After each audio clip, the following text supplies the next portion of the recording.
All parties on Nicholson versus Shannon. Step forward, please.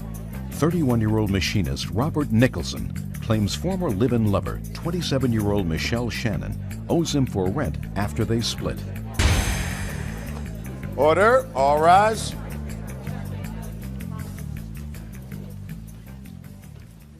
Yeah, this is case number 698 on the calendar in the matter of Nicholson versus Shannon.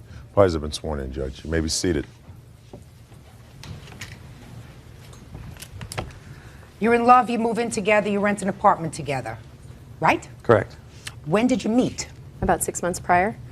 So you knew each other 6 months when you decided to sign a lease together. Correct. And how long did it last? Approximately 14 months that we lived together.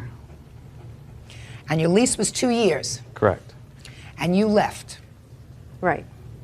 And you want her to pay her half of the rent for the remainder of the lease. Correct. She says she was more than fair. You moved out in December, is that right? Yes. December what? It was early December. I don't know the exact date. Had you paid the rent for December? Yes, I had. Is that right? Correct. And you had a security deposit on the apartment? Yes. How much was the security deposit that you put in? I don't know the exact amount. I believe it was half. What was the security deposit? $600 is what her half was.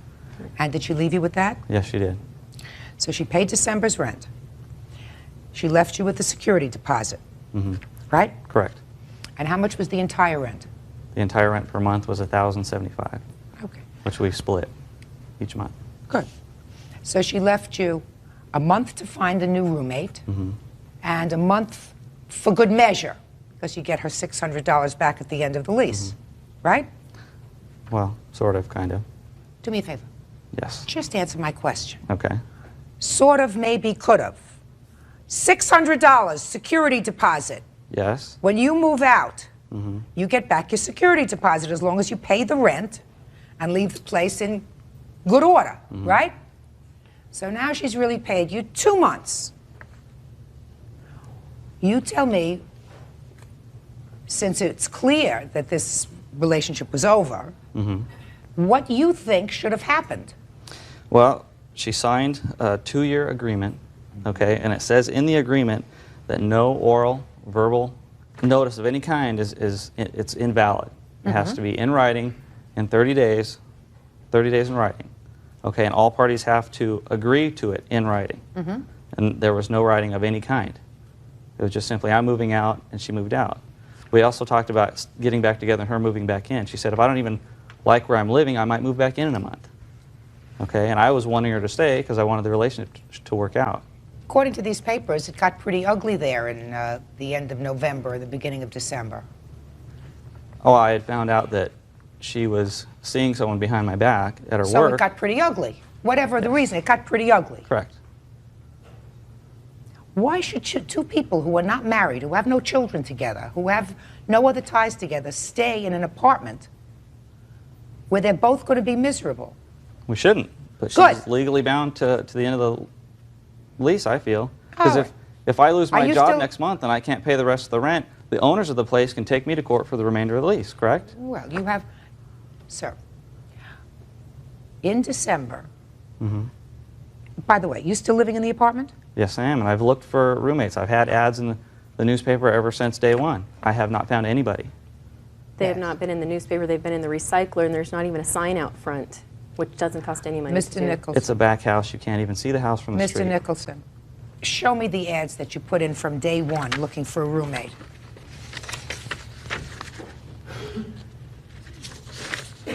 These here are highlighted ads in the recycler. The reason why I did not put them in the newspaper, because just for 1 day it was $45, for 2 days it was $65, and for 3 days it was $72, and at which time I also had told her at one point that I only had $40 to get me through 2 weeks.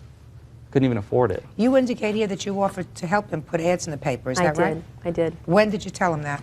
It was not that long ago when he said that he wanted to sue me, and I didn't understand why, because I thought that I had done my part. I went over and met with him trying to find out why he was going to sue me, and I said at that time, you know, I would pay for ads in the local newspaper, and you know, if I needed to, I was just trying to figure out what my part was. So what did he say to you when you offered? He said no.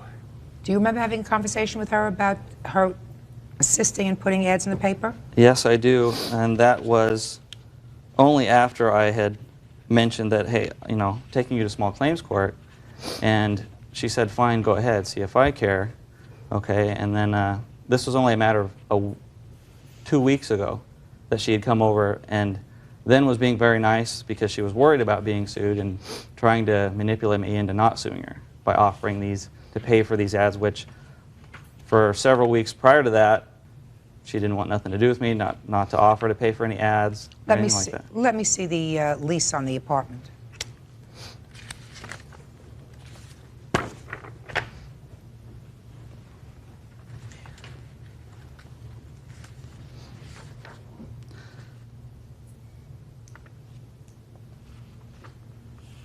How large an apartment is this? Actually, it's not an apartment, it's a house. How large a house is it? 2-bedroom house with a 2-car garage. It's a back house. Have you been to the house since? Just the last time I was there was to visit and speak with him about 2 weeks ago or 3 weeks ago. Anybody else there? No. Why are you only asking for $350 a month rent? Because that's all I feel I can really rent the place for. It's just a room, and I'm not going to allow anybody to use any space in the garage because the garage is full of my tools and equipment, and I don't want no one in there possibly stealing anything of any kind. So I'm just renting a room. I had a roommate in there before, and I only was letting her pay $300. I make good money, and I can afford most of it.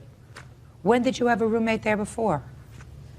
She had lived with me at an apartment prior for 2 years, and she was in our place together with us for maybe 4, 5, 6 months at the most. You mean when you were living together? Correct. So how much rent were you each paying?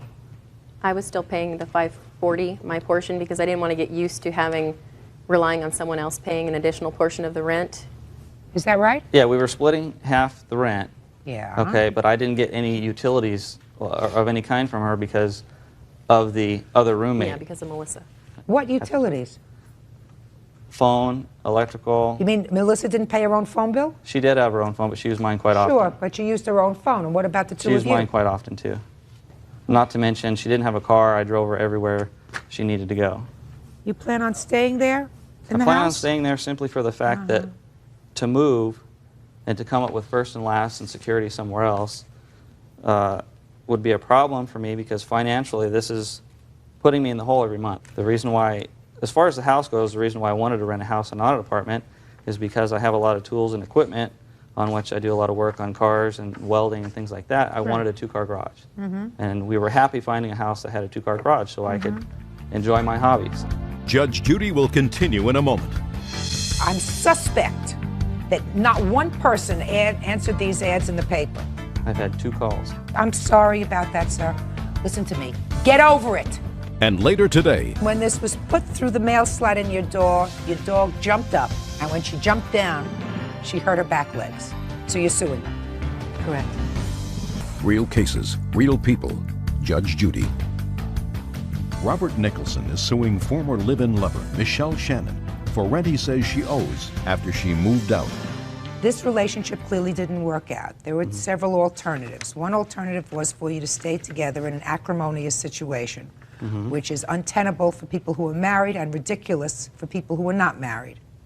The defendant, as far as I could see, did everything she could to be reasonable. Reasonable was the relationship wasn't working out. She said, I'm going to pay December's rent. I'm not here. You can have the security deposit, which is another half month's rent. I'm being very fair with you. We shouldn't be together. Either make other arrangements for another roommate or tell the landlord that you're going to give the landlord 3 months to find a new tenant, but that you have to leave. You chose not to do that. I did put my ads in the paper. Sir, I can't tell, and quite frankly, I'm suspect that you did not find somebody, that not one person answered these ads in the paper. I've had 2 calls. For a house for $350 a month. I've had 2 calls. Well, I don't know what you said to them, and I don't know whether you're as angry with her, whether you're so angry with her and irritated with her that you say, I'm not going to try to mitigate the damages, but clearly you like staying in that house. You Yes, I just do. told me you can afford to stay in that house. No, I cannot, by myself. Well, if you can't afford to stay in the house, sir, then what I absolutely advise you to do is to let the landlord know that you have to move out. You still have her half of the security deposit, which would amount to 1 month's rent. I am going to give you 1/2 of another month's rent of hers, or $500. You find somebody else to live with, or let your landlord know that they have 3 months grace to do that, and you would each pay for half of that. And if they take me to court for the remainder of the lease? I'm sorry about that, sir. Listen to me. Get over it. I'm over it. Judgment for the plaintiff in the amount of $500. That's all. Parties are excused. You may step out. Thanks for nothing. She's undedicated and undevoted and doesn't know what loyalty is, and she was cheating on me, seeing someone at her work. I didn't want to be with him anymore. And I did not cheat on him. I would just like to say that. And now the next case. All parties on Hennigan versus Clifford. Step forward, please. Real estate agent Betty Hennigan says Irene Clifford caused her toy fox terrier, Speckles, to be injured. All right. Now, Miss Hennigan, Yes, this is the dog in question. this is Speckles. Very nice dog. According to your complaint, you and the defendant live in the same housing complex. Is that right? That's correct. Your complaint indicates that the defendant put some political propaganda in your mail slot, which is in the door. Correct. Excuse me, can I just say that it was her flyer. I didn't physically see her, but I'm sure she authorized the propaganda. So you didn't see her put it in, but it was her propaganda that was She slipped through your authorized door. the She distribution. authorized somebody to do it. Correct, Your Honor. And when this was put through the mail slot in your door, your dog jumped up. Correct.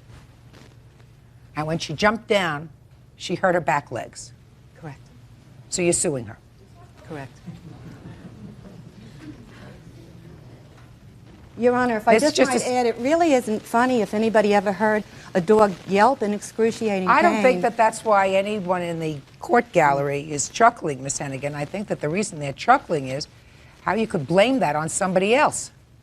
Well, the reason I blamed it on somebody else is that would be the same as somebody violating my privacy, that mail slot is to be used only by U.S. postal employees, and I do have a statement and an investigation that's going on by the postal authorities because not anybody is supposed to be able to go into your mailbox. Miss Clifford, Yes. you don't look like a terrorist. No, I'm not.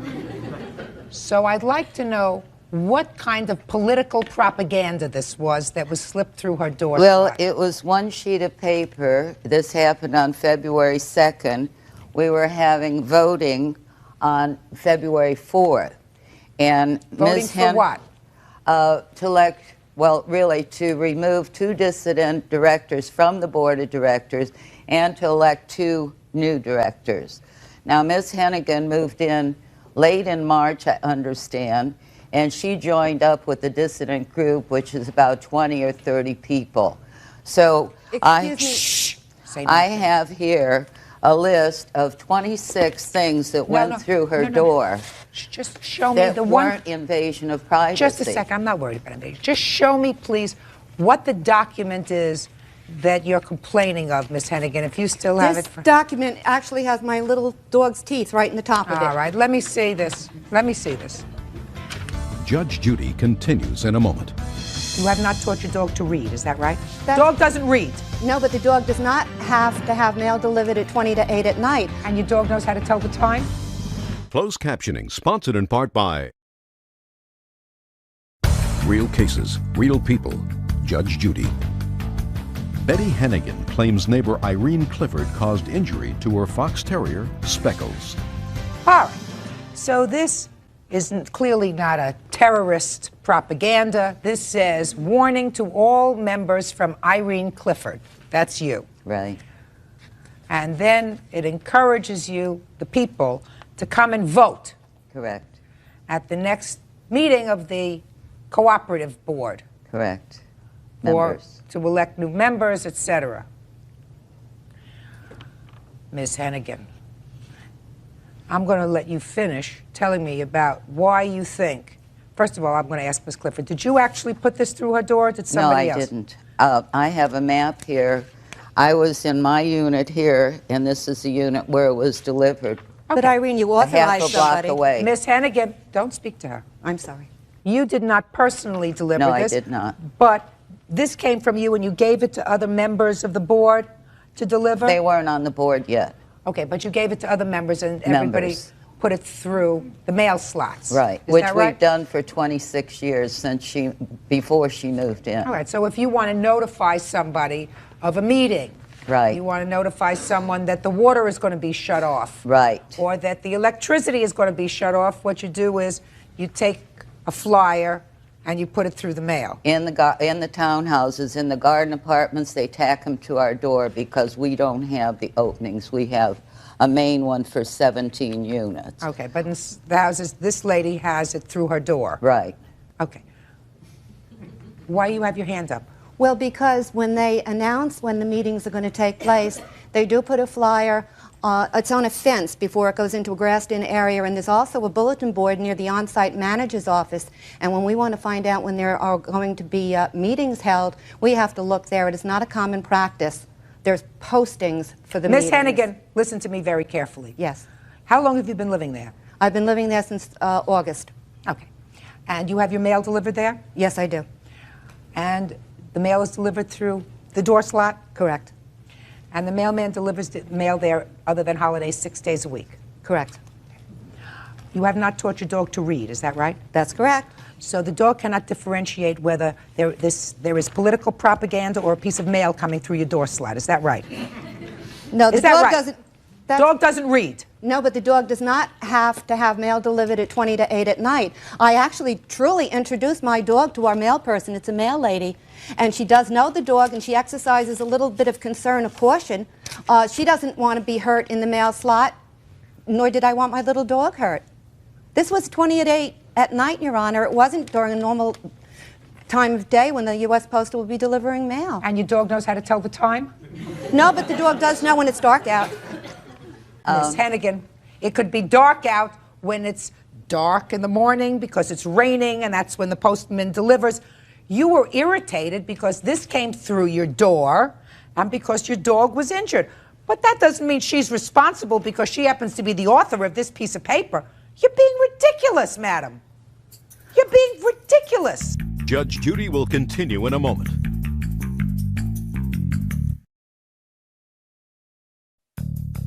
Want justice? Call 1-888-800-JUDY. On the internet, judgejudy.com. Your complaint is ludicrous. Your complaint is absolutely ludicrous. You put a notification that she did not put through the door. You have no proof that she put it through the door, despite the fact that it has her name on it. She did not put it through the door. And you're suing this lady because your dog jumped up. Has your dog ever jumped up like that before? Yes, my dog jumps, yes. Jumped up like that for mail before? But she was never hurt. Has your dog ever jumped up like that for mail before? Yes, she has. All right. So that and you've seen it. Yes. Then what you do is you put a basket there, you put a sign there, put my mail outside, because you're the one that had noticed that your dog jumps up for the mail. She doesn't have that notice. But, Your Honor, I even have it from the postal inspector. You told me postal inspector 4 times. I'm telling you common sense, madam. Common sense. She's not responsible for this. Don't be ridiculous. And I'm going to tell you something else. If you live in a cooperative apartment or if you live in a condominium where everybody is supposed to get along, to start this kind of difficulty over nonsense is not a good way to start being a good neighbor. Your case is dismissed, that's all. Your Parties Honor, are excuse me. excused. You may step out. Judge Judy will continue in a moment. And on All parties on Gabolios versus Murphy. Step forward, please. 71-year-old Arpad Gabolios is suing 35-year-old teacher Terry Murphy for trashing his house, not paying rent, and forging his checks. Order. All rise.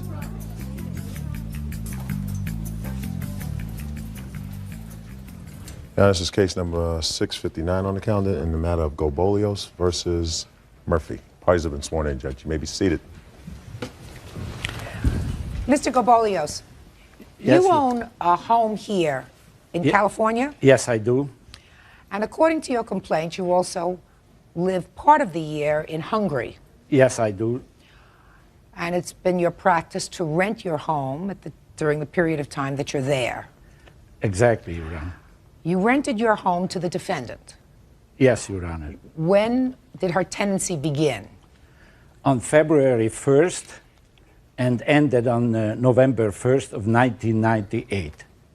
And according to your paper, sir, the arrangement was she was to pay rent to an agent that you had here.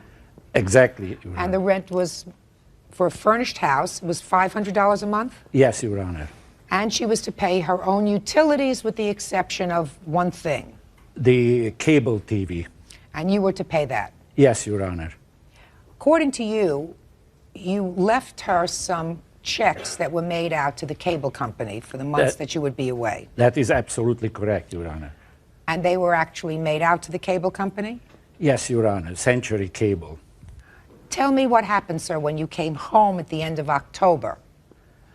I came home on October 31st, and just about midnight, because the plane was late, and I found the door, the entrance door open.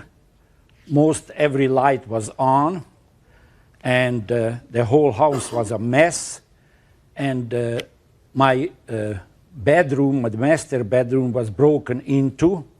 Had you had that locked when you left? Yes, Your Honor, it was locked. So it was locked, and she had the use of all the other parts of the house except your bedroom. Except my bedroom and except my wine cellar. Well, I have to explain, Your Honor, that the garage I converted to a wine cellar because I make my own wine. And then I found the sofa from the living room moved into the wine cellar. I also have pictures to show that, and I can show you how my whole house was trashed. Let me see, please.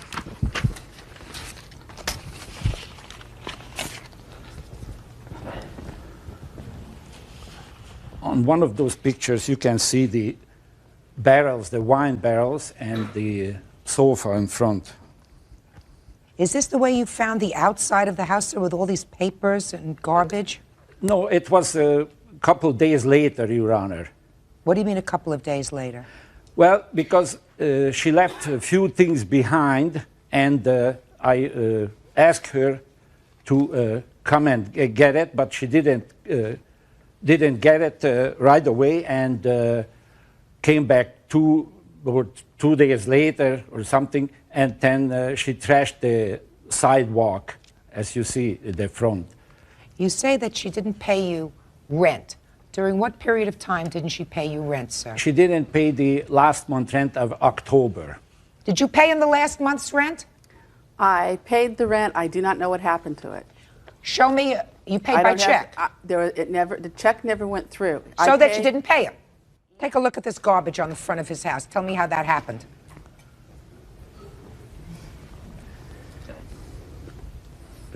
It happened because he came home, locked me out of the house, and threw all my belongings out of the house. That night, I had the police come and a locksmith to let me in. And the police told him he was responsible for any belongings of mine that were destroyed, lost, or damaged. Why did you trash the front of that house? I had to come over for 5 days in a row and go through the trash, go through the garbage in order to get my belongings out of the garbage. Is that the reason that you're telling me that the front of his house looks like that? Yes. Okay. So, I have $500 that you owe him for the last month's rent. Now, he says that you forged some checks. Show me, sir. Yes, Your Honor.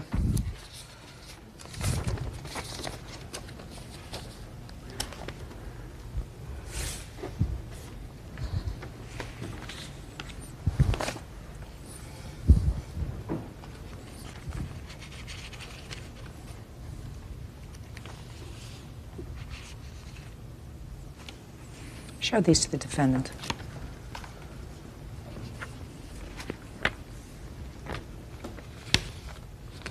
Did you change the payee on those checks? Yes, I did, Your Honor. May I explain? Sure. When I came, Your Honor, he had somebody in there a short period of time. He wasn't going to rent to me, and then something happened between them. I came in, I paid a deposit on January 20th. I moved in on February 7th.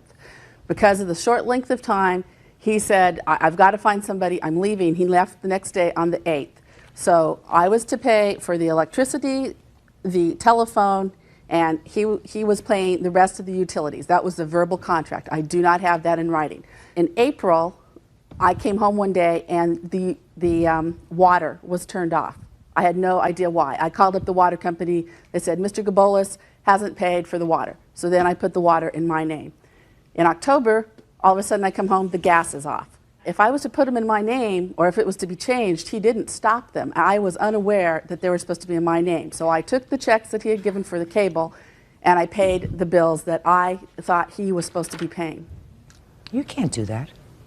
You can't do that. That's forgery. Judge Judy will continue in a moment. I'm talking to you, madam, about calling your bank and saying, check number 467, put a stop payment on it immediately because it's lost. That's what normal people who are articulate do. Anybody who knows how to forge checks knows how to do that. Real cases, real people. Judge Judy. Arpad Gabolios claims Terry Murphy trashed his house, didn't pay rent, and forged his name on his checks. Terry is countersuing for her security deposit. He gave you checks made out to a cable company, and you changed it to Southern California Edison, California Water. What's GTE? The telephone company. Telephone company, $285 in October. You were living there since February. He didn't have a phone bill for $285. Telephone. So you have an excuse for the telephone bill too? At that point, I was tired of being harassed and having things turned off and having people come into my house without my permission. And yes, I got angry, and it wasn't the correct thing to do. It sure wasn't. $285 for the phone, $72 for water, and $139.47 for Con Edison in October. Your Honor, may I read part of the agreement which she signed? Yes. The rent is $500 a month plus $500 security deposit. The $500 rent is payable at the first Friday of every month to Tom Biscorny, neighbor and friend of Arpad Gabolios. During the above-mentioned 9 months, lesser will be in Hungary, and at that time, lessee will pay all utility bills, including gas, electric, and water bills. At the time that occurred, Your Honor, he was leaving the next day. He didn't want to write a new lease agreement, and it was all verbal. No, that's too bad. Just a second. Not finished yet. You also say that she stole some property from your house. Yes, Your Honor. What did she take? She stole a table from my den. I have some proofs here. This is she left the 4 chairs and the leaf, the middle of that, and it shows even the. Where's his table? I have no idea, Your Honor. I didn't take his table. Other people had access to that house and came into the house without my permission and without notifying me. And there were people he gave the keys to. Where did you go on October 31st when he came home? He came home, and I absolutely believe him, that the front door was open, that all the lights were on. Where had you gone that evening? I had gone, it was a 3-day weekend. I'd gone out for the weekend. I didn't know he was coming home. Just a second. So you went away from the weekend, you left the door unlocked. No, I didn't, Your Honor. And you left the door unlocked, and you left all the... Oh, he's telling me the truth. There's no question in my mind about that. What was the value of this table? About $700. Show me. You have to show me. Proof. I don't have the table, Your Honor. Well, you have a bill for it? Well, no, I do not, because I bought it a long time ago, some 20 years ago. Okay, 20 years ago, sir. It looks like a Formica table. Is that what it is? No, wood table. Wood. Wood table. As you can see it on a picture, Your Honor. Okay. Doesn't look like a very expensive table, sir. But whether she took it herself or whether because of her negligence it was taken by somebody else, she's responsible for it. I've given you $300 for the table, sir. I want to tell you something. I find this business with forgery of checks very serious business, Miss Murphy. Very serious. You're just lucky he decided not to prosecute you. He could have. Well, he was cited for criminal charges, and he's had previous criminal charges for what he's done to his tenants. For what? With regard to you? Forcible entry and unlawful detainer, and I didn't start the criminal action. Well, how did the police find out about it? Because I was locked out of the house, and I had been paying the rent. And No, I you came didn't home pay- and the locks were You changed. didn't pay the last month's rent. Well, Your Honor, you read my opening statements, correct? I sure did. Okay. I'm asking you to show me a check. I took the rent over to the person it's supposed to go to. I put it in to their mailbox. On October 14th, he called me up and said, I didn't get the rent for this month. I said, okay, can you put that in writing for me and I will issue a new check. Never heard from him again He until doesn't have to put it in writing, Miss Murphy. Well, If you're when a my smart- mail is you're- being you're a- stolen and people are coming into my house. Hey, Miss Murphy, I wasn't born yesterday, madam. When somebody says I didn't get a check, you don't say, put it in writing. You call your bank and you say, this is my check number. I want you to put a stop payment on that check because I'm reissuing a check. That's what you say. Anybody who knows how to forge checks knows how to do that. Not when So you people have fol- been breaking into my house and taking my mail. I don't care whether they have or not. I'm not talking about breaking into your house and taking your mail. I'm talking to you, madam, about calling your bank and saying, check number 467, has it cleared? No. Put a stop payment on it immediately because it's lost, because I'm issuing a new check for it. That's what normal people who are articulate do. And don't tell me you didn't know how to do that because I won't believe you. I did know how to do it, but I So why felt didn't he you was- do it? Because I felt that the neighbor was playing games with me and I wanted it in writing. That is the dumbest thing I ever heard. Well, if that is the the man dumbest is- thing I ever heard. You believed the neighbor because he was playing games with you, so you wanted him to put it in writing instead of calling your bank and saying, put a stop order on the check. I would have done both, Your Honor, and I Why would have didn't given you him the do check. one? Just call and put a stop payment on the check. You thought you'd get away with the last month? Forget it. It's not going to happen. Judge Judy will continue in a moment. And later today, I made a mistake and I signed some paperwork I shouldn't have signed. Of course not, because you were living together. Come on, this is ridiculous. closed captioning sponsored in part by Real Cases, Real People, Judge Judy. 71-year-old Arpad Gabolios is suing 35-year-old teacher Terry Murphy for trashing his house, not paying rent, and forging his checks. Now listen to me. You have a cross complaint. You want a return of your security deposit? If I didn't get an explanation as to why I kept it, and he never asked me Give her for the rent. pictures. That's the explanation. I want to tell you something, madam. If I came home and found somebody had forged my name to checks and hadn't paid rent and left my house open, unlocked, with all the lights on, I would have given you nothing. Nothing. Your counterclaim is dismissed. Judgment for the plaintiff in the amount of $1,296.47. Thank you. Parties are excused. You may step out.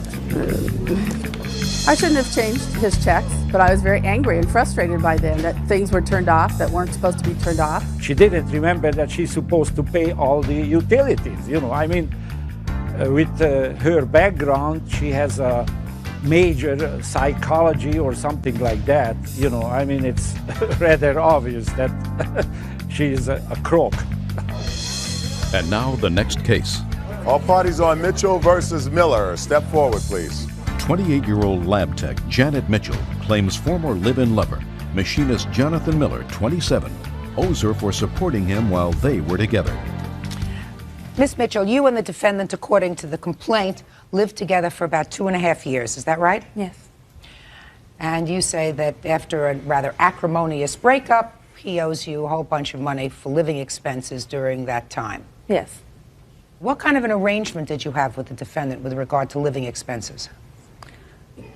There was no at the time arrangement. There was a period where after about a year we decided we were going to break up, and I made up an itemized list of what he owed me at that point.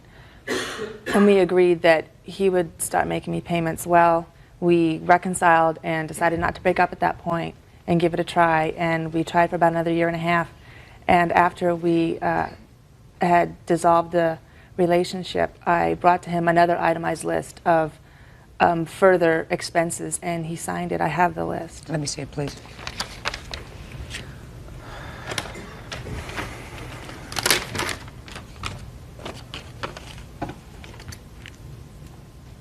Did you sign this, sir? Yes, I did, Your Honor. So then what are you doing here? I don't agree with the amounts. The reasons I had signed that at the time being was I was trying to reconcile with Janet at the time, and I thought that maybe that would help out, so I made a mistake and I signed some paperwork I shouldn't have signed. But quite frankly, when I read your papers, and Miss Mitchell indicated in her papers that while you were together, you turned over your paycheck to her. Yes, Is that ma'am. right? Yes, ma'am. And she paid the bills. Yes, ma'am. And you agree that he gave his paychecks to you. He did, but the expenses on that were above and beyond what was just normally paid for by the bills, which was electricity, rent, different things like that. The others were vacations for his children and his wife, ex-wife. 2 months without pay. Yes. What does that mean? I was unemployed for about a month and a half, 2 months. Yeah. I was working, but it was as a salesman, so there wasn't income coming in. So. Well, when this happened, when you were not working, did you have a discussion with each other about what was going to happen with this money? No, we did not, due to my hours at the time period, Your Honor. No, what I'm asking you is, at the time that you were out of work, did you discuss with him, well, you're out of work at this time, but I will cover the expenses, but you owe me what you would ordinarily be earning, so that when you get a job, you'll have to recoup this amount as well as another amount. Did you indicate that to him? No, I didn't, but... Of course not. Of course not, because you were living together. Come on, this is ridiculous. Judge Judy will continue in a moment.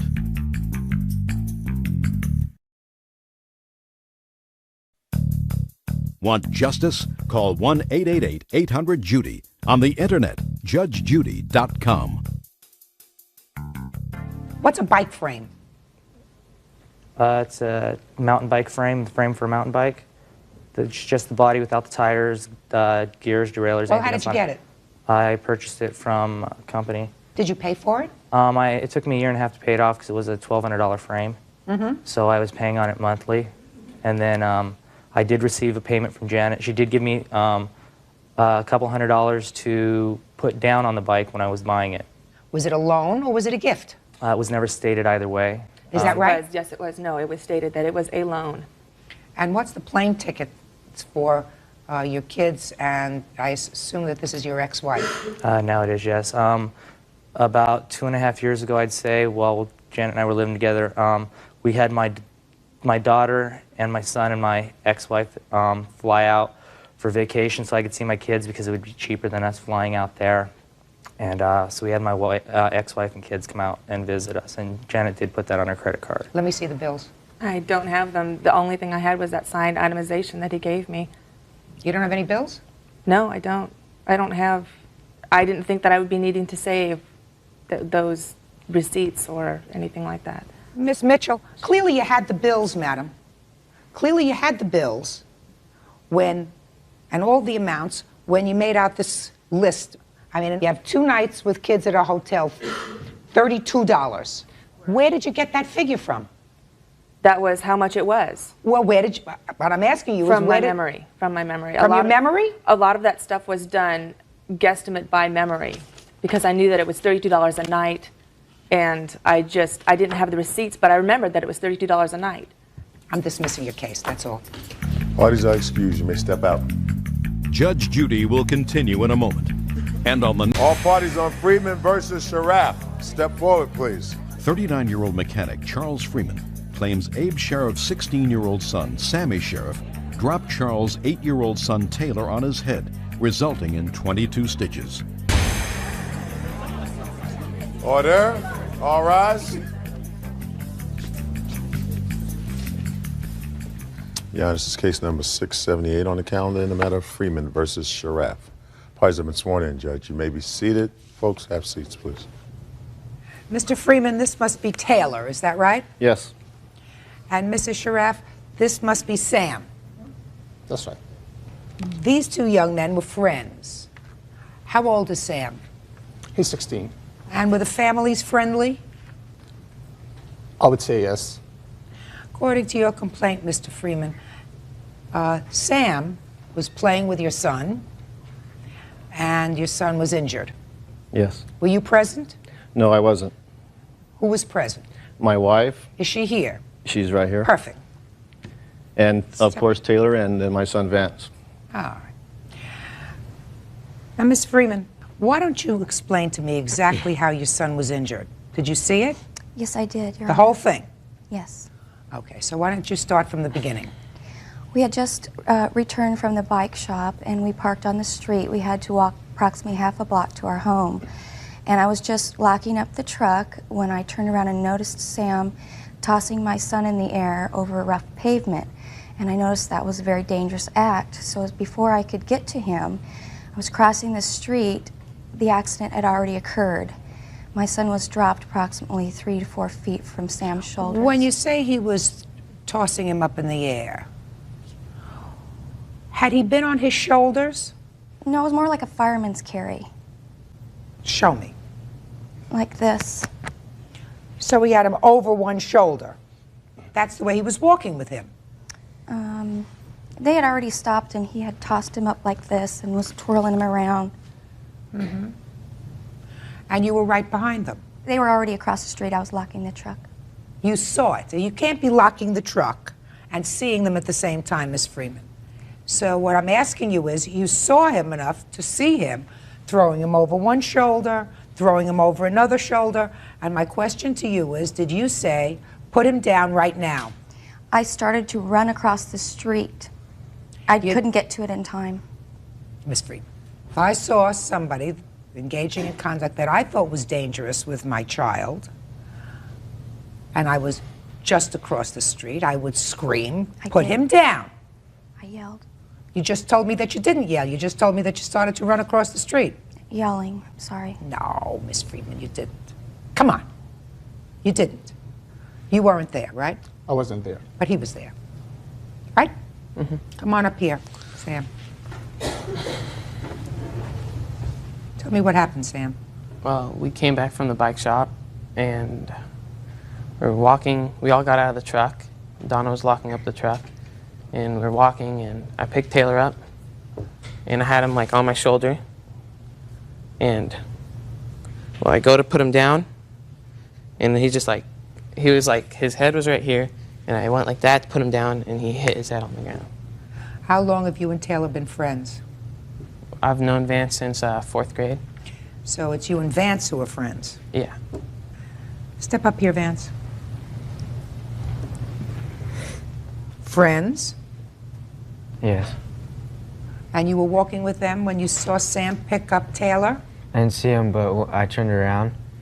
I was walking, and I turned around, and Taylor was on the ground. I heard a hit on the ground. So you didn't see it? No, I walked past him as he picked him up. Okay. Now you can sit down. All right, Taylor. How are you? Good. How old are you? 8.5. 8.5. And how old were you when this happened? 8. You remember what happened that day? Yeah. Yes. Yes. Why don't you tell me what happened? We just got back from the bike shop. We just got out of the truck, and he put me on his shoulders, and he dropped me, and I got up, and I said, "Why'd you do that for?" Then he picked me up and went to the house, and he put me on the couch. And then my mom called 911. Then they came, and then they took me to the hospital. And you had played that way with him before? Where he picked you up and put you over his shoulders? Yes. Where had you played like that before? By our driveway. And when you played like that before, was your mom home? Yes. Did you ever tell your mom that you didn't want Sam to do that? No. Because you were having a good time? Mm-hmm. Hmm? Yes. Was your mom ever outside when she saw? When you were playing like that? So she was in the house? Yes. Okay. You're a nice boy. Thank you. And you learn fast. See how good you are? Yes, no, right? Very nice. Okay, so your lawsuit, Mr. and Mrs. Freeman, is for medical bills. Yes. When I read your papers, this seemed like a very unfortunate situation because these two boys used to be friends. And I don't know why they're not friends anymore. They're still friends, but they're not able to play at each other's houses. Why? Sam's more than welcome to be at our home, but unfortunately Vance was told he can no longer go over there. Why? I'm not sure, Your Honor. Why is that? Your Honor, because I was afraid from the liability about it. So I did speak to my son not to go there, and I told him in the meantime, I don't like to see Vance in our house. There are several theories under which you are not entitled to recoup from this young man and his family your medical expenses. First, parents are, or I believe should be, liable for the torts, that is, the negligent acts of their children. In this situation, you were aware, or should have been aware, that this is the way your 8-year-old child played. Now, you may say that you didn't see it, but as a parent, you have the responsibility to see it because you have the responsibility to supervise at all times your child who was 8 years old. Then he would have been on notice. Don't pick him up, don't throw him over your shoulder. Can I say one thing? Your Sure. Honor? I would never allow anybody to toss my son around and play like that over cement. What I'm telling you is, I have never seen it. if you never saw it, you should have seen it. You weren't paying attention. I don't You believe should that. have seen it. I don't believe he ever did do it over cement. We have a big grass front yard. Listen, madam, you're not talking to somebody who's 35 years old. You're talking to about a boy who was 15 or 16. And he's not saying the cement child can get just as injured over grass as he can over cement. You know, you said if I saw him playing with him over the grass, it wouldn't have been so terrible if he was throwing him over the shoulder, because if he fell, he would have fell on grass. That's ridiculous. Judge Judy will continue in a moment. And later today, The only thing that I don't believe, sir, is the word investment. Investment is made up in your mind. Well, not if you intend to give money back. No, if you intend to give the money back, it's a loan. this is Real People, Judge Judy. Charles Freeman is suing Abe Sheriff for his 8-year-old's 22 stitches after Abe's 16-year-old son, Sammy, dropped the young Taylor on his head. This is the kind of accident that's nobody's fault, Mrs. Freeman. It's nobody's fault. It's certainly not the kind of situation that requires a lawsuit, because it isn't anybody's fault. It is truly an accident, and everybody bears a little bit of culpability. He certainly will know for next time that he shouldn't do that, and you as a parent who's much older and much wiser will know that you have to supervise your children better. So this is not something that should have broken up a friendship between these two boys. That's very, very unfortunate. Fortunately for you, and fortunately for this gorgeous little boy, he wasn't seriously injured, because he's here today and he's fine and he's bright and he's articulate and he's got a good memory of the events. So clearly it didn't injure him long term. For that you should be grateful. Thank God. Not sue. Your case is dismissed, that's all. Parties are excused. You may step out. Good to see you, Donnie. This way. Out the back door to your right. It's okay. Thank you. He had a severe gaping hole in his head that had required plastic surgery and 22 stitches. It was an accident. It was an unfortunate accident, and thanks goodness now the accident behind us. We're looking forward to for Sammy to rebuild his friendship with his friend, and thanks goodness too for Taylor injuries, not bad. And we would like to be friends with the Freemans again. I want to be friends with Vance again. And now the next case. All parties on Bennett versus Snipes. Step forward, please.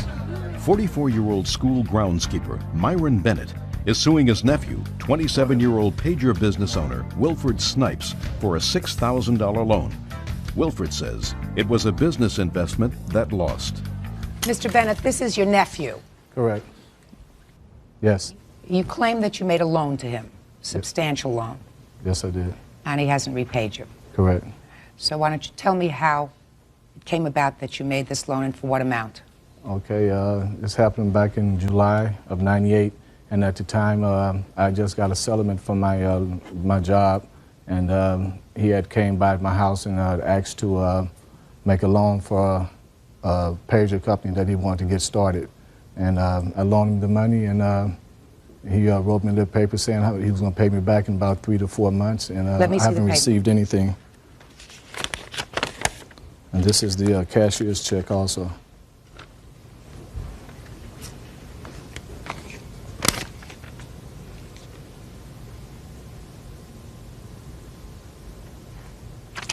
Tell me about this pager business of yours. Okay, what I have, I have a pager business, and Look at me. What I have, the pager company, and what I did, I offered him to, if you would like to make an investment in the company to increase my profit, and I told him with that matter that he would be able to receive like checks every month after the business grow. I never heard anything like that, Your Honor. Things change every day. Prices fluctuate on the pager company, on pages itself.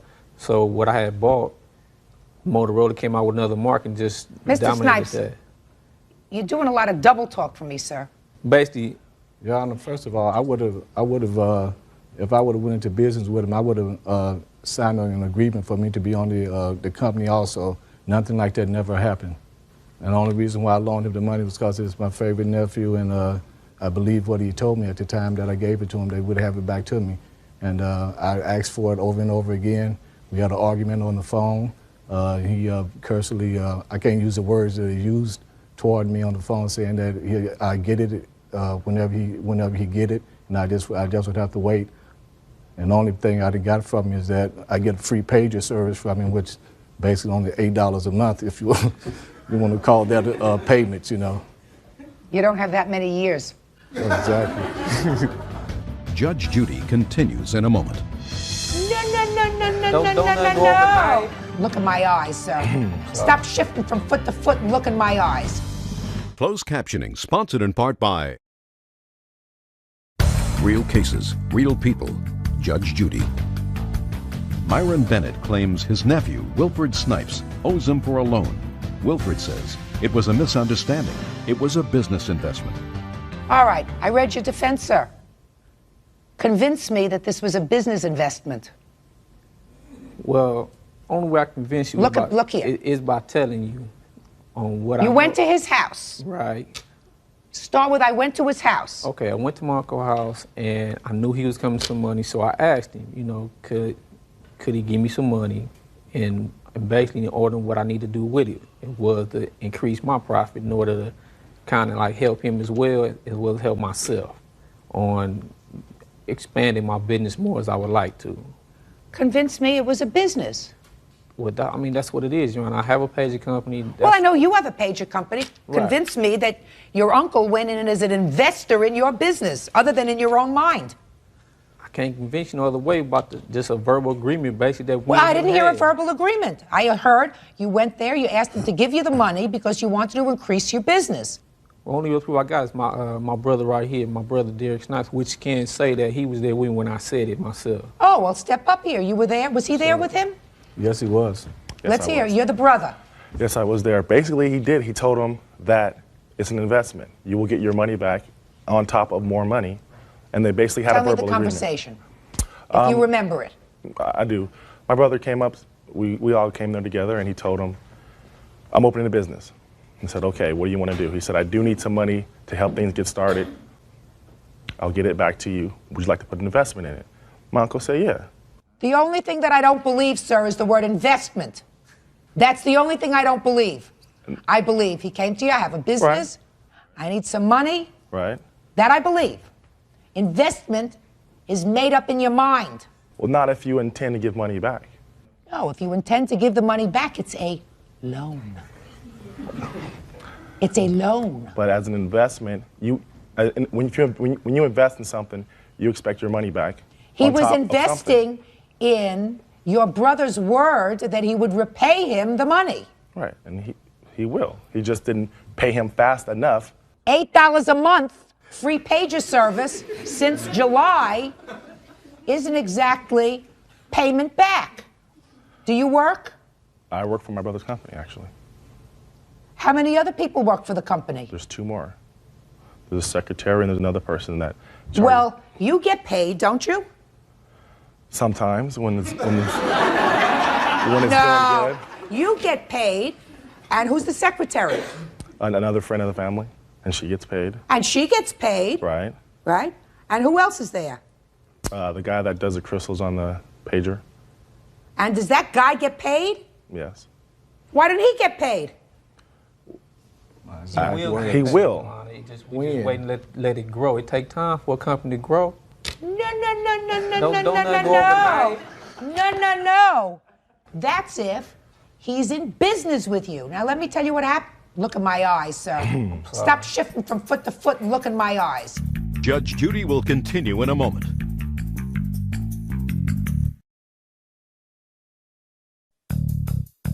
Are you in a family dispute? Call 1-888-800-JUDY. On the internet, judgejudy.com.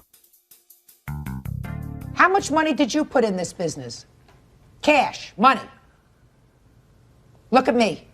About the same. About the same. Right. So if he's an investor and you put in 50% and he put in 50%, then he should be a 50% partner with you. Do you intend to give him 50% of your profits? No.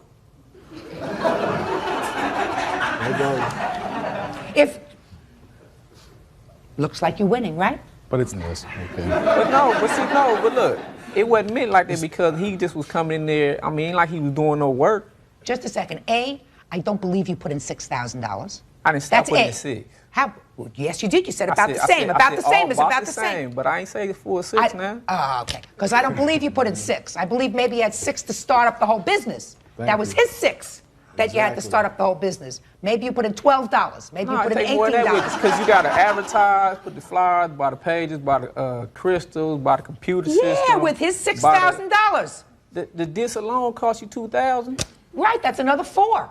You still got $4,000 left over. So he put in all the money. He put in all the money. You were doing all the work. Well, seems to me that if he put in all the money, and if I believe your story, which I don't, by the way, that this was an investment, that he should get 50% of all your profits. And you just told me, oh no, he's not going to get 50% of my profits.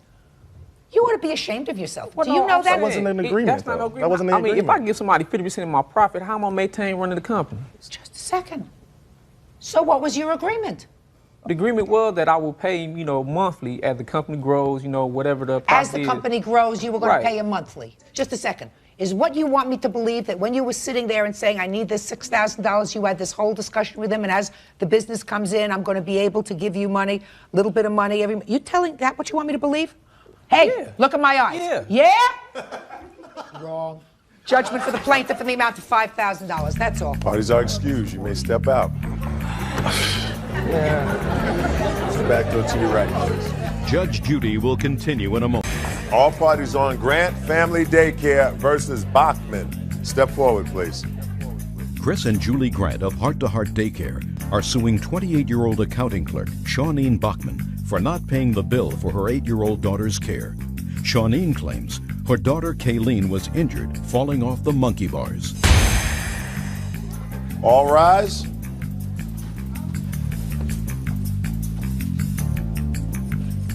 Now, this is case number 656 on the calendar in the matter of Grant Family Daycare versus Bachman. Parties have been sworn in, Judge. You may be seated. Ladies, have seats, please. Miss Grant, you run an after-school program or a daycare center? Yes, I do. You're suing for a relatively small amount of money, $139. And that $139 is because the defendant withdrew her daughter from your program. Yes. And failed to give you 2 weeks' notice. Correct. Okay, so it's not that she had the service, it's just that in violation of the contract, she withdrew the child without giving you an appropriate amount of time to get somebody to fill her spot. Correct. And Ms. Bachman, you say there was very good reason for that. Yes, there was. So I'd like to hear that. On December 21st, I went to pick my daughter up, and, I signed her out, and that was it. They said goodbye, and so my daughter, Kayleen, kept saying her wrist had hurt. So I looked at it, and it was swollen, and then on her left hand, there was dried up blood. So then I told my daughter if it still hurt, I would take her to the doctors. I didn't think it was that important because no one told me that she was hurt when I picked her up. Well, did she tell you she was hurt? She did, but I didn't think it was that major because I wasn't aware of it when I picked her up. So I looked at it and, it was a little swollen. And so then the next day I asked Julie what had happened. She told me what happened. What did she tell you? That she wasn't there. One of her daycare assistants was there, and they took care of her, and they put ice on her wrist. Tell me what happened. Kayleen? You want to tell me what happened at the daycare center with her little girl? Yes. On the day in question, the 21st, she was on the A-bars. that we What? have in my backyard. I have pictures to show what the A-bars look like. Here you go. And apparently she fell on off of the A-bars where the little boy is in the picture, and came to the daycare people, the two helpers that I have, Miss Esther and Miss Marissa, and told her that she had hurt her arm, and they asked her if she needed ice. She wasn't crying, to my knowledge, and so they brought her in and gave her ice, and she was there for about approximately 10 or 15 minutes. At that time, she ran back out to play and proceeded to do the same thing again. And they asked the second time if she wanted to have the ice on her, and she declined the second time. Go ahead. When I got home that day, the helpers told me what had happened, and in fact, Kayleen actually came to me and said, I hurt my arm, and I said, are you okay? And she said, yeah, I'm fine. And then she went back to play. Now, when her mom came that evening, I did tell her what went on. What did you tell her? No, I told her that she fell off of the bars, and that I'm really sorry that she did that. We put ice on it. That I happened to notice there was a little red spot in her arm. I said, but it went away right after that. I have 2 letters from my helpers who are currently right now watching my children as we speak. I can't accept letters from your helpers. What we do have the signed, the ouch slip essentially, which was indicating of the injury. You have a what? We call it an ouch slip, which is essentially an indication to the parent of what actually occurred during that day. And you gave that to the defendant? No, she did not. No, I did not. You did not? No. Why I did didn't not. you give it to her? Because apparently when she came the following day, there had been nothing written in my book to state. We keep a record of all of the injuries that happen in the daycare, and on that day in question, my helper forgot to write it down. But I assured her when she came that second day that I would have her write it down, and she would have an ouch slip when she came back. Okay. And as a result of that, you withdrew your child from the school? I mean, there's been more than one incident. Yes, that's why I took her out. One of the reasons. But it was immediately after this that you took her out. Is that correct? Yes. Okay. Now what I'd like to see is this book that you have. Sure. You're licensed by the state? Yes, I am. Which state? The state of California. And how many children are you allowed to have in your facility? I'm allowed to have 14 children. And this is in your private house, My is that private right? home. How many children did you have the day she was injured? Maybe 8 to 10. And you say you had 2 helpers there? Yes, I did. What is the background of these 2 helpers? They are a mother who has an associate arts degree in early childhood education, and at the time a 17-year-old helper who's a senior in high school. Where were you? I was out picking up food for the daycare. Are you allowed to be off the premises? Yes, I am, as long as I have 2 helpers that are qualified by the state to be there. 17-year-old is qualified by the state? I don't see how a 17-year-old can be qualified by the state. She has fingerprints that are sent to the state. Yes, I don't have evidence that she's left. You mean she doesn't have to have any training? All she has to do is be fingerprinted? Fingerprinted and a child abuse index card put on her, sent to the state of Department of Justice in Sacramento. Are you telling me that in order to care for children, all you need to be is not a convicted felon? Correct. That sounds outrageous to me. It would seem to me that you have, if you were smart, a higher responsibility. And that higher responsibility is to hire somebody, if you're not going to be there, that's older than 17 years old, if you're going to have 10 children that they're going to have to monitor. Your Honor, my other helper is 28 or 29 years old, and she's a mom, and she's the one with the associate arts degree. She has an associate's degree. I mean, she's been to college for 2 years. Yes. That generally is the qualifications that we find that most providers have in the industry. That doesn't make it right. Judge Judy continues in a moment. And later today, I think you're pretty slick. He was Because there? nobody gives this kind of a note when somebody makes them a present. Unless you have a good story that you'd like to concoct for me, as to why you gave him this note? It was to pay back the money. Right. Now you got it. Judge Judy. Chris and Julie Grant of Heart to Heart Daycare are suing Shawneen Bachman for not paying for her 8-year-old daughter's care. Shawneen claims her daughter Kayleen was injured while under their supervision. I'm going to quote some of the things you said to me in your testimony, Ms. Grant. You said that one of your helpers, how old are you? 8. Asked the 8-year-old if she wanted ice. The 8-year-old said no, so she didn't give her anything the second time she was injured. A person with a certain amount of experience, a certain amount of training, would not allow an 8-year-old to choose the method of treatment for an injury. Somebody who had brains would say this is the second time the child fell on the same wrist and I have to take some action with regard to this, right? And the person that you think was qualified did not. So I think that the defendant had an absolute right and an obligation to remove her child from your daycare that very moment. And the fact that she didn't give you 2 weeks' notice is a testament to her good judgment. Your case is dismissed. Parties are excused. You may step out.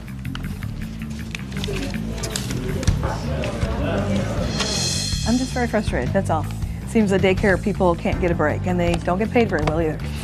I was going down a ladder, and when I was going down, my hand had slipped, and there was a ditch right where I fell, and my hand was stuck there like this for about a minute or 2. And now the next case. All parties on Bauer versus Bauer. Step forward, please. 45-year-old toolmaker Joseph Bauer is suing his ex-wife, 35-year-old veterinarian assistant Brandy Bauer, for a car loan and rent. Brandy claims Joseph was abusive. Mr. Bauer, how long were you and the defendant married? 8 years, ma'am. When were you divorced? 1995 was when the divorce proceedings started. When were they concluded? 1997. It's your claim, sir, that sometime after you separated from your wife, you made a series of loans to her. Yes, ma'am. So tell me, when were these loans made and what were they for, sir? Well, my ex-wife and I separated, and she came to me and told me that she needed to have money for a car so that she could get a job. My main concern was that the welfare of my daughter, and without a... Who was the child living with at the time? At the time, she was living with Brandy. Okay. And she told me that she needed money for a car so she could secure a job. I told her that for me to do that, I would have to take out a share loan from my profit sharing at my work. And I had to have the money back. It was a loan. Any kind of early withdrawal would have caused me penalties both for an early withdrawal and for the tax purposes because it was a capital gain. She said, okay. She told me I could hold the pink slip on the car that she purchased as security on the loan. And so I made the payments real reasonable, $100 a month with no interest.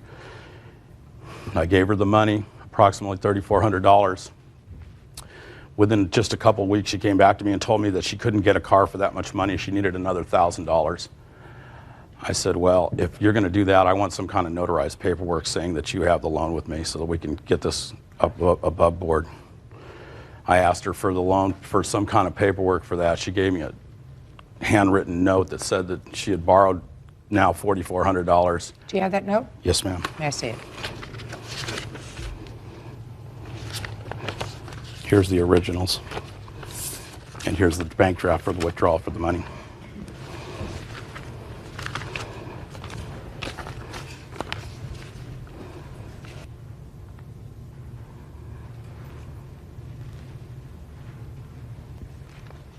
You took this note? She gave that to me. She would not give me a notarized copy of Just a second. Had you already given her the other $1,000 when she gave you this note? Yes, ma'am. And this was the only note she gave you? She wouldn't give me anything else besides that. Because... She says it's a gift of money. That's what it says. It says, I, Brandy Bauer, on this day, Friday, the 29th of September, 1995, in agreement with Joseph, this note will be exchanged to Joseph for a gift of money in the amount of $4,400. Ma'am, I wasn't present when she gave me that. No. But that's what she wrote. Yes, ma'am.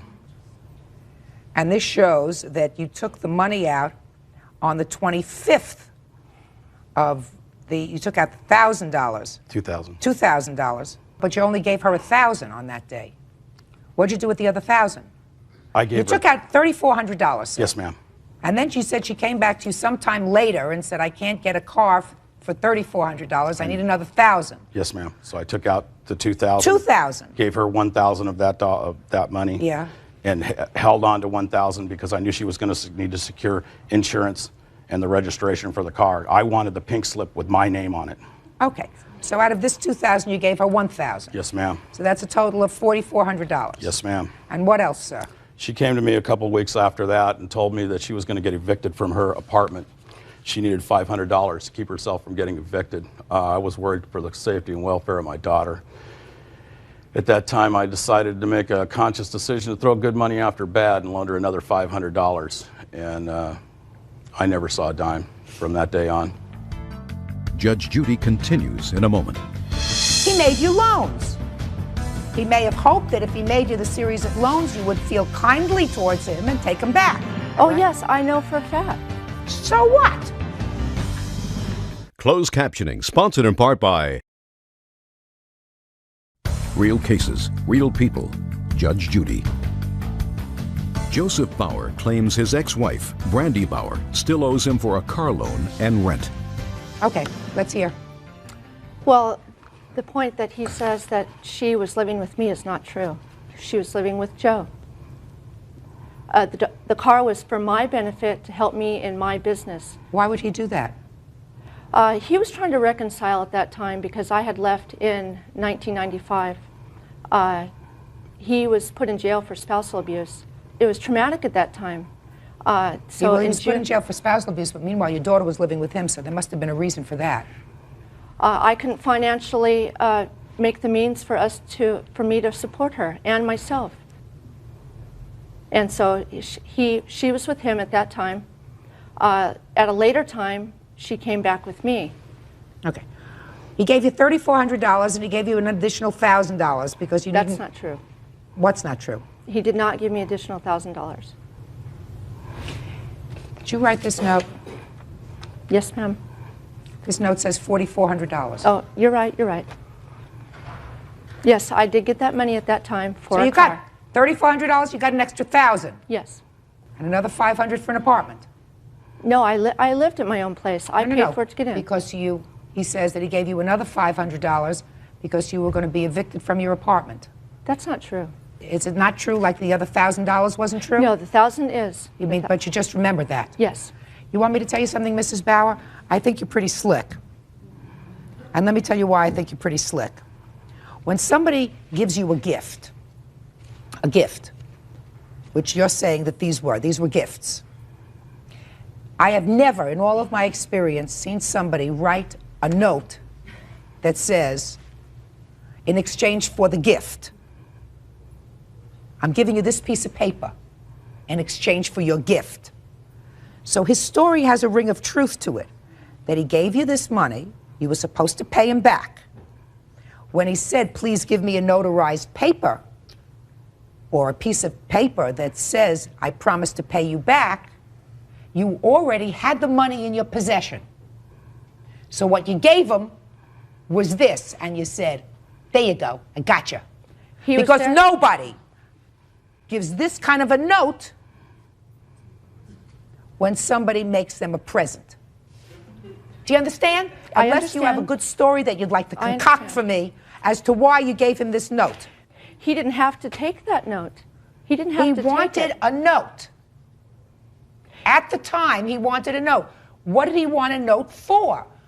Try to think of something, Mrs. Bauer. What would he want the note for? Just to say, like a thank you note? Right. Like a thank you note? No.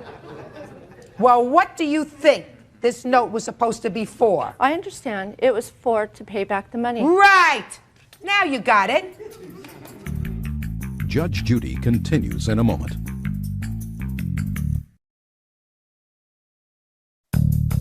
Want justice? Call 1-888-800-JUDY. On the internet, judgejudy.com. So why didn't you pay him back? I don't believe I owe it to him. Shh. Why? Things that had transpired in that time, I had left for spousal abuse with my daughter at that time. We had left. That was May of 1995. I was now living with my daughter June 1995 in another place. He was trying to reconcile, and in his attempts to try and get back together, he was willing to do anything.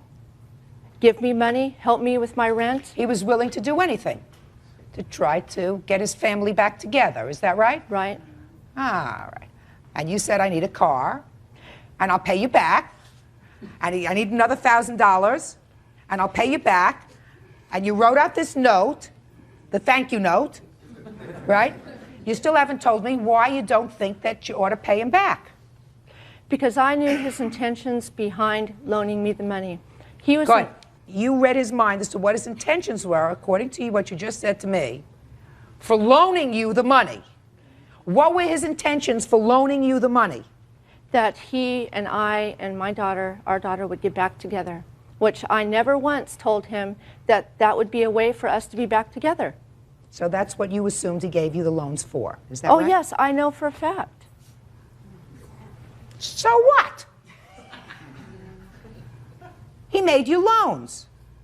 He may have hoped that if he made you the series of loans, you would feel kindly towards him and take them back. That doesn't make a loan a gift. That makes it a loan in anticipation of maybe, along with getting paid back, maybe you'll get back together again. And if you got back together again, maybe you would say, listen, if we're all a family, then you don't have to pay me back. But that didn't happen. Judgment for the plaintiff in the amount of $4,900. Parties are excused. You may step out. Judge Judy continues in a moment. And all parties on Kerbrat versus Skinner. Step forward, please. 31-year-old daycare owner Christy Cabret claims 30-year-old mother Tracy Skinner owes her for child care. Tracy says she filed a complaint after her 2-year-old daughter was injured. Order. All rise.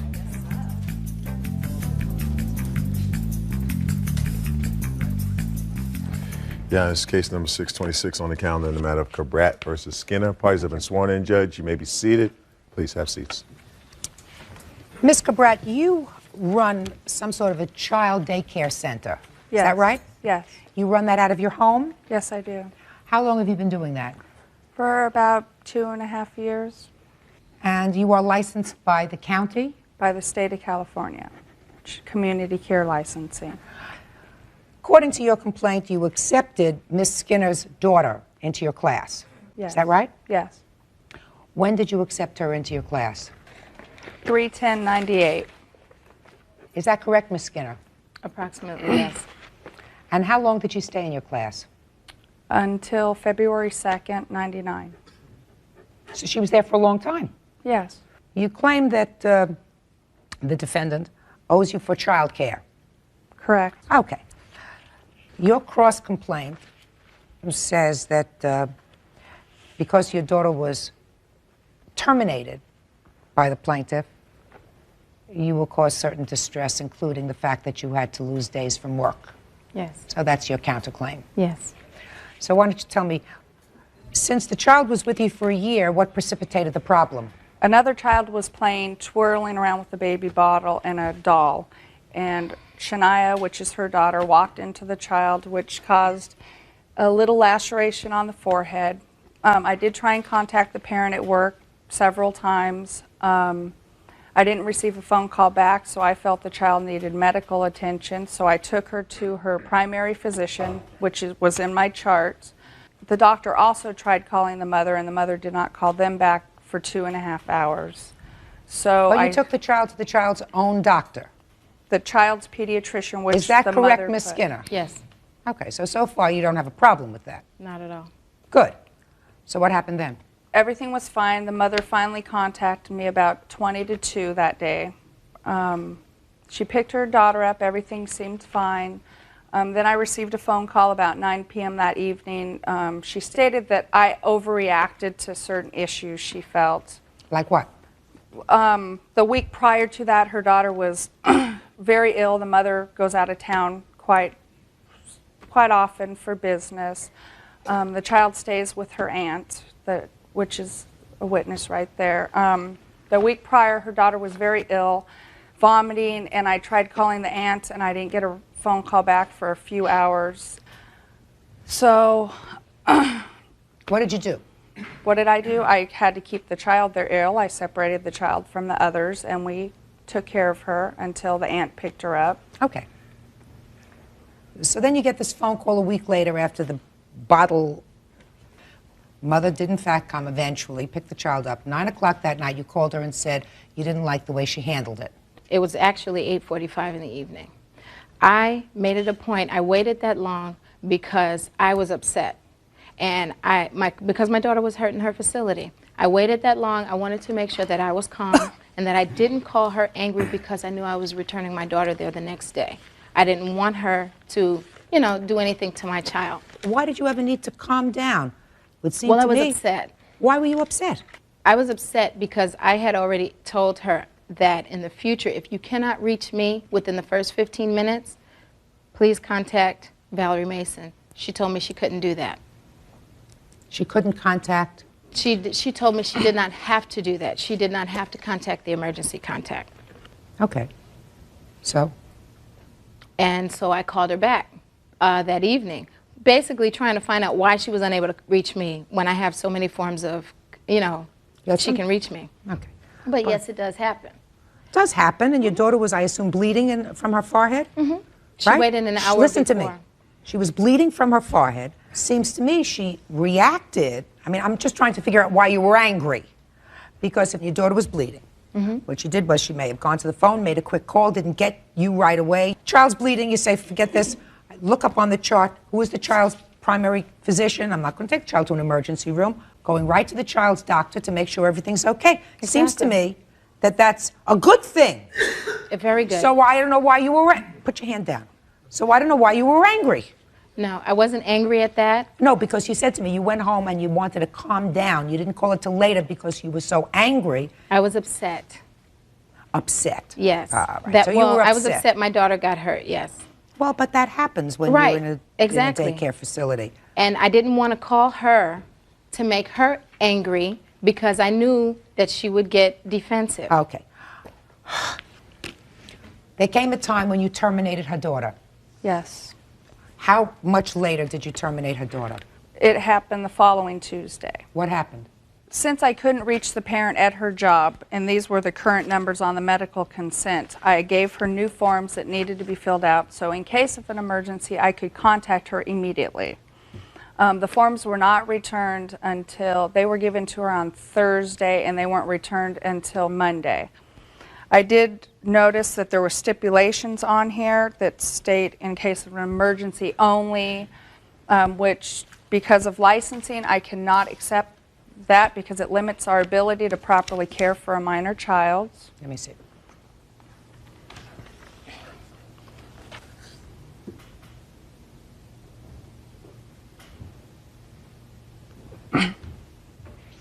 I see exactly what you mean.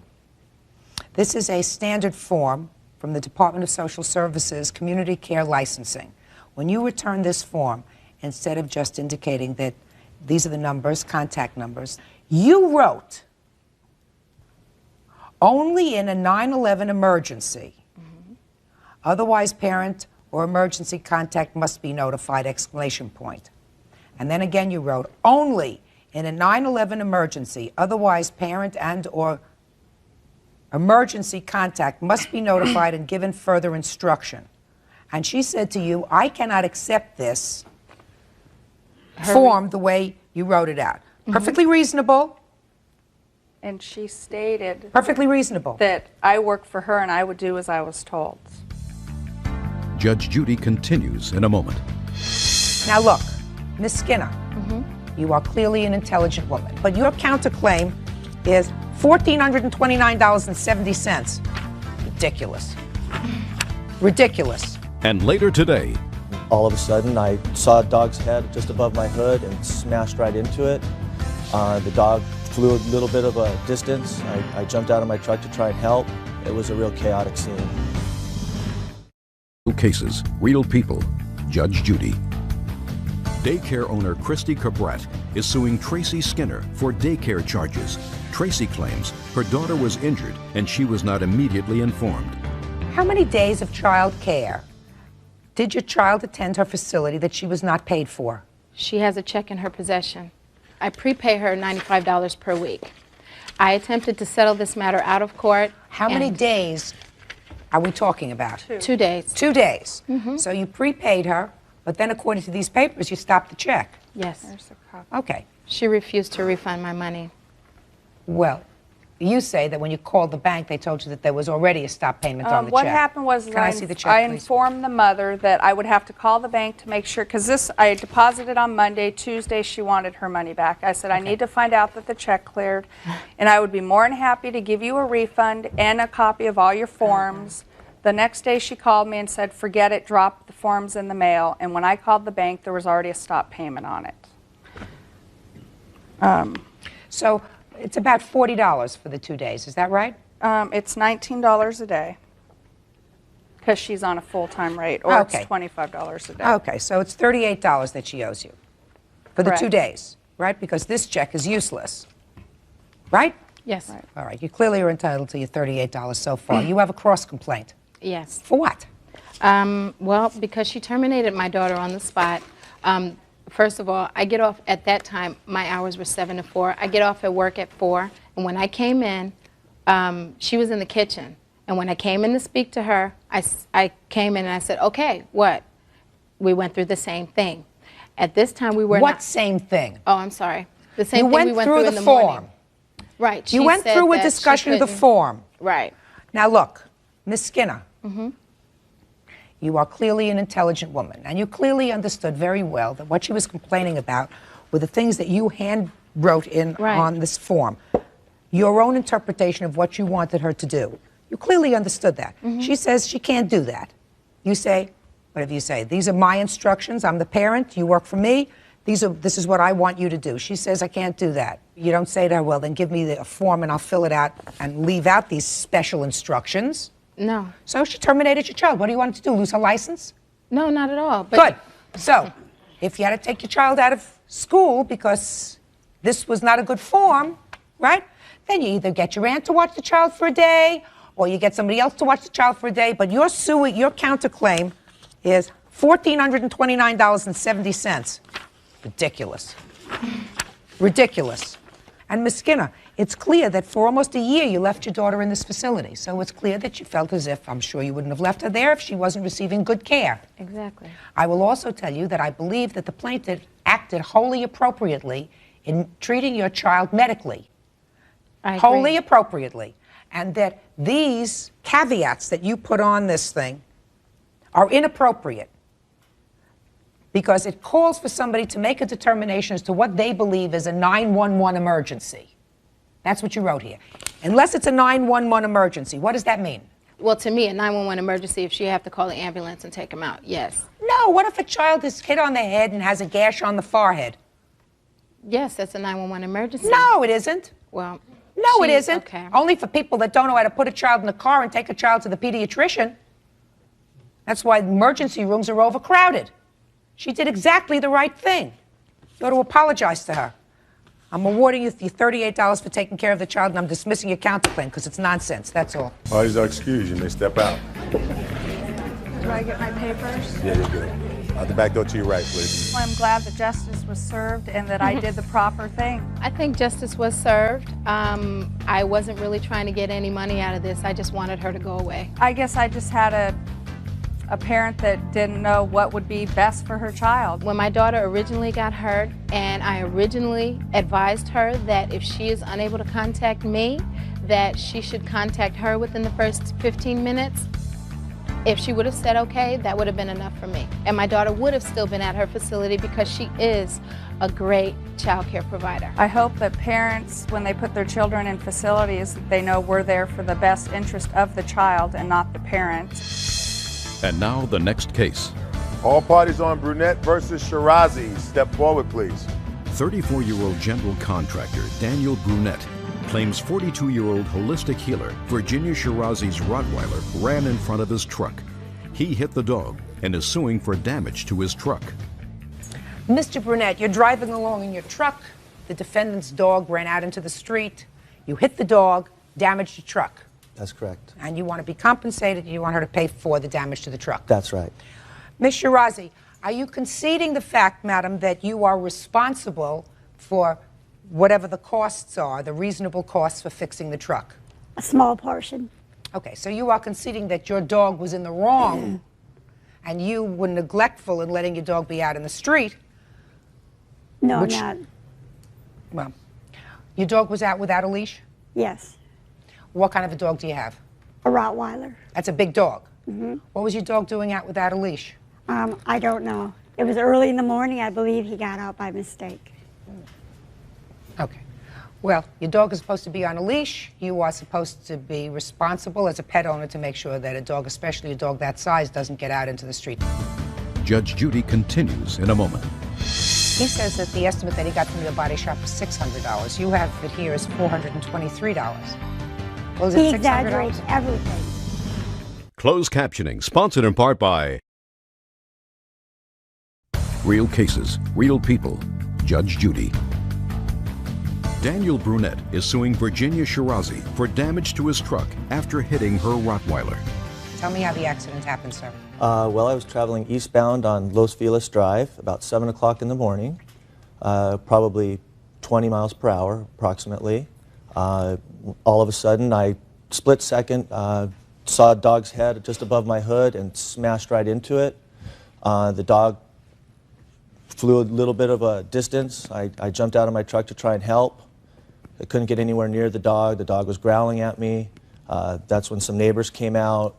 Also were trying to help. It was a real chaotic scene. Okay. So your dog all right now? Fine. Good. Let me see the damage to the truck.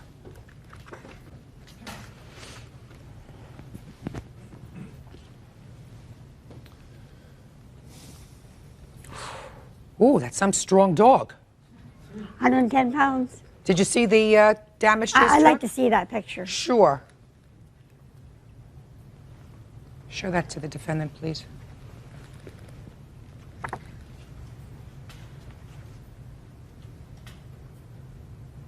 Okay. Okay, did you get estimates on the truck? Yes, I did. Can I see them, please?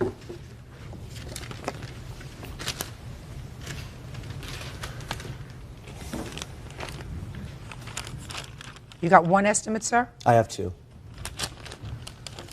Here's the other one.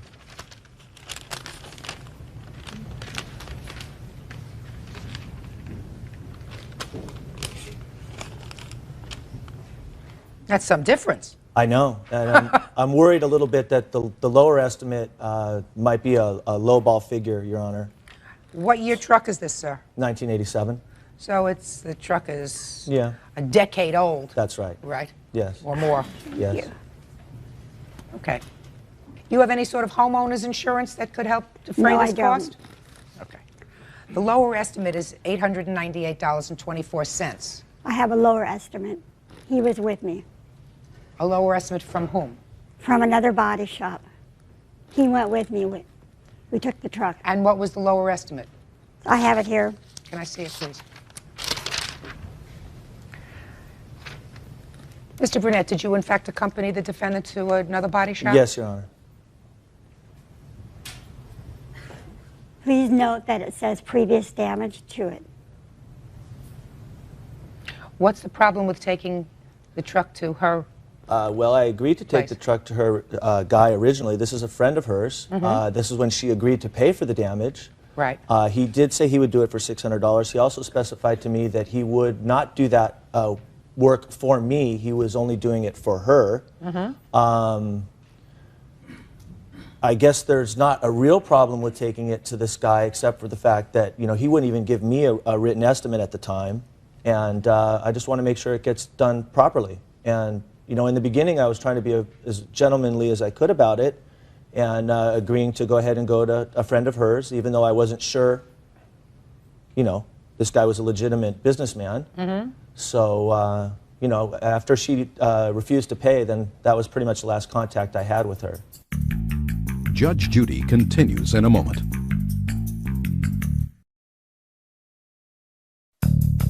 Want justice? Call 1-888-800-JUDY. On the internet, judgejudy.com.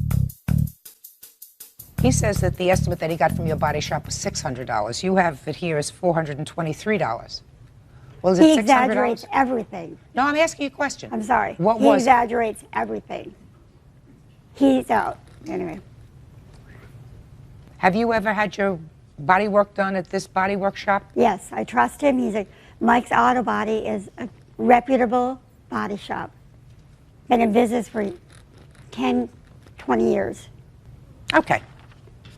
The estimate that you have is $423.84. Make it $424, and his lowest estimate is $898 or $900. Bert, do me a favor, please. You're in charge of this. Add up those two figures, $898 and $424. And then you want to divide it in half? Yes. I anticipated, Judge. Well, we've known each other a long time. Yes, we have. 661.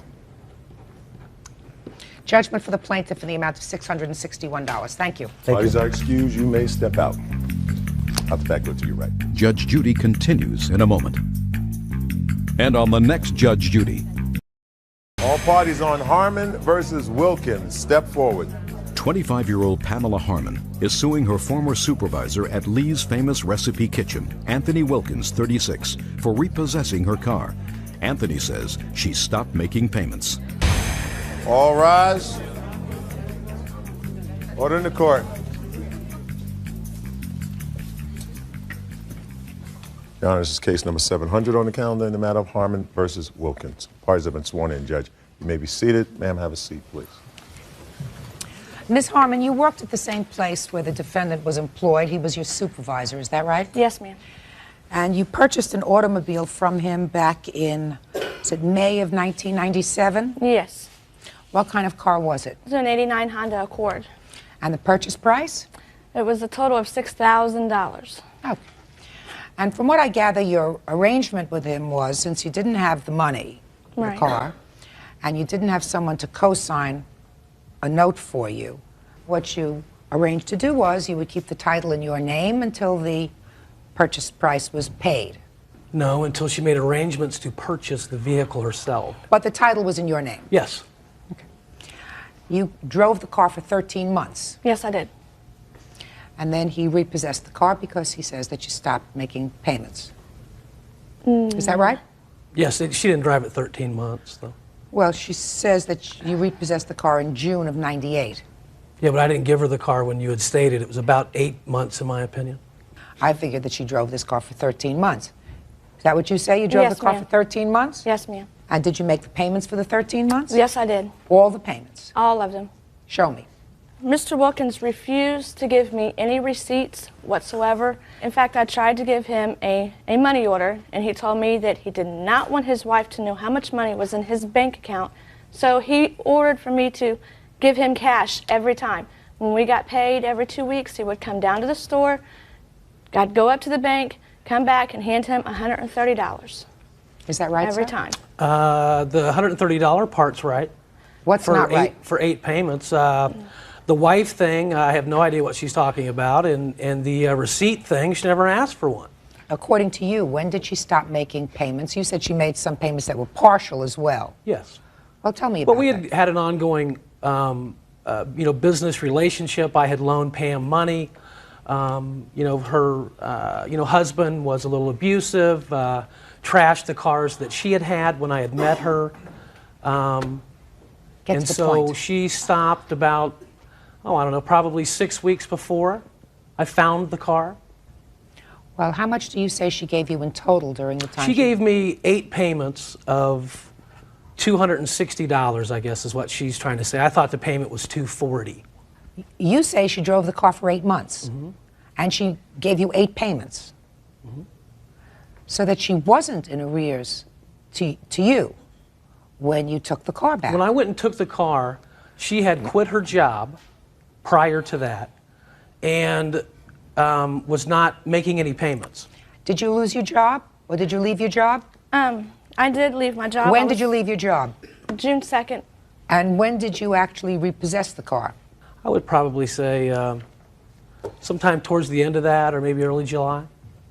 When did he repossess the car? It was the 19th of June.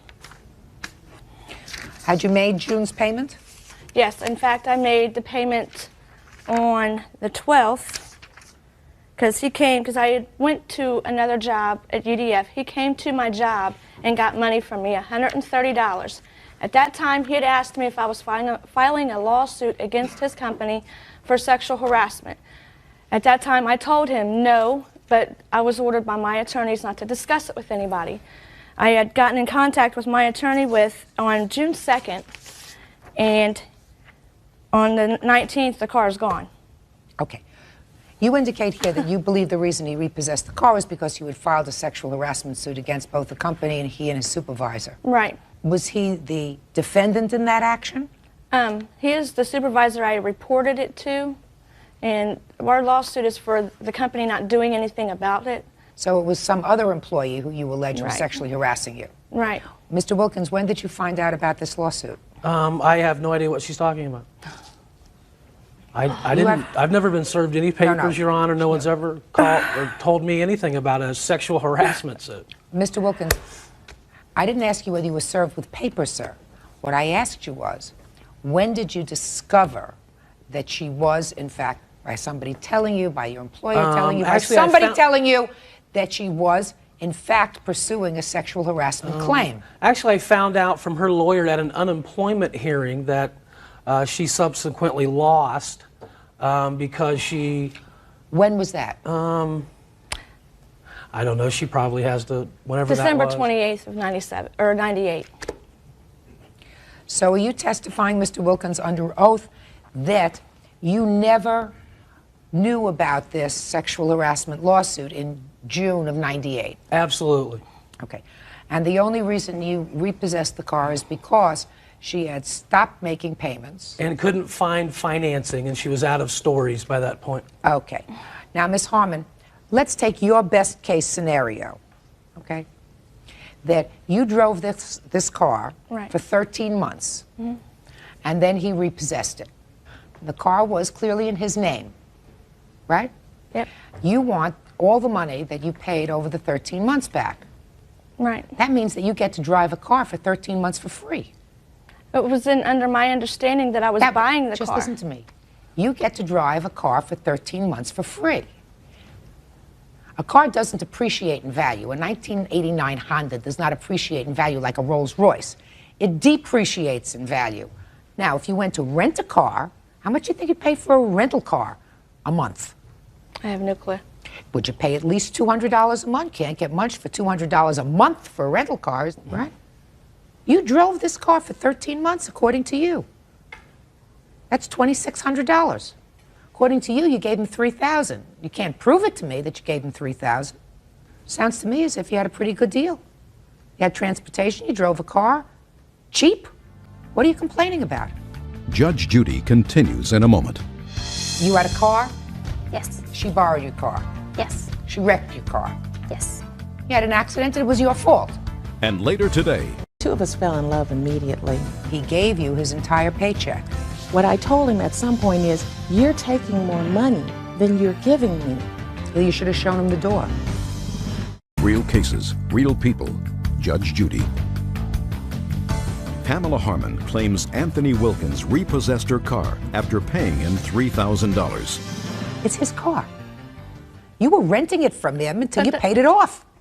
So you are really you're in a much more favorable position, as a matter of fact, than when you started, because you had a car that you could drive that was a reasonable car for 13 months that you paid about $200 a month for to drive it around.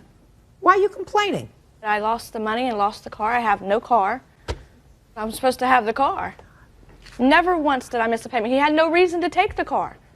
I don't believe that after you quit your job and filed a sexual harassment suit that you were paying him diligently. And you should be smart enough, and if you're not smart enough, you will be in the future, that when you make a car payment, you get a receipt. If you pay it in cash, you get a receipt. You get something to say, I made this payment. I trusted him. I thought I did. That's all. This case is dismissed. Parties are excused. You may step out. Justice prevailed. Don't buy a car from him. And now the next case. All parties on Tomlinson versus Gerondale. Step forward, please. 19-year-old student Tara Tomlinson says her former best friend, 19-year-old nanny Hillary Gerondale, borrowed her car and wrecked it. Hillary says Tara never asked if she was hurt. I have a lot of questions about this case. Ladies, you were friends when you were growing up and going to school in Alaska, is that right? Correct. You had a car? Yes. She borrowed your car? Yes. She wrecked your car? Yes. That was 3 years ago. Correct. How old were you at the time? 16. And you? 16. But let's just talk about the fact that you let this thing ride for 3 years. You knew it was your fault, right? Mm-hmm. You had an accident and it was your fault. And the idea is that when you have an accident and it's your fault, you take care of it immediately. So this is your mom? Okay. Step up here. Ms. Tomlinson? Yes. Can you tell me why you didn't immediately, when your daughter told you that her car had been wrecked, initiate suit against Ms. Gerondale on behalf of her daughter for the costs of having your car fixed? Well, we did initially contact them and made every effort to even split the cost with them of what it had cost us. They said that they would not pay for any of it. So we did. Hillary's father. Why didn't your insurance cover it?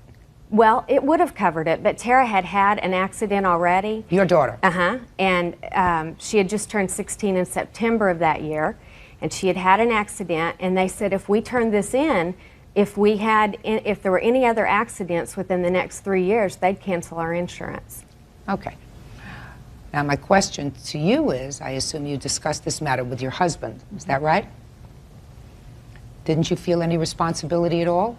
At the time, he did offer to pay the deductible, but by the time things escalated, the deductible wasn't going to be there because they chose not to turn into the insurance. What was your deductible? $500.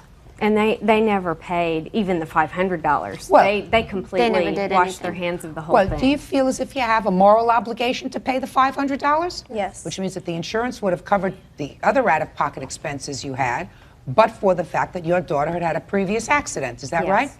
So you would consent to a judgment in the amount of $500. Is that fair? Yes. Perfect. Judgment for the plaintiff in the amount of $500. That's all. Parties are excused. You may step out. Our friendship suffered over something like this, and she and I were best friends for 4 years. I'm just glad after 3 years it's over with, and I just wish it could have been over with 3 years ago so we could have rekindled our friendship. And now the next case. Parties on Oaks versus Finley. Step forward, please. 48-year-old dog breeder Mignon Oaks is suing former live-in lover, auto salesman James Finley, 49, for rent. James says he gave Mignon all the money he made. Miss Oaks, you and the defendant lived together for 2 years. For 11 months. Okay. And you were hoping to build a future together, I assume. Yes, ma'am. It didn't work out. No. You say that he owes you money. Yes. For room and board. Yes. Tell me about that. In May of '97, I produced a program, and I had a gospel singer to come and put on a concert. James was one of her background singers. We met and we traveled in similar circles, and the two of us fell in love immediately. By September 27th, he moved in with me. One of the first things we decided on was that he would pay rent and how much the rent would be. We agreed on $250 per month, and he agreed that he would contribute $2 per month towards the food bill. What I didn't understand was the financial situation that he was in when he moved in. He worked a temporary job, and they didn't. Just a minute. Well, you acknowledge, Miss Oaks, in your papers, and he indicates that he gave you his entire paycheck. He gave me his entire check. And that you took that check. Is that right? Yes.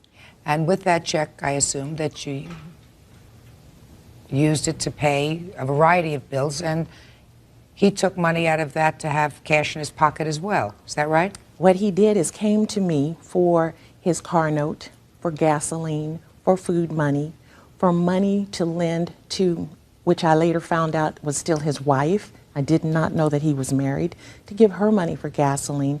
He'd often let her use his car and use one of my cars. What I told him at some point is, you're taking more money than you're giving me. Well, you should have shown him the door. Judge Judy continues in a moment. I was there for him. I supported him. I tried to help him be the man that he wanted to be. Well, it doesn't work out that way, Miss Oaks. Closed captioning sponsored in part by Real Cases, Real People, Judge Judy. Mignon Oaks is suing former live-in lover James Findlay for rent. So you took his paychecks and you handled the finances as if you were a married couple. Yes, ma'am. But when it didn't work out, you want him to pay you the $250 a month rent for 11 months. Is that right? That's correct. And food. That's correct. Well, it doesn't work out that way, Miss Oaks. Your Honor, there were more things involved that I did for him that were specifically loans. There are many things that I did for him because I cared for him, because I loved him. Show me the list that's for loans. What I have here, after he moved out, he made 3 payments to me on the loans that he agreed he owed me. It wasn't just for food and rent. I kept his car note current so that he could keep a job or try to find a job, paid gasoline bills so that he can get to and from. I bought him the suit that he's wearing so that he wouldn't look so shady and perform. Show me what he says he owes you. What I have here is a copy of 2 checks, front and back, that he paid me after he moved out, one for $500 and one for $100. Okay, so he They are paid you. made payable to me as a beginning. We got together, we sat down, we looked at the list. We both agreed on what he owed me. Well, what did you both agree on? He would pay me $300 a month each month beginning in January of this year for 2 years. Did you agree to pay her $300 a month for 2 years? Yes, I did. I did agree to pay her because initially she said that I owed her $11,000. And I've kind of got behind in the payments. I mean, we settled on a $7,500 figure, which again, both of those figures that she had presented me with initially, I felt were just too much money. So we tried to compromise at $7,500 with me paying her a certain amount of money. And it just hasn't worked out where I've been able to fulfill that obligation every month. Okay. Now, what was that for, Mr. Findlay? Again, the times that she paid my car note, quite a few gift items that she bought me, a few things that she had bought for my children. Okay. And how much was your car note? A little under $400 a month. How many times did she make this car payment for you? 3, maybe 4 months consecutively. Well, that's $1,600. We're not up to $7,500 yet, or even close. What else? There were a couple of cruises that we went on together. There were a couple of out-of-town engagements that she helped me get to. Well, when you went on cruises together, was there an agreement that you would pay half? No. When you went on cruises together, how did that come about? We, as soon after we met, we went on a gospel cruise with a friend of ours, and he was singing on that cruise. Did that cost you any money? Yes. Well, how much did it cost you? He borrowed $100 from one friend on the cruise, $100 from another friend on the cruise, and $100 from me. Okay, I'm not interested I paid the extras. The second cruise we went on a year later, he agreed to pay me back, and it was $625 in total for the cruise and the air. Does that sound familiar, the $625 for that cruise? Yes. And there was an amount that I gave her immediately as we returned from the cruise that she accepted, and I thought that was actually my end of it. How much was that? It was over $250. Does that sound familiar? He gave me $800, a check for $500, a check for $200. For what? A check for $100 towards the entire debt. Rent, food, the cruise. He was married. He could never come up with the money to file divorce papers. There was the filing fees for that. There were the car notes. I paid for his insurance for 2 months. I had to give him gasoline to go to work every day. We were trying to make it. I was there for him. I supported him. I tried to help him be the man that he wanted to be. It just didn't work out. Judge Judy will continue in a moment. On the internet, judgejudy.com. Why did you stop paying her? Well, you know, really, we started having some real problems. She became abusive. I'm still getting these threats that she's going to do this or that and tear up this or tear up that. You know, it came to a point where I was suggested to me by a friend that I should get a restraining order, and I didn't do that. It was also suggested by my employer that I do that because she had wrote letters to my job, addressed to my managers Was this and all all that. about money? Well, at this point, it seems to be all about money. Okay, so she wanted her money. If you'd paid her money, she would have left you alone. I don't think so. Well, let's try it. Judgment for the plaintiff in the amount of $5,000. That's all. Parties are excused. You may step out. Out the back door to your right. Judge Judy will continue in a moment. And on the next Judge... All parties on Hill versus Loker, step forward. 22-year-old office clerk DeShane Hill says former roommate, 21-year-old receptionist Ariel Loker caused her to be evicted. Ariel says DeShane threatened to kill her. All rise.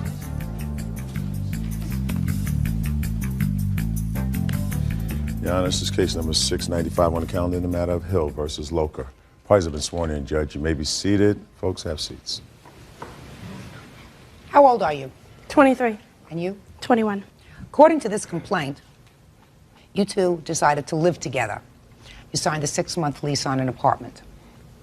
You moved in September. You each paid half the rent of September. Is that right? That's correct. And then came October, and you didn't have any money for the rent. Yes, Your Honor. Were you working? Yes, ma'am. So why didn't you have any money for the rent?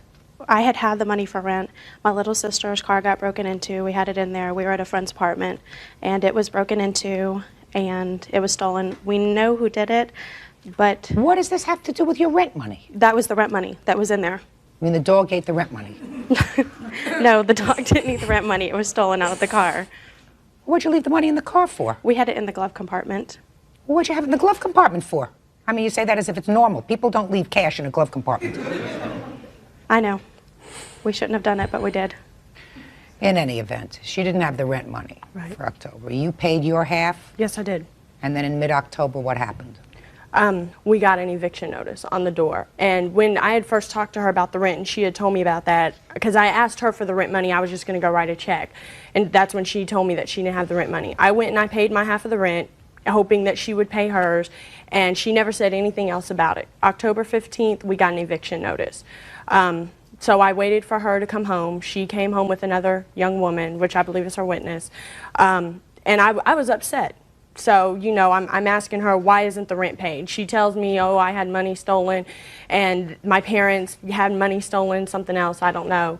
And I said, okay, but the rent needs to be paid, you know? And so she starts telling me her sob story about everything that's going on and saying that she has no way to pay it and that I'm not being understanding. My point was, maybe I'm not being understanding, but this is my rental history. This is my credit. And even if she has other problems, she shouldn't affect that. Absolutely right. Right. So what she said is she took her witness with her and said, well, I'm going to go call somebody and see if I can get the money. She came back later that evening. My boyfriend, who's my witness, was there. She came back later that evening and said that she had got the money, someone was going to send it to her, and that she'd pay the rent tomorrow. I didn't think anything of it. I believed her.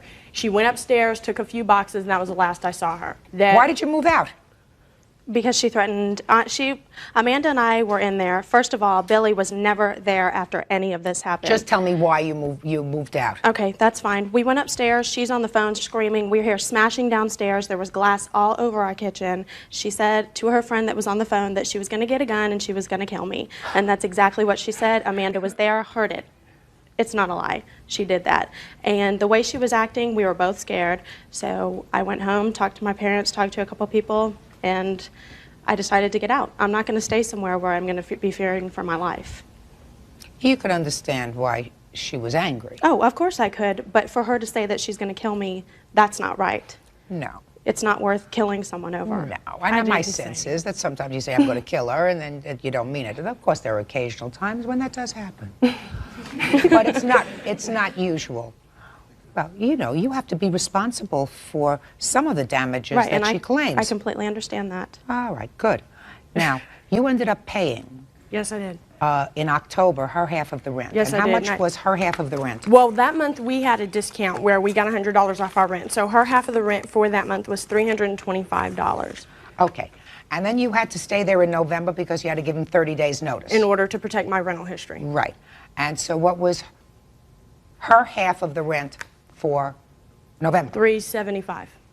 But I also had to pay reletting and cleaning fees as well as a result of this. I had to pay those. She did not pay any part. Okay.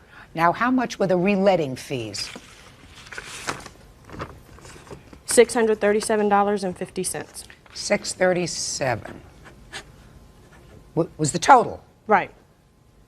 And the cleaning fees were $115 charged by the apartment complex. Just a second. The whole thing comes to about $1075. The next part of it is, of your lawsuit, is punitive damages. Right. A couple of $1,000. Little under. $1,700. How did you pick $1,700 for punitive damages? Well, there's a simple fact that when she did this, I ended up missing a week and a half of work. And that was because I had things that I had to work out with this apartment complex. I had things that I had to find somewhere else to live in a very short amount of time. This was money, I had to borrow money to come up with, to pay the reletting fees, things of that nature. I also missed a week and a half of school. My grade point dropped. You know, I had all A's and B's. Oh, you know, you could go on, and then and because your grade point dropped, you couldn't get into graduate school, and you couldn't get into graduate school, so you couldn't get a great job, and therefore affected your whole life. And over your lifetime, it probably cost you $150,000. But I would never have had these problems if she would have just stuck to the lease. Judge Judy continues in a moment. Now, because of this agreement that she broke, I'm paying extra rent per month. It's an interesting theory, but one that doesn't fly. And later today, I asked her to marry me, and she accepted. And then she told me she didn't love me anymore, and that she wanted me to move out. I don't know why you fell out of love with this guy, because he looks like a perfectly terrific guy to me. real cases, real people. Judge Judy. Deshane Hill is suing former roommate Ariel Loker for causing her to be evicted. Ariel felt physically threatened and had to move. In court, there are certain damages that are provable and certain things that we call aggravation. So this caused you aggravation. You don't get compensated for aggravation. What you do is you try to ensure that when you select somebody as a roommate, they have sufficient funds in order to pay their rent and pay their share, right? And the next time, I would strongly urge you and anybody else who's going to pick a roommate, somebody either that they know casually or even that they know very well, that says, listen, I'm going to go into this roommate situation with you. We're going to treat it like a business. We're each going to put so much in the pot at the beginning so that we are sure that we can make these payments at least for 3 months. And if you can't, then we know that we have a certain amount of security. Right. All right? But she's not going to compensate you for your aggravation, the drop of your grade point average. Well, it's not, I mean, it's not just that. It's the simple fact that, you know, I had to come up with other forms of money to pay for her part. I had to come up with extra money to get me another apartment. And now because of this agreement that she broke, I'm paying extra rent per month versus, you know, I could have been paying $120 less per month. So you also want her to pay the difference in the rent that you're paying now and that you were paying with her over the term of your lease? I wouldn't have to pay it if she wouldn't have broke it. Ms. Hill, it's an interesting theory, but one that doesn't fly. You're entitled to $1,075 from her. Judgment for the plaintiff in the amount of $1,075. Parties are excused. You may step out.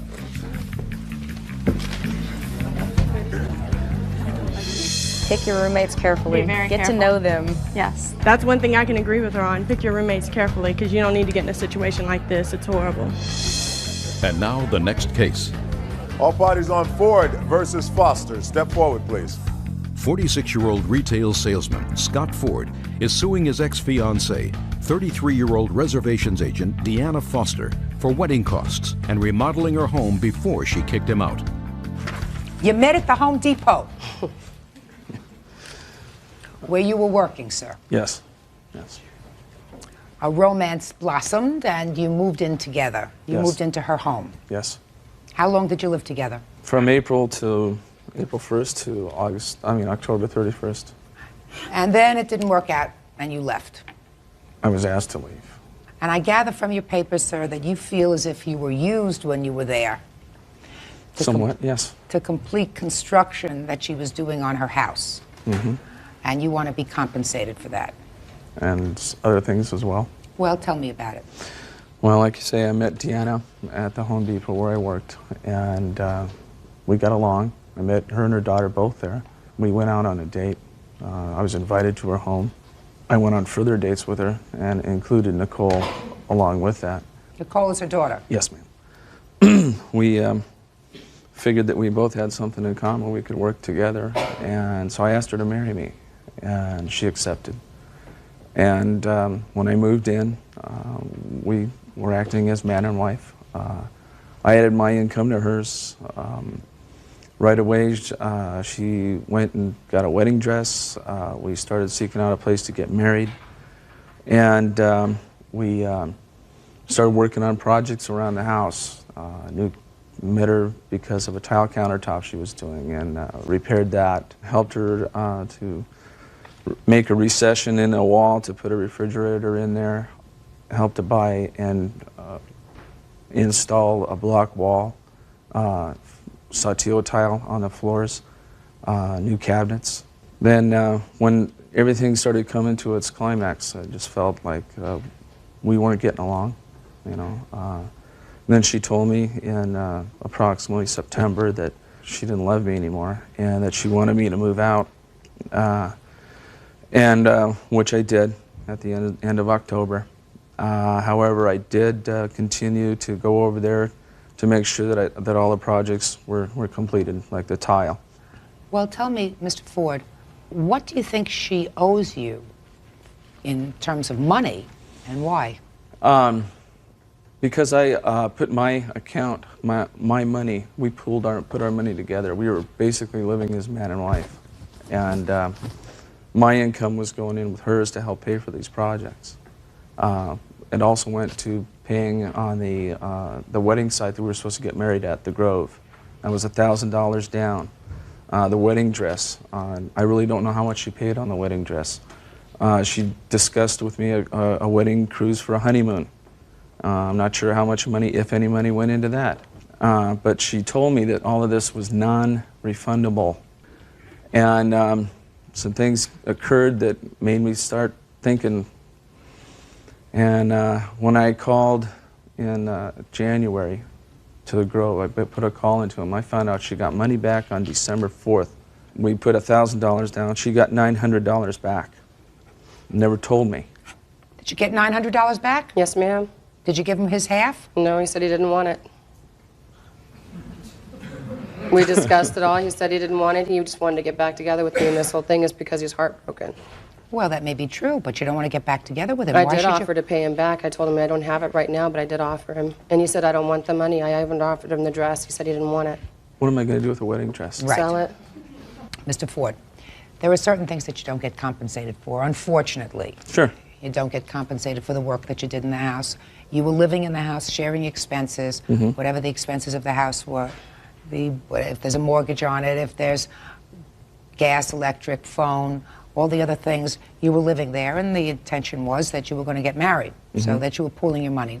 You know, people would be wise if, before they got married, they sort of kept things separate. Okay. Sometimes people are smart even after they're married to keep things separate, since the divorce rate in this country is 50%. Where do you live in California? No, Las Vegas, Nevada. Okay. Is there community property in Las Vegas? Yes. Well, if there's community property, you know that after you're married, whatever investment you made in the house, half of that is yours. But before you're married, zilch. Okay. you get left with nothing and a little bit of a broken heart. Judge Judy continues in a moment. And later today, You had the computer and you used it for 19 days. Yes. Well, you can't do that. We used each other's property. No, but this was a sale. Come on. real cases, real people. Judge Judy. Scott Ford claims ex-fiancée Deanna Foster had him remodel her home, pay wedding costs, then kicked him out. Deanna says she changed her mind about marriage. So far, you owe him $450. What about the wedding dress? The wedding dress is non-refundable. Did you buy it? Yes, ma'am. I have a receipt for $600. Good. And what did you just tell him to do with the wedding dress? I told him he could have it and he can sell it and take whatever he can get out of it. And he said he didn't want it. Good. So I'll tell you the same thing. Sell it. Okay. So say you can find somebody to buy it for you $400. You also owe him half for that, $200 for the wedding dress. What else? That's it. So far, I've got $650, sir. Okay. That you're absolutely entitled to. As far as the work on the house, Okay. you don't get compensated for that. All right. All I can say to you is this, Miss Foster. I don't know why you fell out of love with this guy, because he looks like a perfectly terrific guy to me. Thank you. Judgment for the plaintiff for the amount of $650. Parties are excused. You may step out.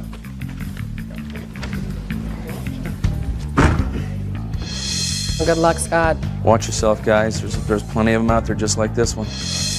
And now the next case. Parties on Goldsby versus Brantley. Step forward, please. Purchasing agent Connie Goldsby says her former friend, office manager Carolyn Brantley Knott, sold her a bad computer. Carolyn is countersuing Connie for using the computer without paying. Miss Goldsby, this was a friend of yours. Yes. And she had a computer, secondhand computer. She was selling it. Yes. She was selling it for $1,000? 600. 600. Mm-hmm. And you gave her $200 down. Yes. And took the computer. Yes. What was your arrangement with her as far as paying back the rest? I was going to pay her within a week or two, and there was some problems with the software, with the DOS in there. She was trying to locate. She tried to install her DOS floppies. Just listen to me. Okay. I know nothing about computers. Neither did I. Okay, I know nothing about it. So we're going to make believe that I'm a computer idiot, and we're just going to go on the law. Okay. You bought this computer for $600. You gave her $200 down. You were supposed to pay her the rest when? Within a few weeks. We didn't have a specific date. But within a few weeks? Yes. Okay. And there came a time when you told her you didn't want the computer anymore. Yes. How much after she brought it to your house? Well, the final time that I had told her was about 19 days. We, for the 2.5 weeks up until that 19th day, we were trying to resolve what problems there were with the software. Well, this is a secondhand computer. It's not under warranty. So after 19 days, you told her you didn't want the computer anymore. Right. And did you bring it back to her? No, actually, she was at my home. I had it prepared for her to take, and I was going to help her load it. She turned around and walked out. Well, I told her that I didn't want to buy the computer, and that she could reimburse me the $200, at her convenience due to their, financial situation. And she turned around and said to me that she hoped my kids didn't screw it up. Well, you had the computer and you used it for 19 days. Yes. Well, you can't do that. Well, it was back and forth. Caroline and I were trying to resolve. But you were using it during that 19-day period. You had kids, and your kids were using the computer. That's part of her defense, that your kids were using it during that period of time, during that 3-week period. We were playing. Well, so this is a very easy case. You have the computer back? I do. Ms. Goldsby, you buy a secondhand computer. A secondhand computer does not come with a guarantee. It does not come with a warranty. And if you knew immediately that there were certain problems with this computer, either you say, look, I don't want to buy it, it's trouble, but you don't keep it for 3 weeks, let your kids use it, and then say, I don't want it anymore because I really can't fix it, and then expect to get your money back. Judge Judy continues in a moment. Want justice? Call 1-888-800-JUDY. On the internet, judgejudy.com. Ms. Goldsby, after 19 days, you're not entitled to your money back. What gets worse is you kept the computer in your house for an additional period of time. Right. Then, ultimately, she said, all right, I'll give you back your $200. Let me have the computer back. And when she got it back from you, you sent your daughter to pick it up? My daughter went to pick it up. How much after this 19 days? How much after the initial purchase? There was a total of 45 days is what it was in her home. And so a month and a half later. The day they went to pick it up, her son was using it. My daughter had to wait for her son to get done using it to be able to take it. Okay. But she was talking with my daughter. They were friends. Doesn't make any difference. You used her property. You used her property. We used each other's property. No, but this was a sale. Come on. Okay. Ms. Goldsby, it's ridiculous. You can't have your $200 back. You don't really want to countersue her, do you? Yes, I do. Well, I'm dismissing your countersuit for use of the computer. Sell it. Meanwhile, I can't sell it. You're wrong to expect your money back. I mean, if you want to give her the other $400, she'll give you the computer back. You want that? No. And just a second. Okay. Hold on a second. You don't want that. No. So you're out $200. Your kids used the computer for 45 days. It cost you $200. That's all. This case is over. Parties are excused. You may step out. Judge Judy continues in a moment. And on the next... I've sat on this bench long enough to know that family cases never weigh lightly. They're not about money or cars or contracts. They're about love, tangled in fear, pride, and the desperate need to be right. That morning, two people walked into my courtroom. A father, mid-40s, stern, exhausted, and trying to look in control. A teenage girl, 17, eyes filled with defiance and sadness in equal measure. Between them sat the cause of their war, a car, a simple vehicle that had somehow become the price of freedom and the symbol of everything broken between them. David Palmer versus Vanessa Palmer, I read aloud. Plaintiff is suing his daughter for the return of a car he claims he purchased under agreement. The father looked angry. The daughter looked heartbroken. And I already knew this wasn't about ownership. It was about control. David Palmer, 42 years old, a man who worked hard, paid his bills, and raised his daughter alone after separating from her mother. He believed in structure, in order, and in his word being final. Vanessa Palmer, 17. Still in high school, curious, impulsive, and, like most young girls her age, convinced that love could fix anything. She had recently started seeing a 20-year-old man, a man with a 6-month-old baby. To David, that was a disaster waiting to happen. To Vanessa, it was love. When Vanessa turned 16, David bought her a car. Not a fancy one, just enough to get to school and work. He said it was a gift, but it came with unspoken conditions. No late nights, no skipping school, no seeing that boy. When she broke those rules, the car suddenly became something else. Not a gift, but a leash. I looked at David and asked, "Why are you suing your daughter, Mr. Palmer?" He adjusted his tie, his voice rising. "Because she disrespected my rules. I bought her that car so she could do the right thing, not so she could run off with some loser." Then I turned to Vanessa. "Your response?" Her voice was quiet but steady. "He didn't buy it as a loan. He said it was mine. Then he used it to control me. When I refused to break up with my boyfriend, he threw me out." There was silence. The kind of silence that tells you this fight wasn't just about property. It was about a home that had stopped feeling like one. I leaned forward. "Mr. Palmer, when you gave her the car, did you ask her to sign anything?" He held up a faded paper. "We wrote down that she'd follow the house rules or the car would come back to me." I took it, read it, then looked at him. "This isn't a legal contract. This is a parenting plan. And in this courtroom, parenting plans are not enforceable by lawsuits." He frowned. "So she gets away with it?" "No," I said. "She doesn't get away with anything. She learns. And you, Mr. Palmer, learn something too, that love and control don't mix." I turned to Vanessa. "Why did you leave home?" She hesitated. "Because he was angry all the time. He checked my phone, followed me, told me who I could talk to. I just wanted to breathe." David's face tightened. "I was protecting her." I raised my hand. "No, sir. You were punishing her for growing up." His voice cracked slightly. "She was slipping away. I didn't want her to make my mistakes." "And what mistakes were those?" I asked. He looked down. "I married too young, that was it. The real reason. A father reliving his own regrets through his daughter, trying to save her by taking her choices away." I said quietly, "Mr. Palmer, fear is not love. When fear runs a household, it breeds rebellion, not safety. You wanted to protect her, but you built a wall so high that she had no choice but to climb over it." He stared at me. "She left without a word." "She didn't leave to hurt you," I replied. "She left to find air. And that says more about how trapped she felt than how ungrateful she was." Vanessa started to cry. I didn't want to hurt him. I just couldn't stay where everything I did was wrong. I said softly, "That's what happens when love turns into a set of rules. Eventually, people break the rules, not because they want to, but because they can't breathe under them anymore." I straightened in my chair. "Legally speaking," I explained, "you cannot sue a minor for property that is part of parental care. If the car was purchased as part of supporting your child, then it falls under your responsibility, not her debt." David frowned. "So what happens now?" I looked him in the eye. "What happens now is you stop confusing parenting with possession. She's your daughter, not your defendant." He went silent. I took a breath. The court finds in favor of the defendant, Vanessa Palmer.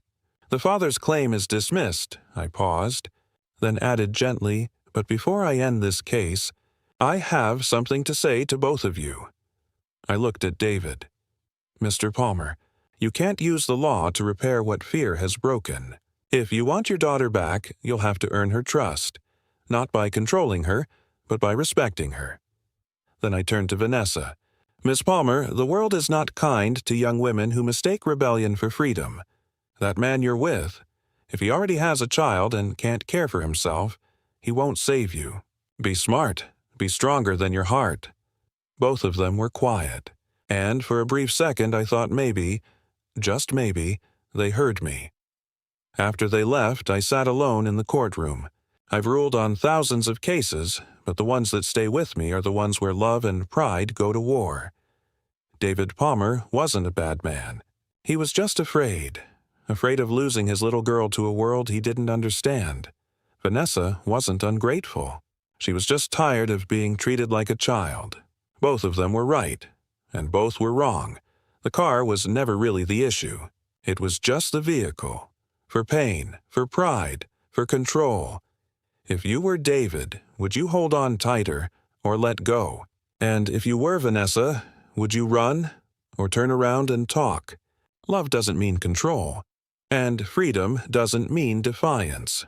The truth is, every parent has to learn when to step back, and every child has to learn when to listen. That day, I didn't just rule on a lawsuit. I watched a family on the edge of losing each other, hoping they'd find a way back, not through court orders, but through understanding, because at the end of the day, justice can give you a verdict, but only compassion can give you peace. There are days when I deal with broken contracts, days when I deal with broken cars, and then there are days when I deal with broken hearts, hearts shattered by arrogance disguised as virtue. That morning, when the bailiff called the case, I could already tell this wasn't going to be easy. Reverend Joseph Douglas versus Christina White, he announced. Plaintiff is suing for $5,000 in damages due to unfit living conditions and emotional distress. The man walked in wearing a cross around his neck and a scowl across his face. The woman followed. Tall, poised, dressed in black, eyes wary but proud. They didn't just bring a lawsuit into my courtroom.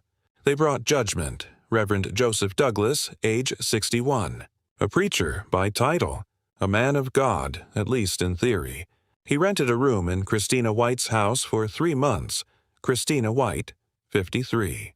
A small business owner. Born male, transitioned later in life. She worked hard to rebuild her peace, her identity, her dignity. For a short time, these two shared a roof. Then they shared something much heavier, a hatred born of misunderstanding. Reverend Douglas, I began, tell me why you're suing Ms. White. He cleared his throat, his voice booming with false authority. Your Honor, the conditions of that home were ungodly. The power was cut off.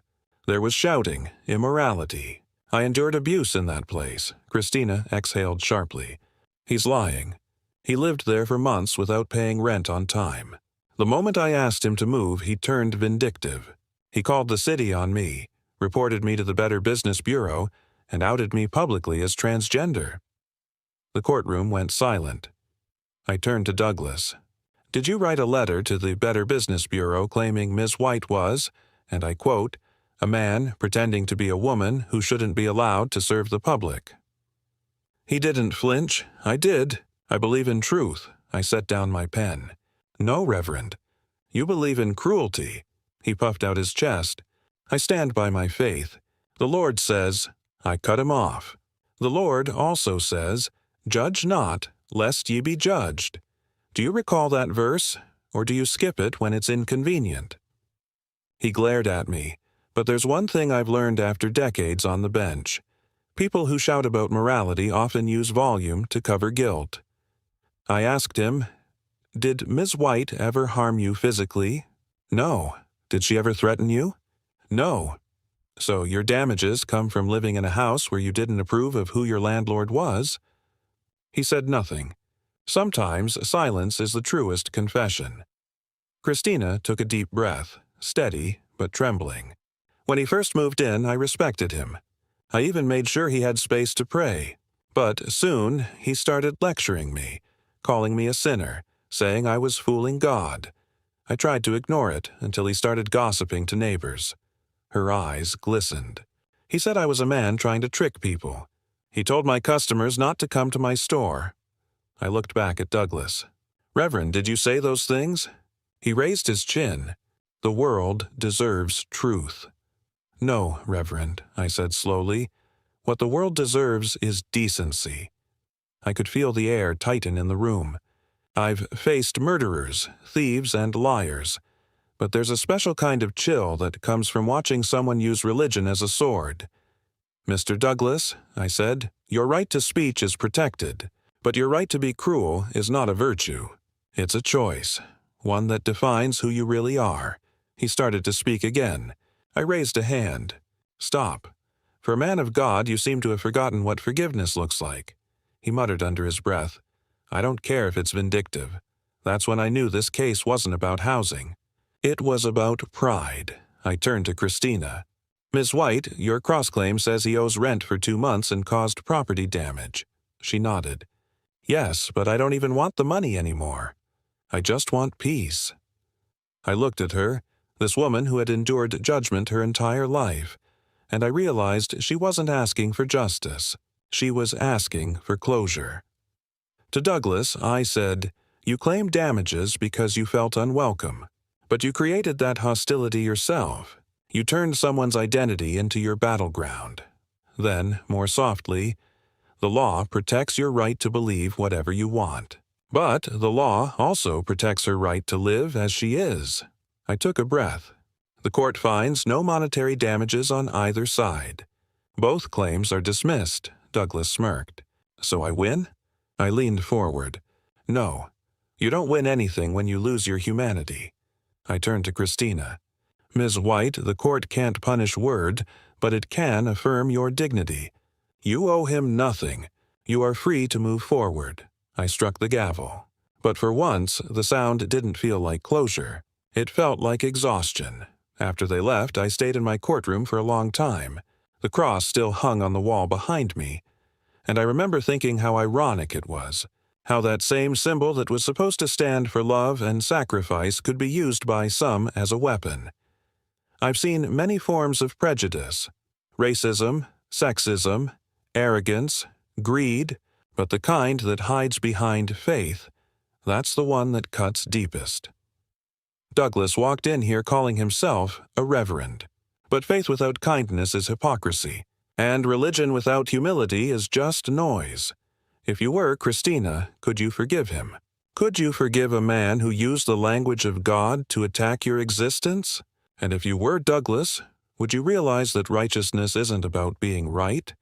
It's about being kind?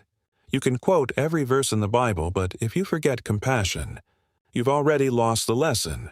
That day, the law didn't award money, but it restored something far greater: the dignity of a woman who refused to let hate define her. Justice didn't roar. It whispered. And sometimes that's the sound the world needs most. Some cases begin with betrayal. Some begin with greed. But this one began with love. That morning, as the bailiff called the case, 2 people walked into my courtroom. Not enemies, not strangers, but 2 people who used to say, "I love you." Now they wouldn't even look at each other. Susan Creech versus Thomas Daniels, I read aloud.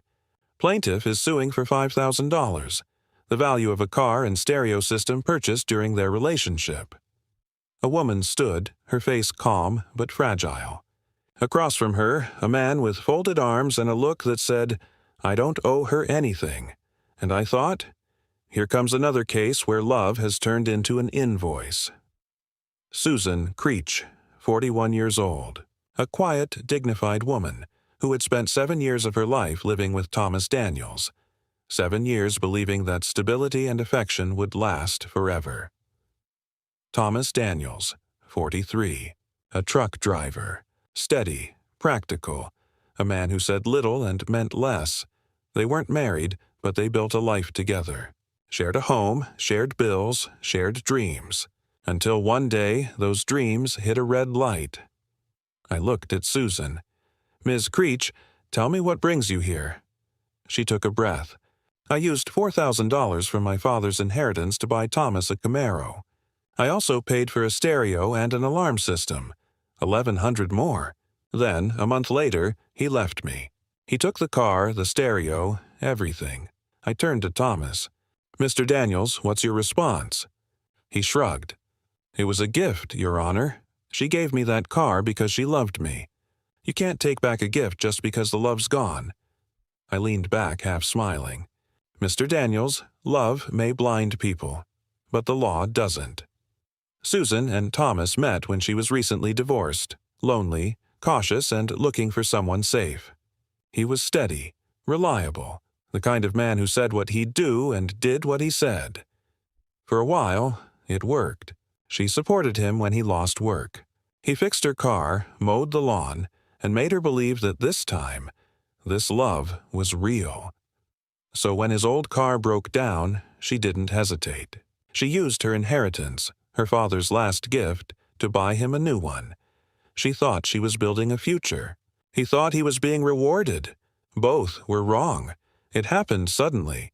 A fight about her teenage son. A boy who lived with them, who Thomas said was lazy and disrespectful. He gave her an ultimatum. "It's either him or me." She chose her son. He walked out. She told me quietly. "He said I had to pick. I picked my child. But it still broke my heart." I nodded. Sometimes love demands impossible choices. But no decent man should make you choose between him and your child. Thomas shifted, defensive. Her kid was out of control. "I didn't sign up to raise another man's son." I looked at him. "No, you didn't, but you did sign up to be a man of decency. And part of that is understanding that family isn't just yours, it's hers." "Mr. Daniels," I asked, "did you agree to pay her back for the car?" He frowned. "She never asked me to. It was her idea." "Did you put the car in your name?"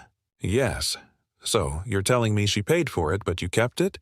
He nodded. "She wanted me to have it." I smiled tightly. "She wanted you to have her, Mr. Daniels. The car was just collateral." He opened his mouth to argue, but I continued. "And when the relationship ended, so did the condition under which the gift was given. That's the thing about conditional gifts. They're not really gifts.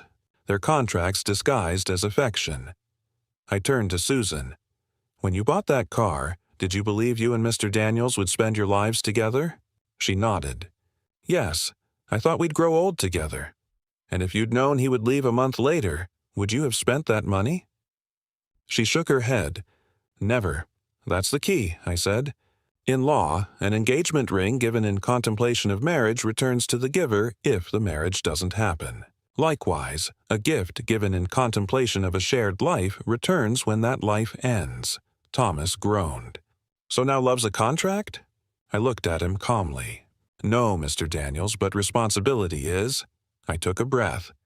"The court rules in favor of the plaintiff, Ms. Creech, in the amount of $5,000. Thomas frowned. "You can't sue over a breakup." I nodded. "You're right. You can't sue for heartbreak. But you can sue for what heartbreak cost." He looked stunned. She smiled. "Not in triumph, but in peace." I added quietly, "And, Mr. Daniels, next time you give someone an ultimatum, make sure you're ready to lose." After they left, I sat alone in my courtroom. The file lay open. Creech versus Daniels, $5,000. But the real value wasn't in the car, it was in the lesson. Too many people treat love like an investment. They pour everything in, expecting it to double. But love isn't a bank, and when it collapses, you can't just call the FDIC. Susan wasn't trying to punish him. She was trying to reclaim herself, and in that sense, she won something much bigger than money. If you were Susan, would you have chosen love over your child? Would you have risked your inheritance for someone who promised you forever, but gave you a month? And if you were Thomas, would you still call it a gift, or finally admit it was a price you never intended to pay? The law can return the car, but only wisdom can return peace. That day, justice wasn't about punishment. It was about clarity, a reminder that even when love ends, honor shouldn't. Because in the courtroom of the heart, we all stand guilty of giving too much to those who give too little in return. Not every case that lands in my courtroom is about crime. Some are about heartbreak, the kind that hides behind polite smiles and financial receipts. That morning, when the bailiff called the case, I could feel it before anyone spoke. There was tension in the air. Not anger, not hatred, but something quieter and sadder. Disappointment. Michael Blick versus Jennifer Blick, the bailiff announced. Plaintiff is suing for $2,900, money loaned during their personal relationship. A man in his late 40s took the stand, nervous but proud. Across from him sat a woman in her 30s, calm, tired, her hands folded in her lap. They didn't look at each other. They didn't need to. Their silence already told the story. Michael Blick, a kind man, soft-spoken, a little too trusting. He'd spent years alone, working as a mechanic. Then one day he met Jennifer. Jennifer Blick. Beautiful, confident, and married. She lived in quiet unhappiness, the kind that makes people reach for attention instead of therapy. They became close, friends at first. But like so many stories that start with sympathy, it soon became something more dangerous. Emotional dependence. Michael called it love. Jennifer called it comfort. And comfort, unlike love, comes with an expiration date. It started small. A bill here, a car payment there. Jennifer's husband was out of work. She said she was struggling. Michael stepped in. He wanted to help. He wanted to be her hero. She told me her lights were about to be shut off. He told me in court. So I paid the bill. Then she needed help with groceries. Then her rent was behind. So I deposited $2,900 directly into her account. I looked at him. Was this account shared with her husband? He nodded.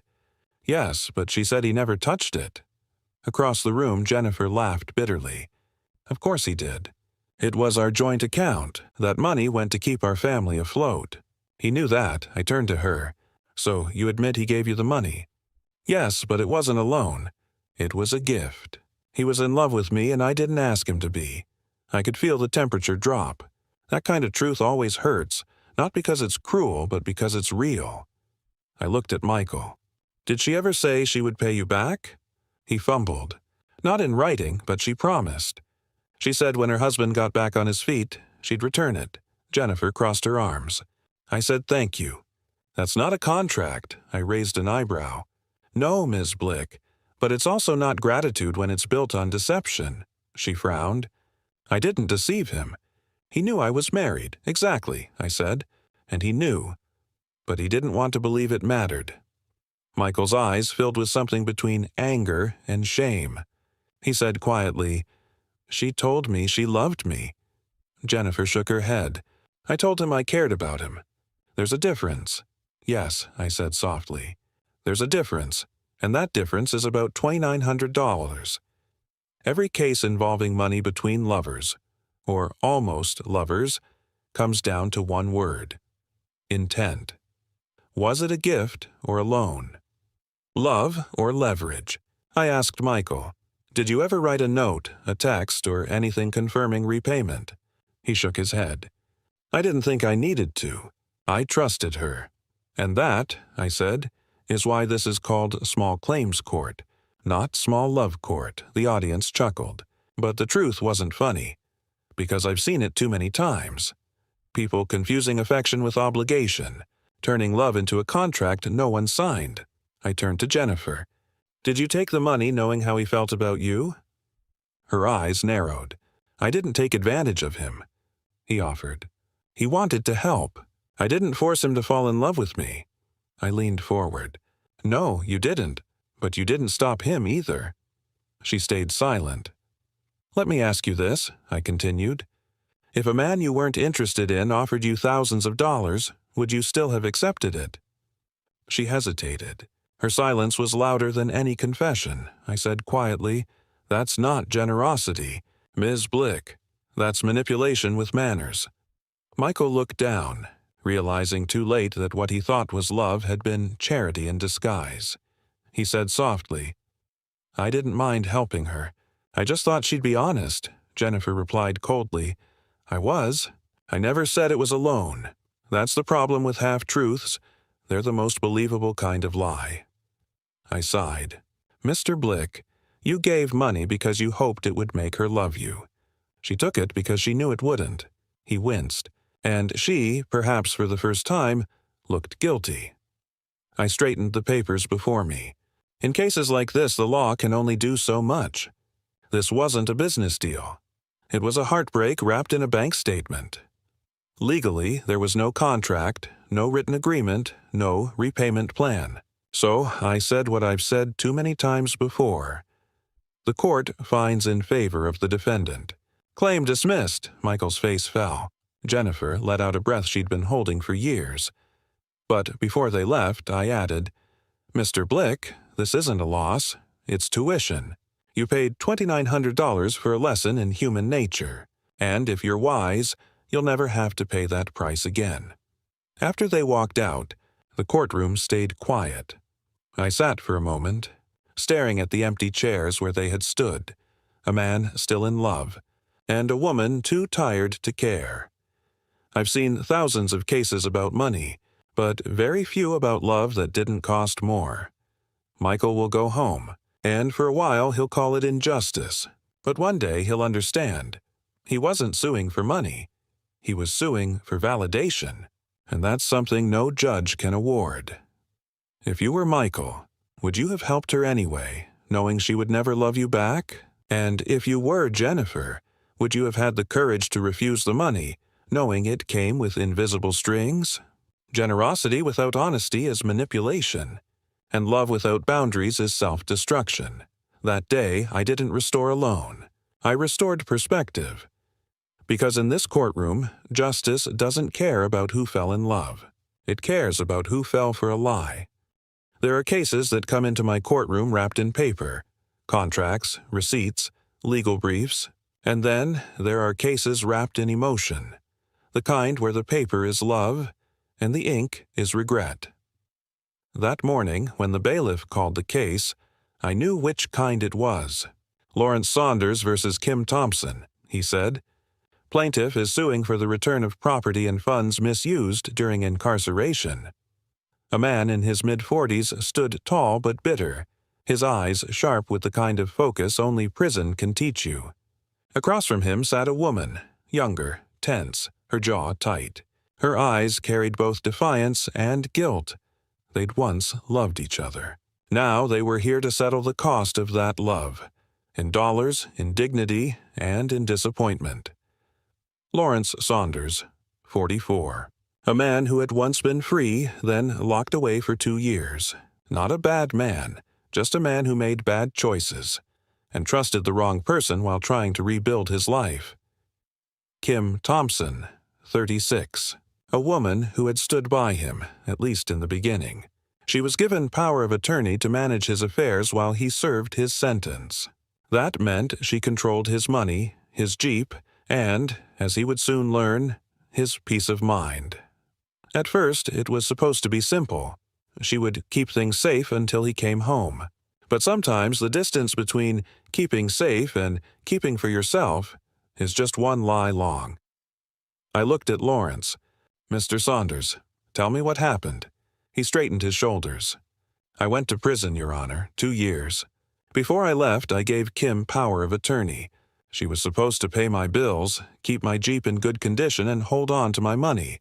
When I got out, my money was gone, my Jeep was wrecked, and my gun was gone too."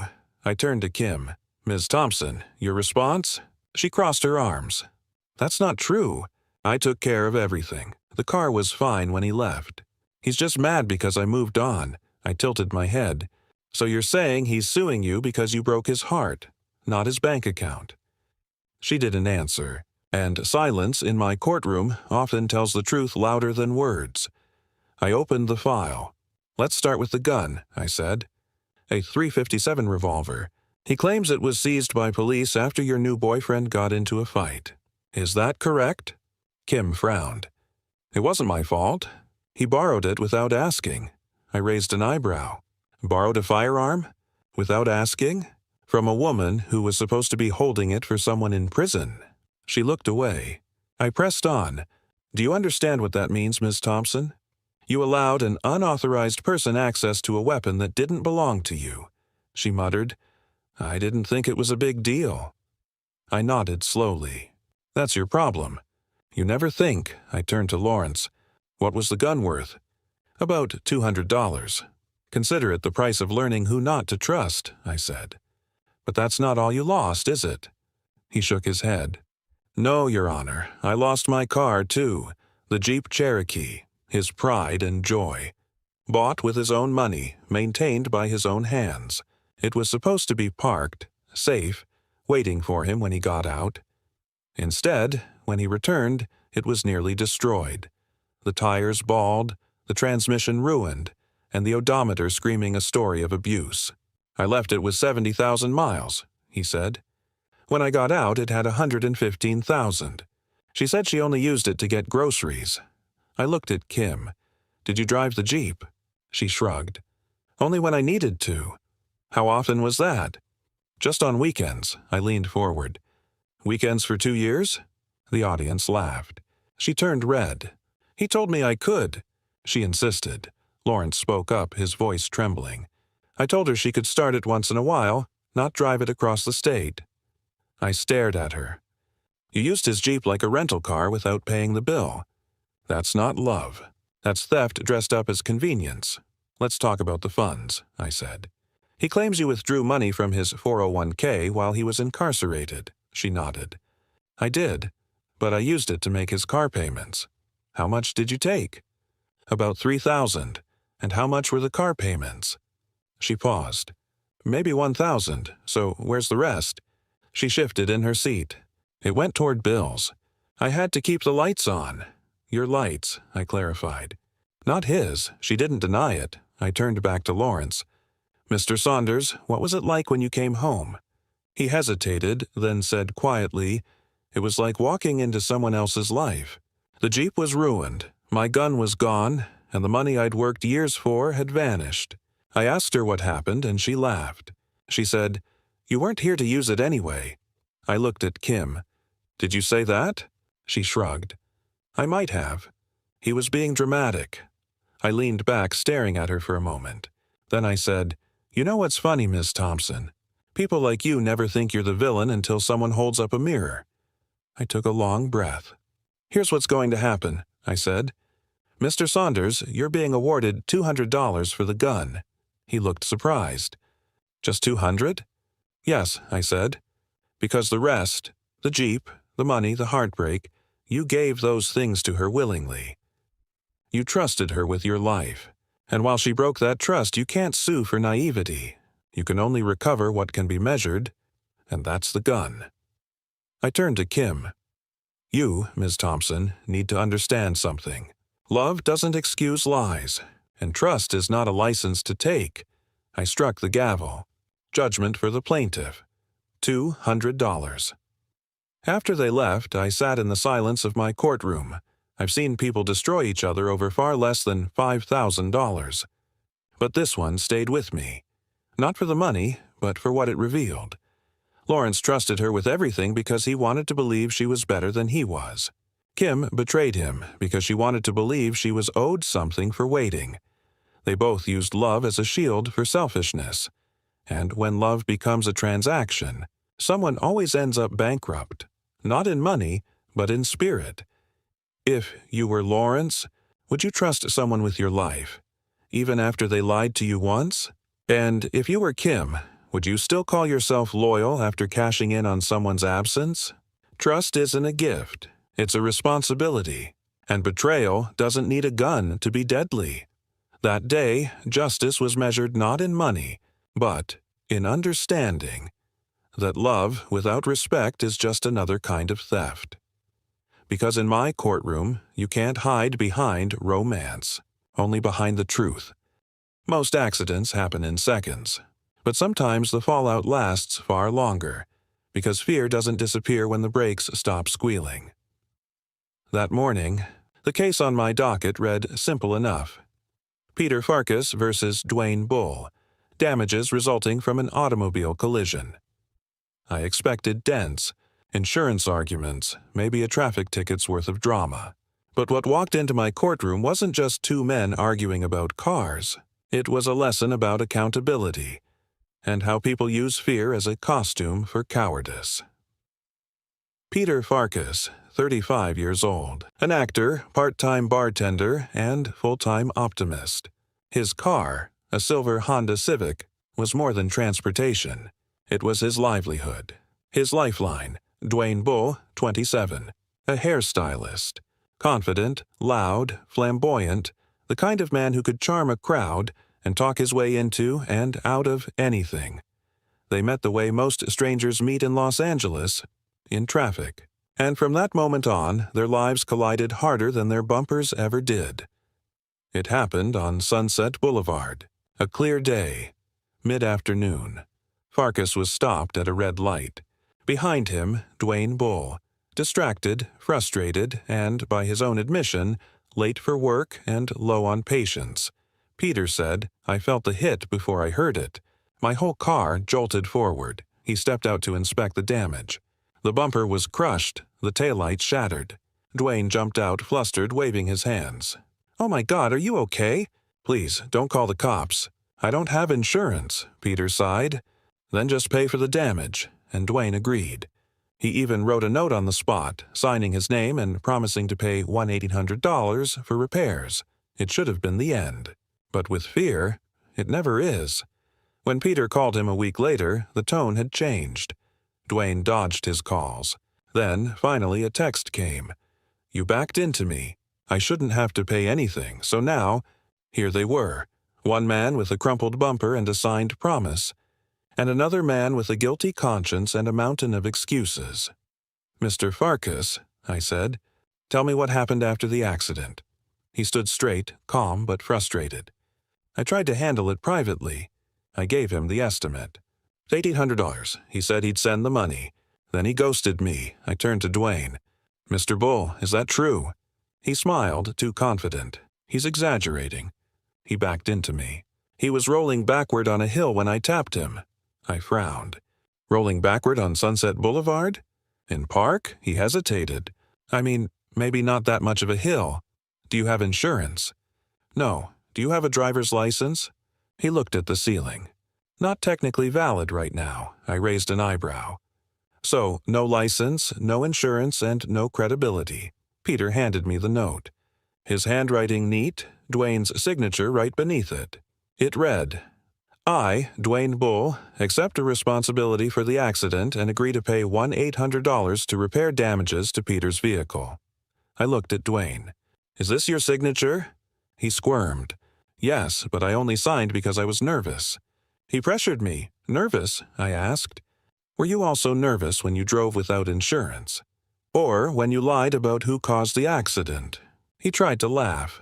"Your Honor, I didn't mean it that way." I leaned forward. "Mr. Bull, your mouth is writing checks your character can't cash. I've seen this pattern 1,000 times.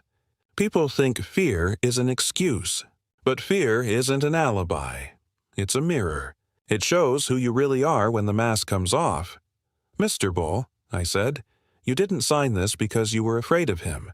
You signed it because you were afraid of responsibility." He said softly, "I didn't want the cops involved.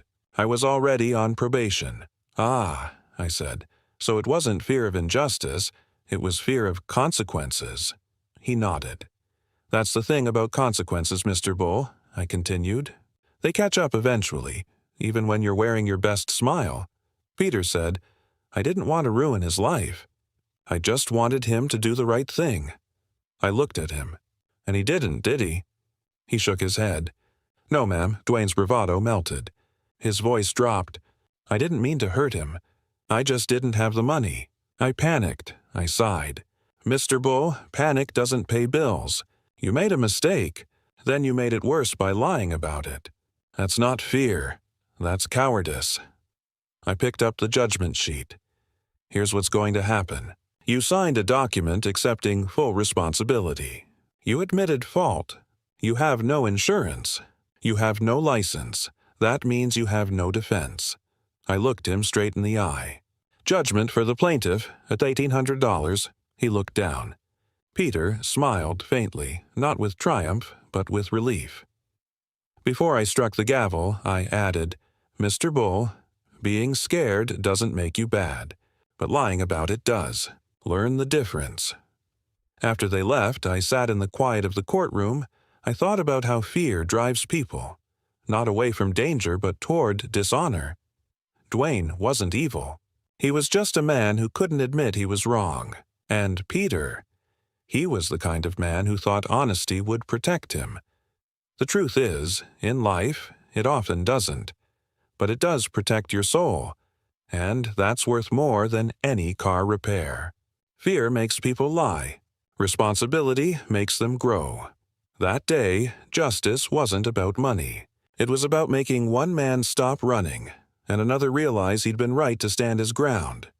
Sometimes the smallest cases carried the biggest truths. A bicycle, a friend, a favor gone wrong.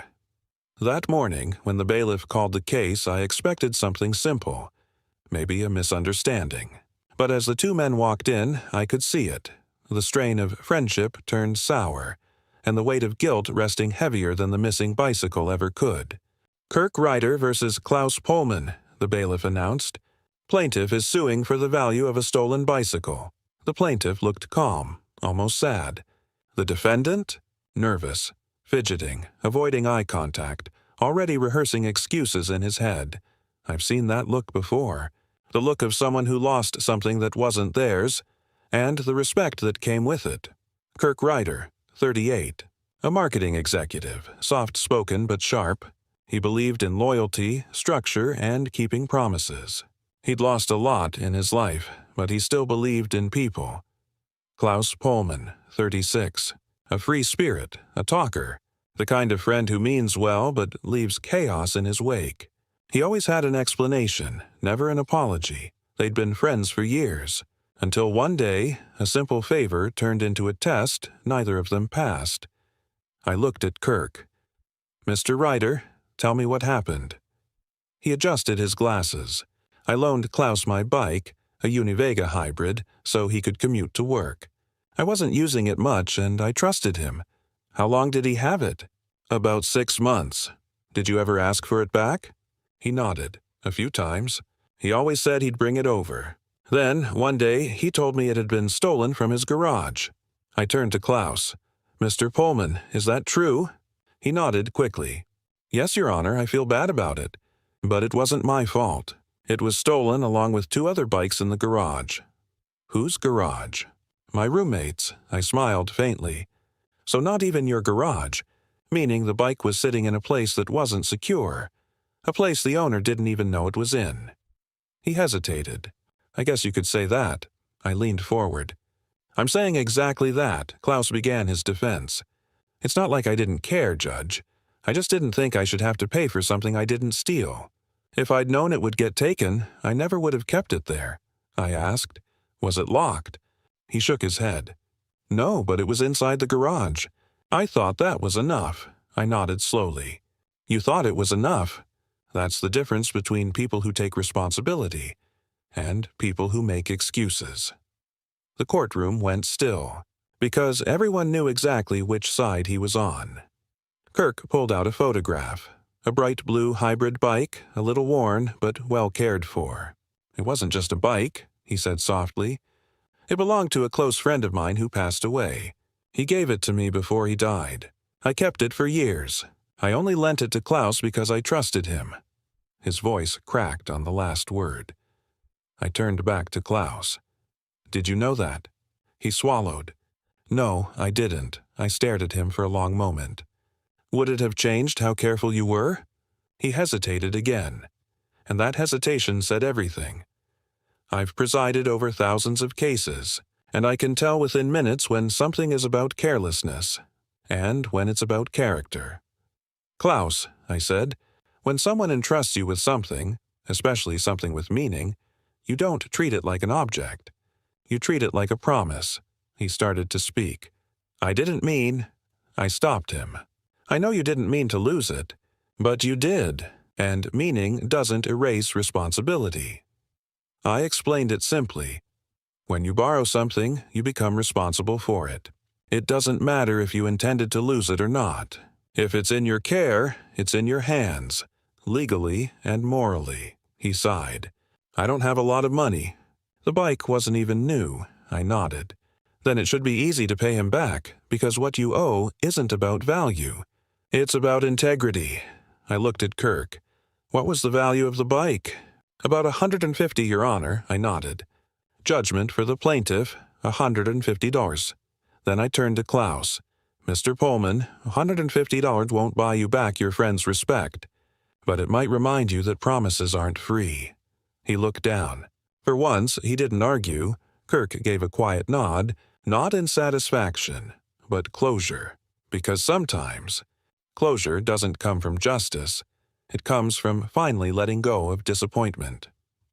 After they left, I sat for a while, thinking about how fragile trust really is. It's strange. People protect their property better than they protect each other's faith in them. Cleos didn't mean harm, but neglect isn't innocent. It's the silent twin of betrayal, and Kirk. He didn't sue for money. He sued for acknowledgement, for someone to finally say, "I'm sorry." But some people can't even pay that debt. If you were Kirk, would you lend something precious to a friend again? Would you forgive carelessness that broke more than property? And if you were Klaus, would you see this as punishment or a lesson? Responsibility doesn't start with guilt. It starts with respect. That day, I didn't just rule on a lost bicycle. I ruled on something far rarer. A reminder that friendship is a contract too, and breaking it leaves scars money can't cover. Some cases are about broken contracts. Some are about broken cars. And some, the hardest ones, are about broken people. That morning, when the bailiff called the case, I noticed the woman walking in slowly, clutching papers with trembling hands. Her eyes darted nervously around the courtroom. Behind her came a man, tall, angry, and unrepentant. You could feel the fear following her like a shadow. Tamara McBride versus Bernard Golden, the bailiff announced. Plaintiff is suing for a $640 phone bill. A phone bill. That's what the papers said. But what stood behind those numbers wasn't money. It was power, control, and a woman finally brave enough to stand up to both. Tamara McBride, 38. Disabled, living on SSI, surviving on a small government check, and a lot of patience. She had been in an on-and-off relationship with Bernard for 3 years.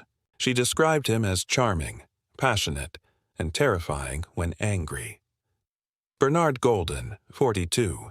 Unemployed but proud, living off his girlfriend's kindness. At least, that's how it started. Then kindness turned into survival. They met at church. She thought he was safe.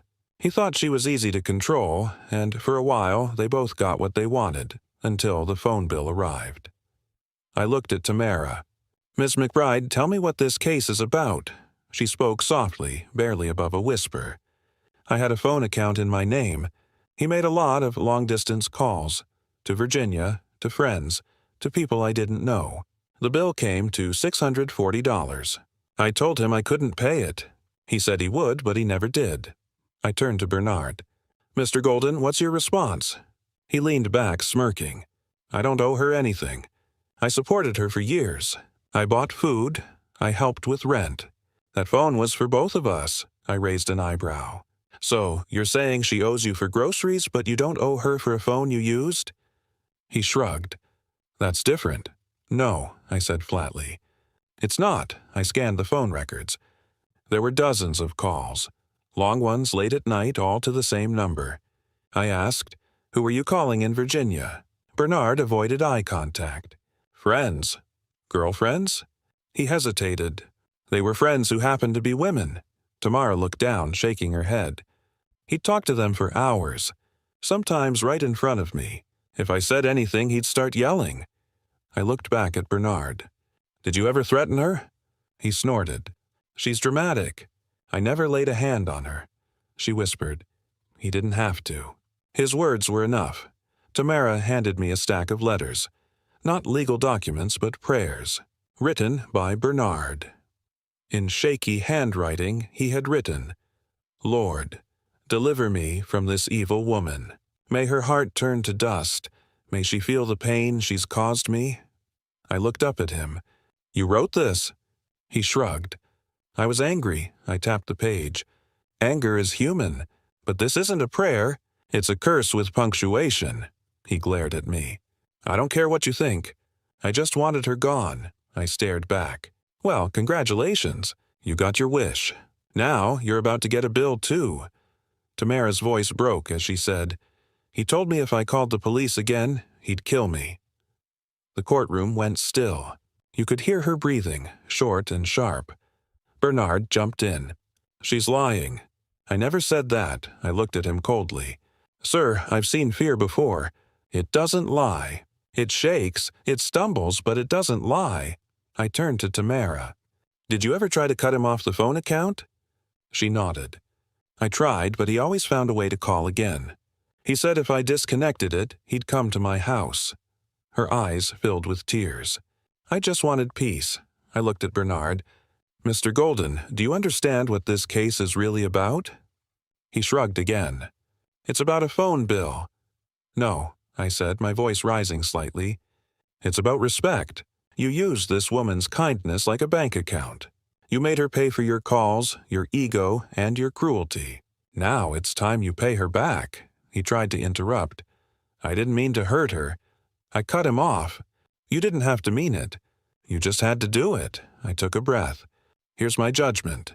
Mr. Golden, you will pay Ms. McBride $640, the full amount of the phone bill." He started to protest. "This is ridiculous." I raised a hand. "What's ridiculous is a grown man praying for vengeance on the woman who kept his lights on." He went silent. I turned to Tamara. "You don't owe him forgiveness. You only owe yourself peace." Then I struck the gavel. Judgment for the plaintiff.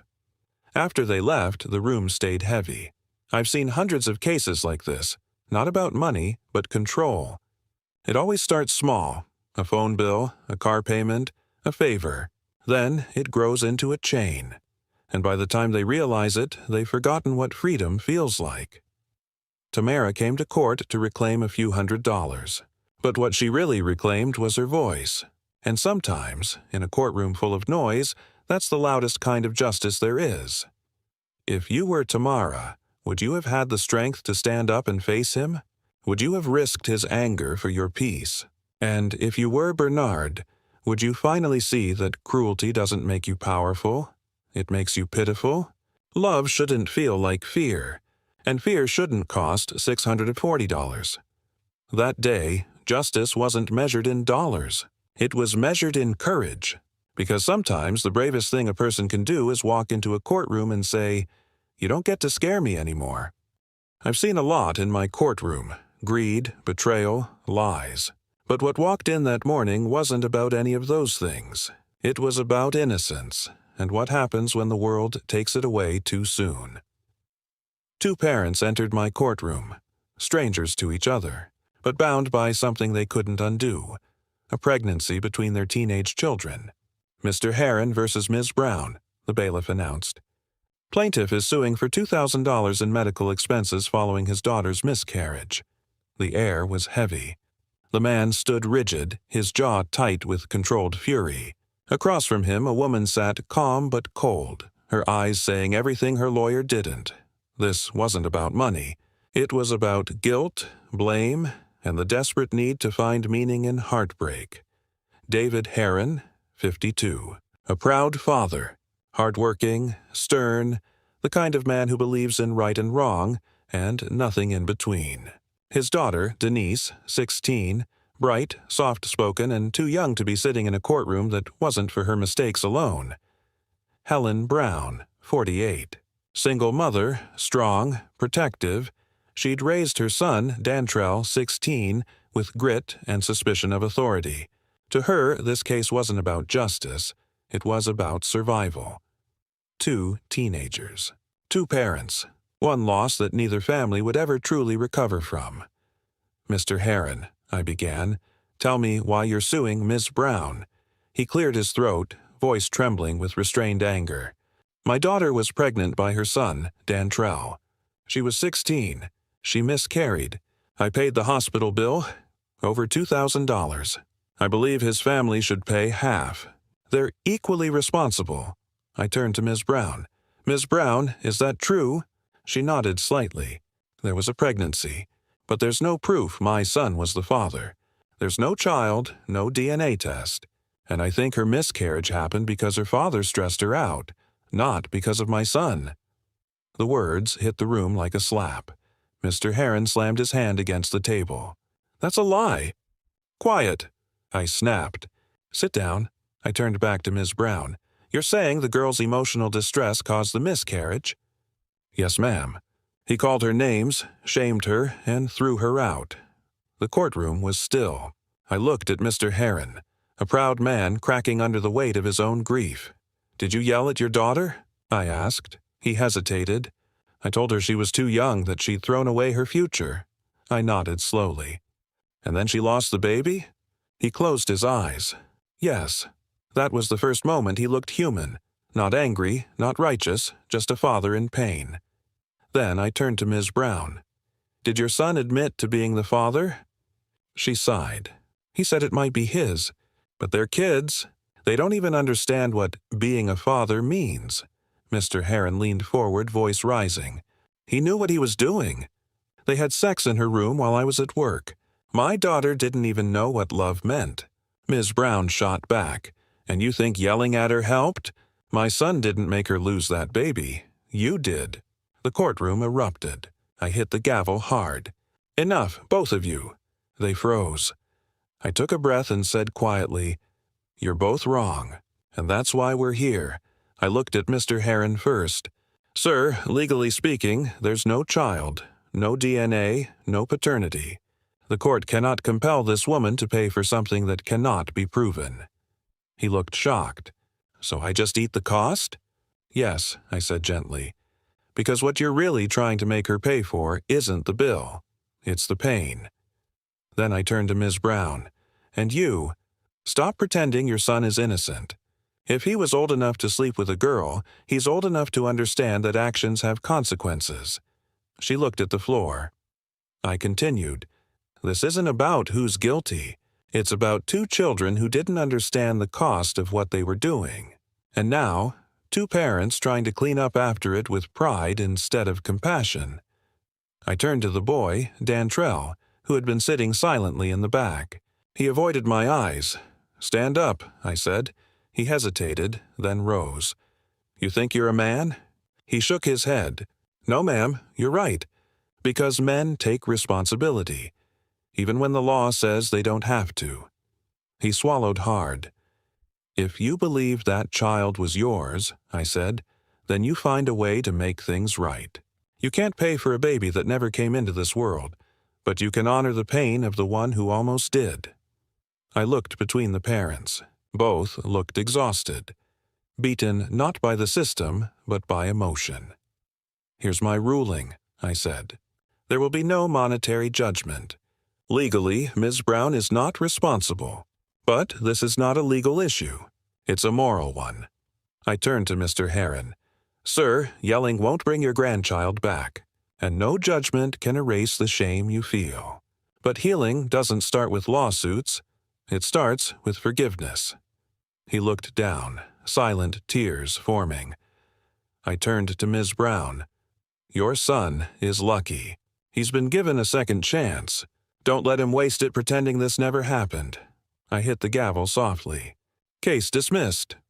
After they left, the silence in the courtroom lingered longer than usual. Even the audience didn't move. I sat there, thinking about how fragile life can be, and how easily adults forget that children make mistakes because they're still learning what love, responsibility, and loss mean. Denise lost a baby. Dantrell lost his innocence, and their parents lost the chance to teach them gently. If you were Mr. Heron, would you forgive the boy who changed your daughter's life? Would you learn to guide her with love instead of anger? And if you were Ms. Brown, would you make your son face what he did? Or would you keep protecting him from growing up? Children make mistakes. but it's adults who decide whether those mistakes become lessons or lifelong scars.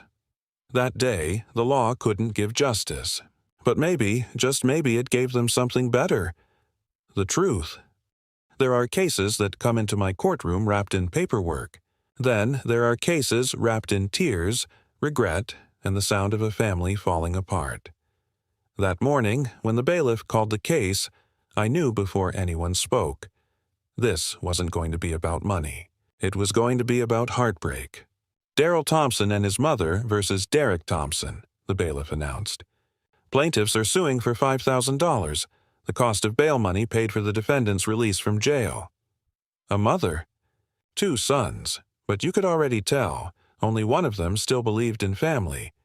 Derek Thompson, 32, a son who had been in and out of trouble more times than he could count. Always promising to do better, never following through. Charming, selfish, and dangerously comfortable with being rescued. Daryl Thompson, 34. The older brother. Quiet, responsible, the kind of man who keeps the family afloat while his sibling sinks it. Mrs. Thompson, 60. The mother, soft-spoken, faithful, a woman who loved her sons too much to see the difference between forgiveness and enabling. And there they were. A triangle of love, lies, and bail bonds. I looked at Mrs. Thompson. "Tell me why you're here." "Ma'am," her voice shook. "My son Derek was arrested for domestic violence. His bail was $5,000. I didn't have the money, so I used my house as collateral. I told him, when you get your tax refund, pay me back so I can remove the lien. He promised. He didn't." I turned to Derek. "Is that true?" He shrugged. "Yeah, but I needed that money. My van broke down. I had to fix it to get to work." I raised an eyebrow. "Let me get this straight. Your mother put her home on the line for you, and when you finally had the means to pay her back, you spent the money on your car?" He nodded. "Yeah, I was going to pay her later." I turned to Daryl. "You're part of this suit too, correct?" He nodded. "Yes, Your Honor. I helped with the bail too. I co-signed because my mother was terrified of losing the house. We believed him when he said he'd pay us back." Derek rolled his eyes. "I told you I'd handle it." Daryl snapped. "You've been saying that for years." "Derek, you handle it by letting everyone else clean up your mess." The tension was thick, the kind of silence that comes when love starts curdling into anger. I turned to Mrs. Thompson. "Ma'am, how many times have you bailed your son out?" Her hands trembled. 3. "And has he ever paid you back?" "No, Your Honor," I sighed. "Then why did you do it again?" She smiled weakly. "Because he's my son." There it was, the saddest answer I hear too often in my courtroom. Because love, when it forgets boundaries, becomes a trap. I said softly, "Love without accountability isn't love. It's permission." Derek leaned forward, defensive. "You don't know what it's like. When you've got no one, your family's supposed to be there. That's what family means." I met his stare. "No, Mr. Thompson, family means you show up when they need you, not only when you need them." He shot back. "My mom wanted to help. I didn't force her." I nodded. "You didn't have to force her. You just knew she'd say yes, and you've been using that yes your whole life." He looked away. The truth has a way of shutting people up. I turned to Mrs. Thompson. "You love your son, don't you?" Tears welled up. "With all my heart. And you want him to change?" "Yes." "Then stop saving him." She blinked. Confused, I said, "If you keep catching him every time he falls, he'll never learn what the ground feels like." Daryl nodded slowly beside her, his voice breaking. "I've been saying that for years, Mom," Derek muttered. "You're both against me now?" I looked at him sharply. "No, they're for you. Just not for your lies." I picked up the file. "Here's my ruling. Derek Thompson, you owe your mother and brother $5,000, the full amount of the bail money. You promised to repay them when you got your refund. You didn't. You broke that promise." He opened his mouth to argue, but I continued. "And let me be clear. This isn't about the money. It's about respect. You used your mother's love as collateral. And that, Mr. Thompson, is theft. Not of dollars, but of dignity." I turned to Mrs. Thompson. Ma'am, I know you love your son, but love must evolve. From now on, if he lands in jail again, leave him there. I struck the gavel. Judgment for the plaintiffs. $5,000. After they left, I sat in the quiet courtroom, thinking about the kind of pain that hides behind the word family. Mothers like Mrs. Thompson live on the edge of heartbreak every day, trying to save a child who doesn't want to be saved. And sons like Derek, they live on borrowed forgiveness, but forgiveness, like money, runs out. Daryl walked out with his mother's arm in his. Derek stormed out alone, and for the first time, I think Mrs. Thompson realized sometimes losing a child's trust is the only way to make them grow up. If you were Mrs. Thompson, could you still love a child who keeps breaking your heart? Would you still open the door knowing every thank you ends with another betrayal? And if you were Derek, would you ever look in the mirror and admit that being saved doesn't make you safe? Love doesn't mean endless forgiveness. It means drawing the line, so the people you love don't destroy you while you're trying to save them. That day, the law restored money, but the lesson restored something deeper: self-respect. Because in the end, justice doesn't just belong to the victims. Sometimes it belongs to those brave enough to stop being enablers.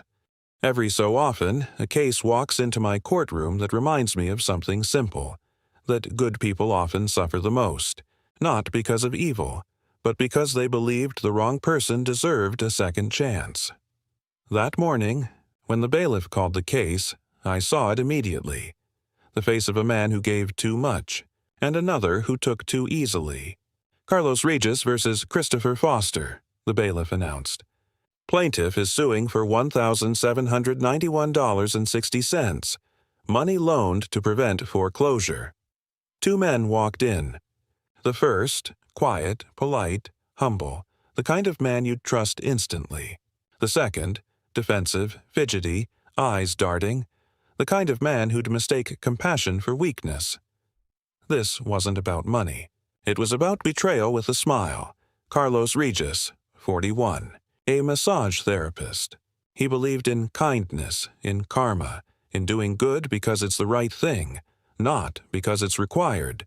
Christopher Foster, 39, a father of two, recently unemployed, living in the same neighborhood as Carlos. He was struggling to make ends meet, or at least, that's what he said. They weren't best friends, but they were close enough for Carlos to think he'd do the same for me. But friendship, as I've learned, isn't tested when times are good. It's tested when money changes hands.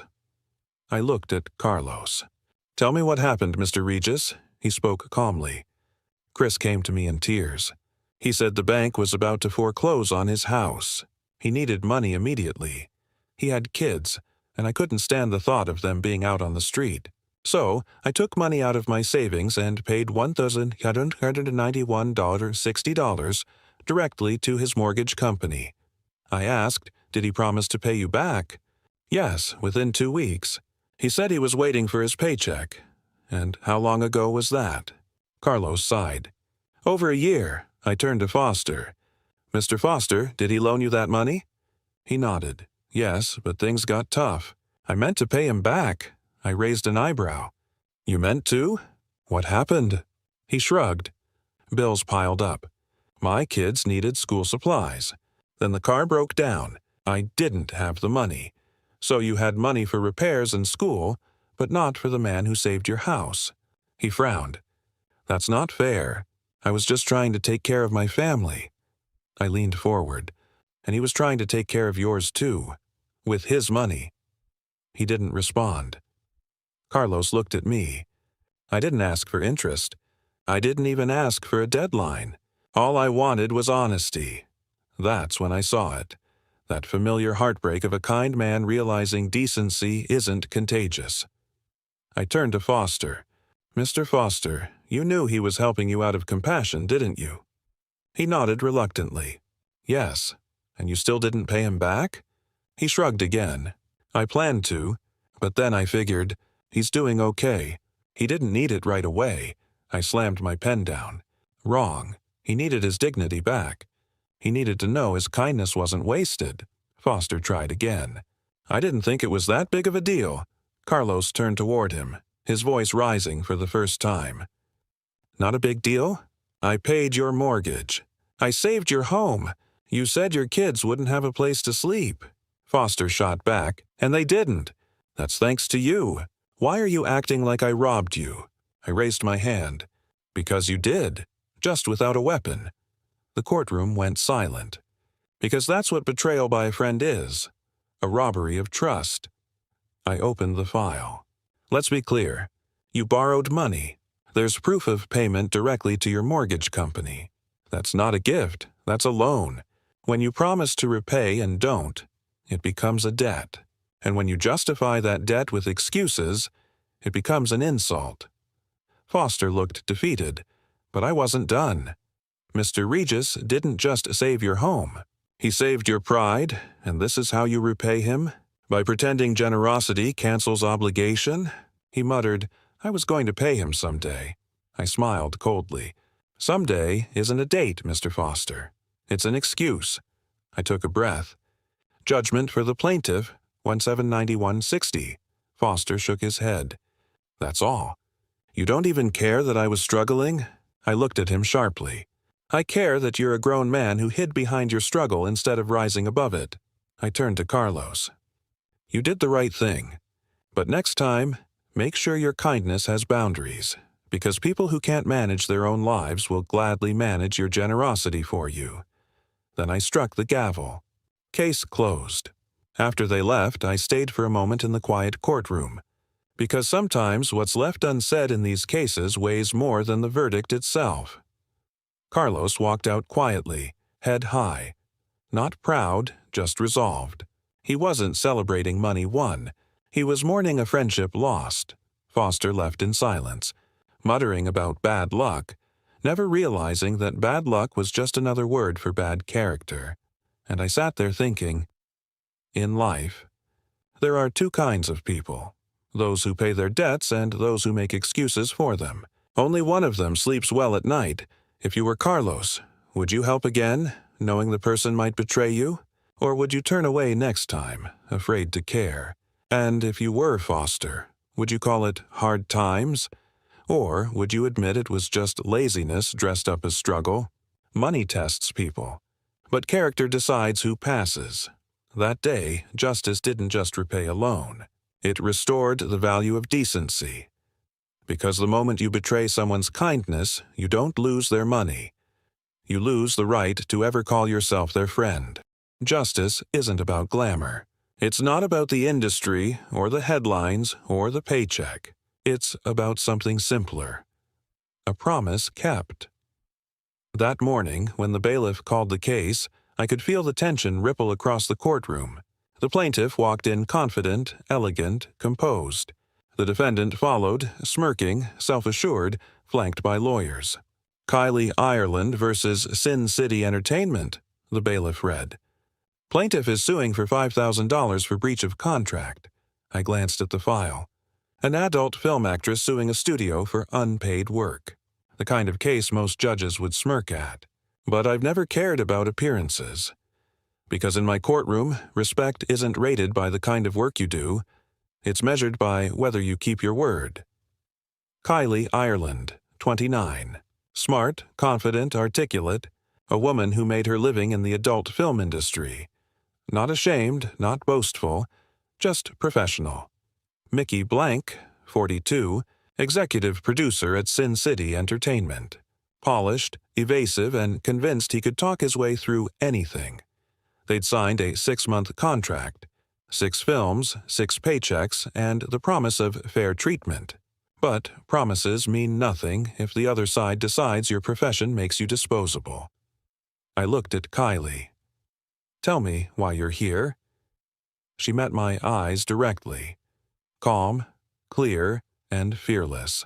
I signed a contract with Sin City. 6 films in 6 months. They used my name in promotions, interviews, and advertising. But they never hired me for a single shoot. They didn't pay me, and they refused to release me from the contract. I turned to Mickey. Mr. Blank, your response. He leaned back, smooth as oil. Your Honor, there was a miscommunication. We changed the company's direction. We had other priorities. It wasn't personal. I stared at him. It wasn't personal? You tied this woman's name to your company, limited her ability to work elsewhere, used her for publicity, and you think that's not personal? He smiled awkwardly. Well, it's business, I tapped my pen. And business has rules, one of which is called a contract. I could feel the audience leaning forward. Kylie spoke again, voice steady but firm. I kept my end of the deal. I showed up. I promoted their brand. I even turned down other offers because I believed they'd honor the contract. And when I asked why I wasn't being booked, they said, "You're not our type anymore." I turned sharply to Mickey. "Did you say that?" He hesitated. I may have said something like that, yes. I nodded slowly. And what exactly does "not our type" mean? He shifted uncomfortably. We wanted to focus on new talent. I smiled, not kindly. Translation: you used her name to sell your brand, then threw her away when she stopped being useful. He looked down. Kylie spoke softly now, and in her voice there was no bitterness, just exhaustion. People think because of what I do, I don't deserve respect. But I work hard. I show up on time, I do my job, and I expect to be treated like a professional, not a punchline. The courtroom went silent. I let her words hang there. Then I said, "Miss Ireland, what you do for a living isn't on trial here. What's on trial is whether this company believes that contracts only matter for people they approve of. And in my courtroom, that's not how it works." Mickey tried to recover. "We didn't mean any harm. The contract was standard. We just didn't get around to using her in production." I frowned. "So you didn't honor the contract, but you continued using her name in promotional material?" He nodded. "Yes, but we didn't make any money off her name." I tilted my head. "Then why use it at all?" He hesitated. "Public interest." I leaned back. "That's not public interest, that's exploitation, with a marketing budget." I looked at Kylie. "You ever think about quitting?" She smiled faintly. "Every day. But I won't let men like him decide my worth." That answer, simple, strong, full of quiet fire, was one of those rare moments that remind me why I love this job.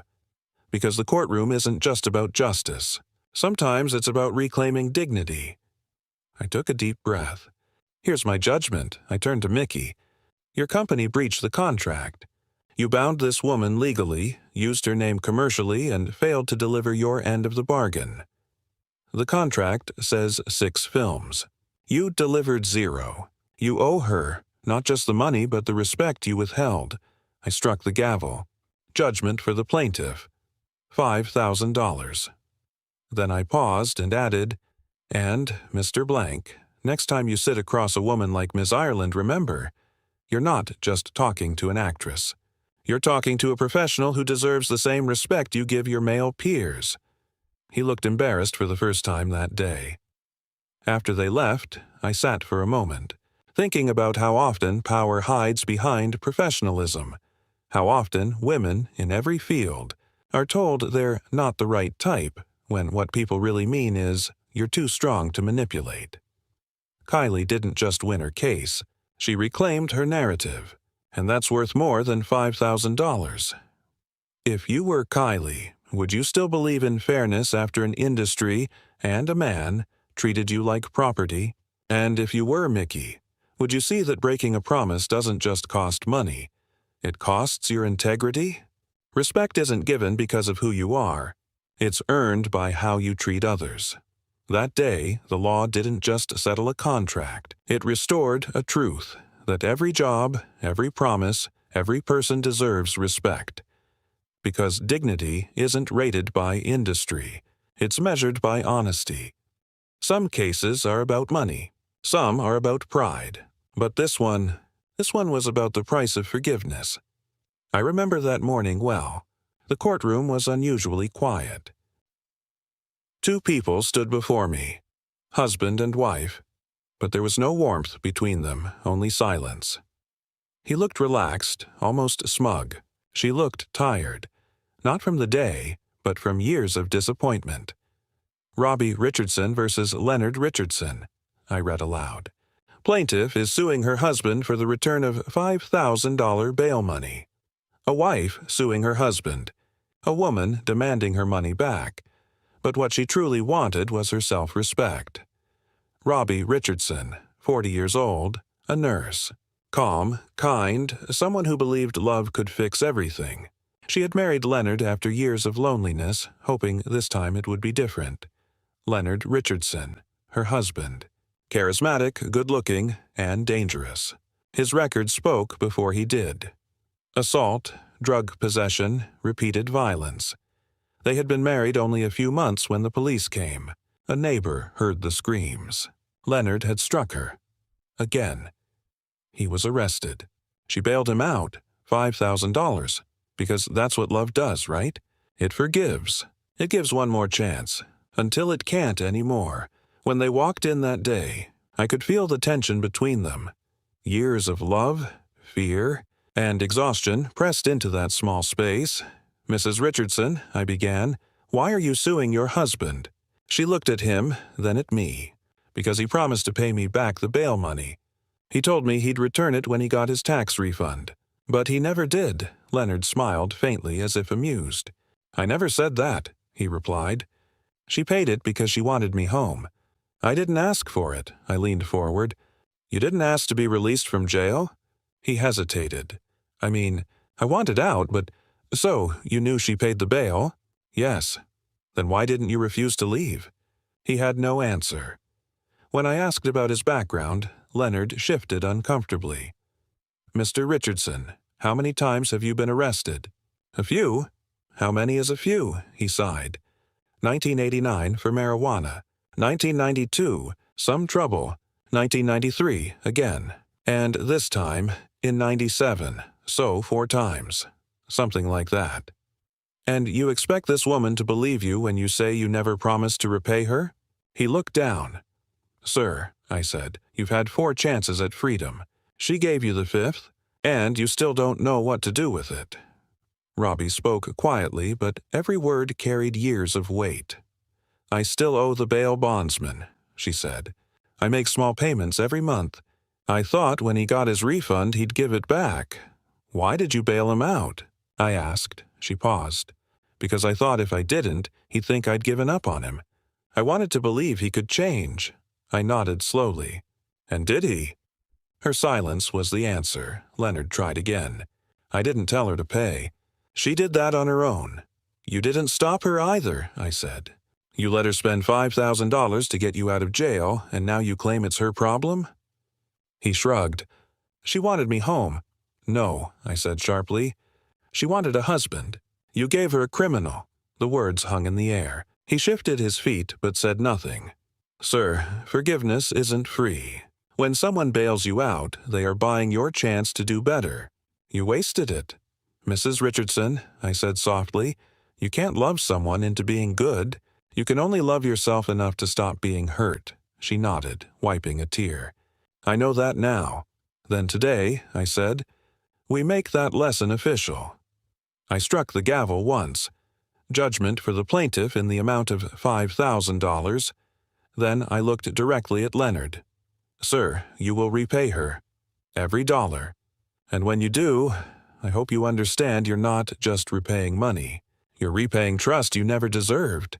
He didn't look up. I turned to Robbie. "Mrs. Richardson, your kindness was never your weakness. It was his test, and he failed it." After they left, I sat alone for a moment. The file still open, the echo of the gavel still in my ears. So many women like Robbie come through my courtroom. Strong, forgiving, and always hoping that this time, love will win over history. But history doesn't change with hope. It changes with courage. Forgiveness is beautiful, but blind forgiveness keeps the cycle alive. If you were Robbie, would you have paid his bail? Would you have believed him again? And if you were Leonard, would you have had the decency to repay the one person who still saw good in you? The law doesn't punish kindness. It protects it from those who mistake it for weakness. That day, I didn't just return $5,000. I gave a woman back the power she forgot she had, and in that small victory, Justice felt a little less cold. Some cases begin with betrayal. Others begin with a lie. But this one began with a dance. I still remember the sound. Laughter, music, the shuffle of shoes across a gym floor. It was supposed to be a happy night. But in a single second, that joy turned into rage. When the music stopped, a gold chain snapped. And so did something inside a young man's heart. Latasha Norris versus Kenneth Lambert. I read aloud. Plaintiff is suing for $300. The value of a gold chain broken in anger. The courtroom was silent. Two teenagers, barely adults, stood before me. But the story they brought with them was older than time. The story of love, pride, and what happens when emotion wins over reason. Latasha Norris, 19 years old. Soft-spoken, calm, the kind of girl who carried dignity like a secret. She had come with her mother, who sat quietly behind her, arms crossed. Kenneth Lambert, 21. Tall, young, wearing bravado like armor. He looked at the floor more than he looked at her. They had once been in love, or something close to it. But when love ended, anger took its place. And that's what brought them here. They met at a summer block party. Kenneth had just started working as a mechanic. Latasha worked part-time at a beauty salon. They dated for almost a year, long enough to build habits, short enough to believe nothing could go wrong. Then came the night of the party. Latasha was dancing with friends when Kenneth walked in. He saw her laughing, saw another man beside her, and something in him snapped. He crossed the room, shouting her name. The music stopped. Everyone turned. She tried to calm him. He grabbed at the gold chain around her neck, a small, delicate piece with her mother's initials on it, and tore it off. The chain broke. So did her respect for him. "Miss Norris," I began, "tell me what happened that night." She spoke slowly, carefully. "We were at a party. I was dancing. He came in angry, jealous, I guess. He pulled at my chain. It snapped. My mother gave it to me. He never apologized. He said I deserved it." I turned to Kenneth. "Is that true?" He hesitated. I was mad. She was dancing with somebody else. I lost control. But that chain, I bought it for her. Latasha interrupted, her voice firm now. "No, you didn't. My mother gave it to me when I turned 16. I looked at him. So you broke it, and it wasn't even yours." He shrugged, half smiling. "I didn't mean to. I just reacted. I tapped my pen once. I just reacted.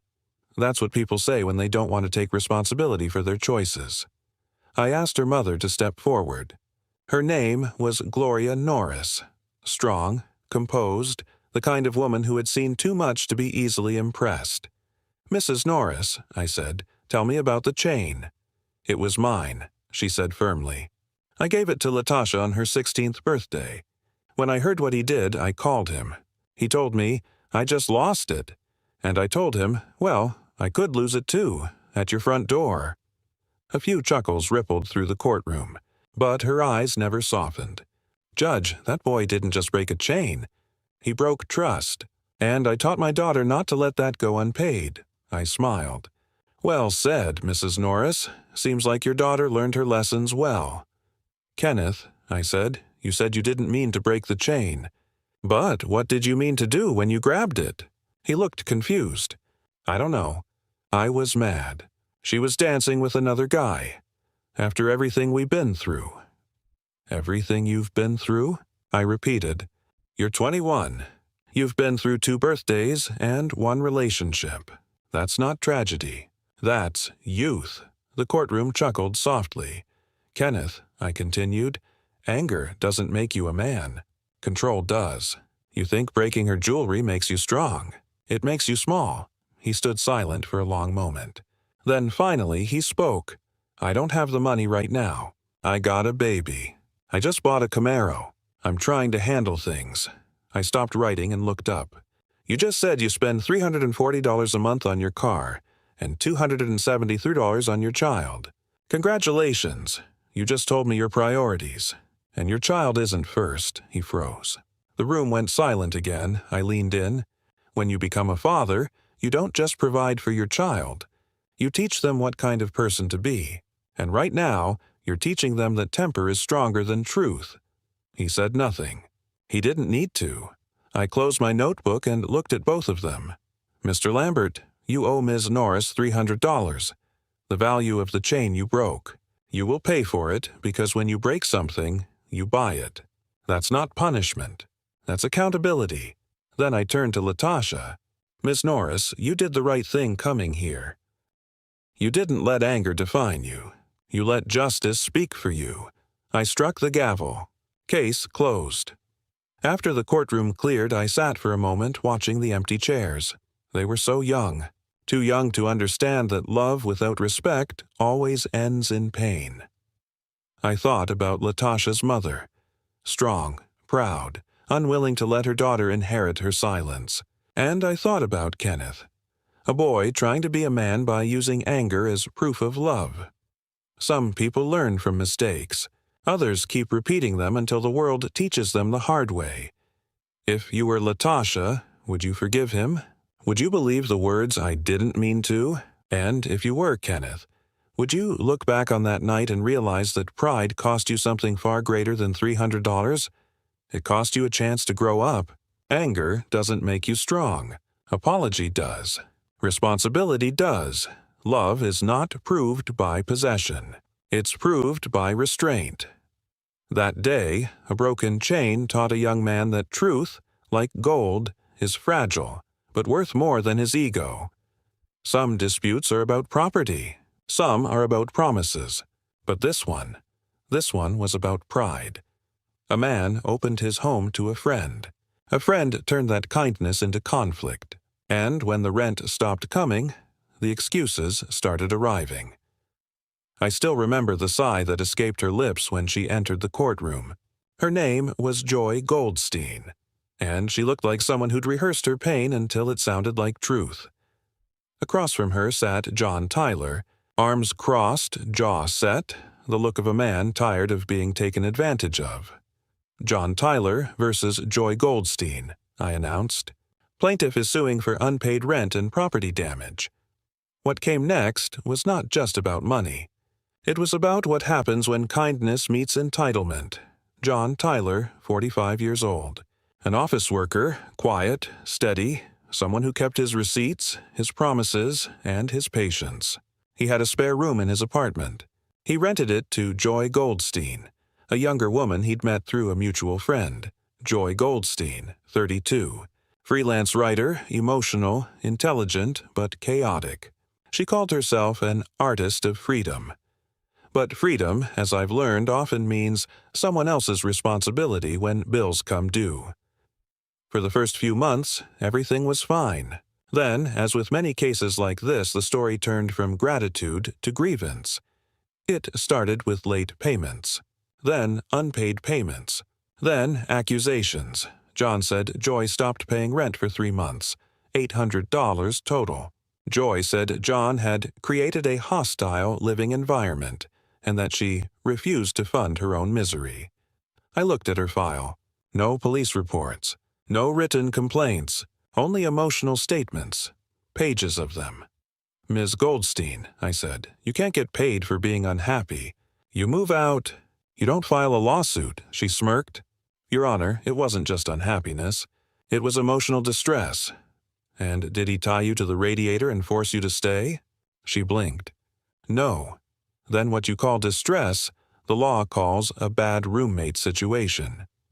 The courtroom laughed softly. John explained, "She stopped paying. I let it slide for 1 month, then 2. By the 3rd, I said, 'Joy, you have to leave.' She refused. Said I owed her money for emotional damages. I told her the only thing I owed her was the chance to pack her bags." Joy shook her head. "He promised to pay me for some editing work I did." "He never did." I turned to John. "Did she ever do editing work for you?" "Yes, back in '96, I paid her in cash. She signed a note saying we were square." "Do you have that note?" He slid a paper across the desk. Joy's handwriting, clear and dated. All debts settled as of August 1997. Joy G. I looked up at her. "Was this your signature?" "Yes, but..." "No, but you signed it." You said all debts settled. That means all. Her confidence began to falter. Your Honor, that was before he started insulting me, telling me to get out, calling me names. Did you record any of this? No. Any witnesses? No. Then what you have, I said, is not a case. It's a diary entry. She crossed her arms. I just think people should be held accountable for how they treat others. I smiled slightly.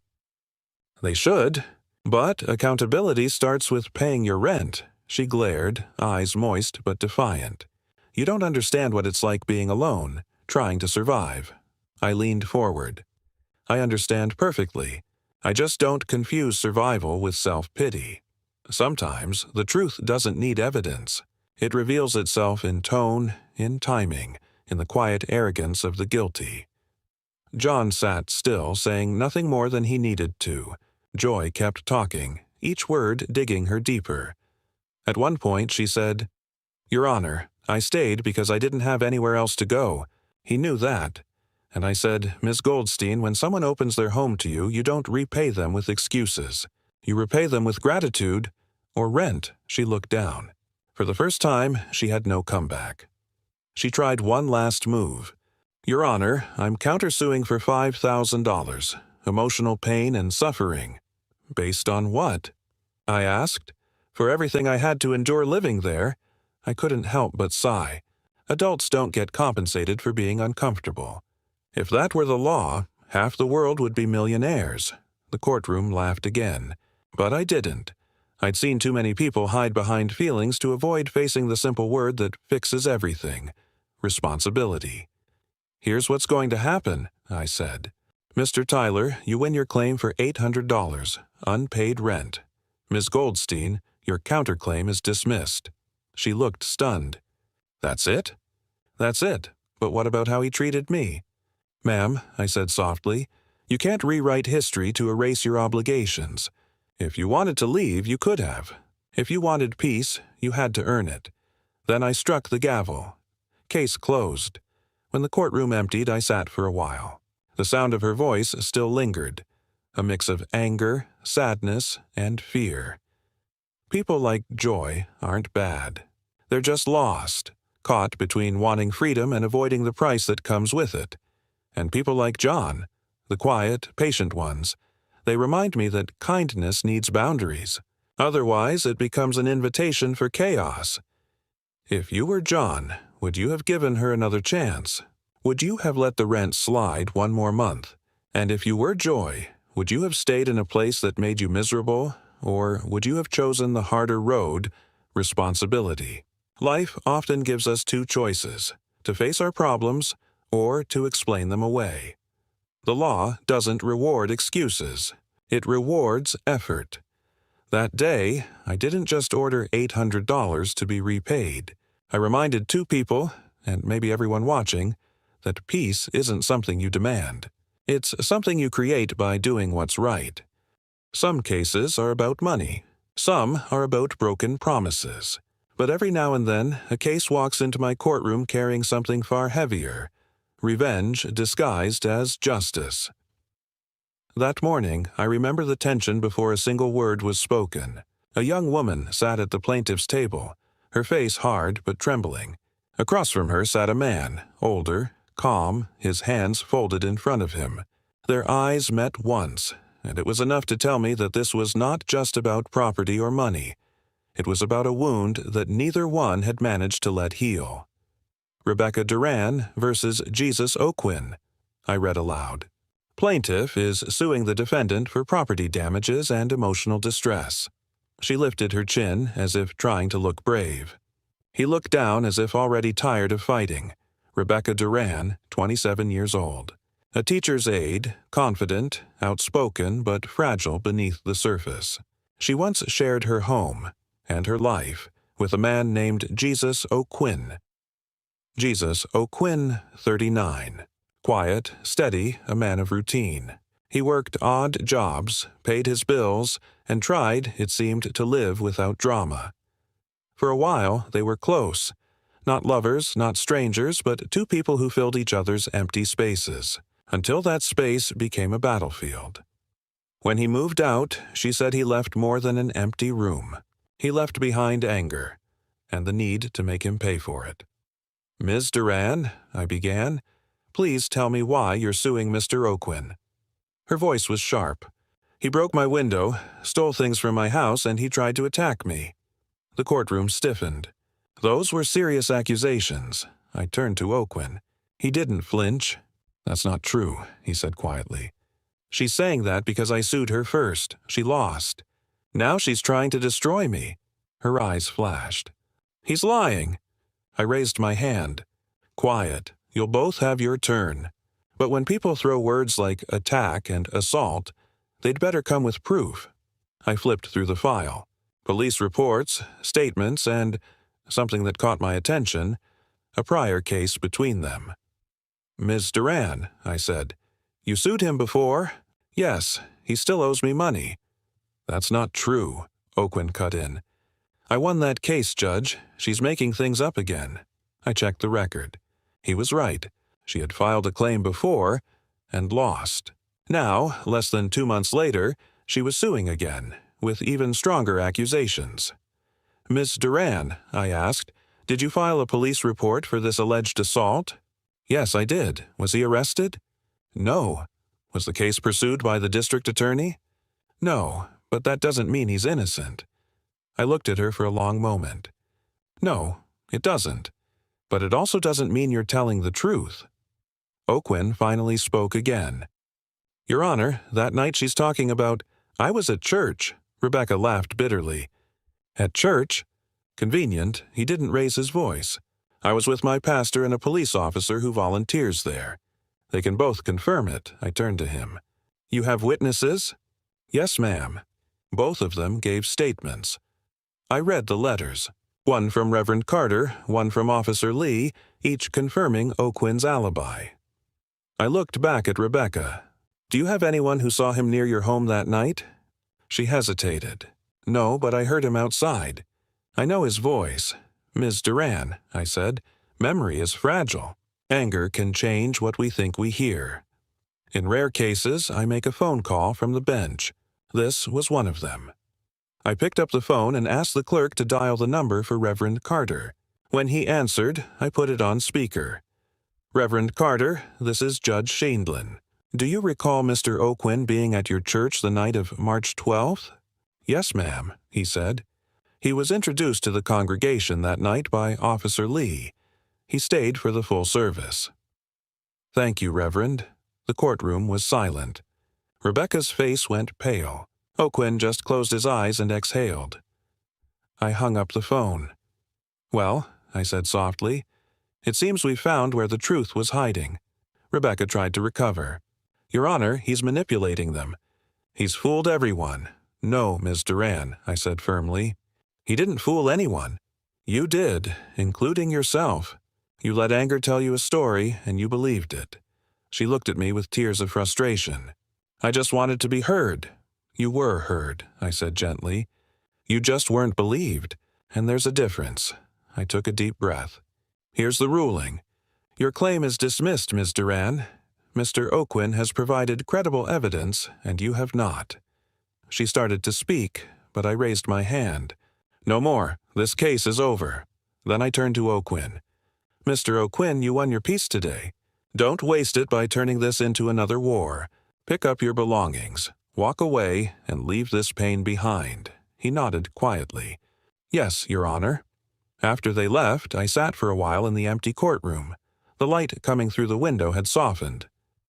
The tension had dissolved, but something still lingered.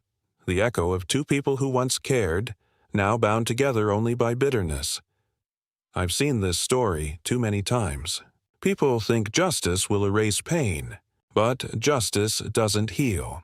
It only clarifies, and sometimes that clarity hurts more than the lie. If you were Rebecca, would you have filed the report, knowing it might destroy someone's life? If you were O'Quinn, would you have found forgiveness, or would you have carried the wound of being falsely accused? It's easy to call yourself a victim. It's harder to admit when pain turns you into something else. Truth doesn't need to shout. It just needs to survive the noise. That day, truth survived. But it left behind two people who learned that sometimes being right isn't enough to make you whole. Some cases are about strangers.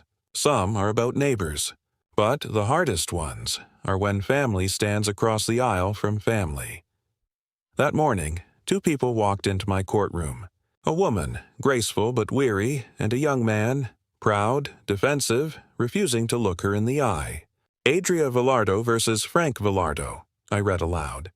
Plaintiff is suing for $2,200. Money paid to bail the defendant out of jail. He looked annoyed, almost bored. She looked heartbroken, and in that moment, I knew this wasn't just about money.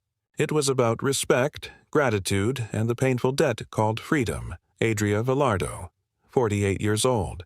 A hairstylist, independent, caring, and by all accounts a woman who tried to hold her family together. She had married Frank's father 10 years earlier, and though she wasn't his biological mother, she'd spent years trying to earn his trust and his love. Frank Villardo, 27. A computer designer, creative, intelligent, but with a streak of arrogance that often made trouble. He saw Adria as an intruder in his family, a woman who took over his father's house. But family ties are strange things, because when Frank was arrested, it wasn't his father who answered the call. It was Adria. Frank had been arrested for shoplifting and driving with a suspended license. A stupid mistake, but one that could cost him his job and reputation. In that cold holding cell, he called the one person he thought would help, not because he loved her, but because he knew she would. "I need your help," he said quietly. "I'm in jail." Adria didn't hesitate. She borrowed money from a friend, drove to the courthouse, and paid $2,200 to the bail bondsman. That night, he walked out free. He said thank you, and then he disappeared.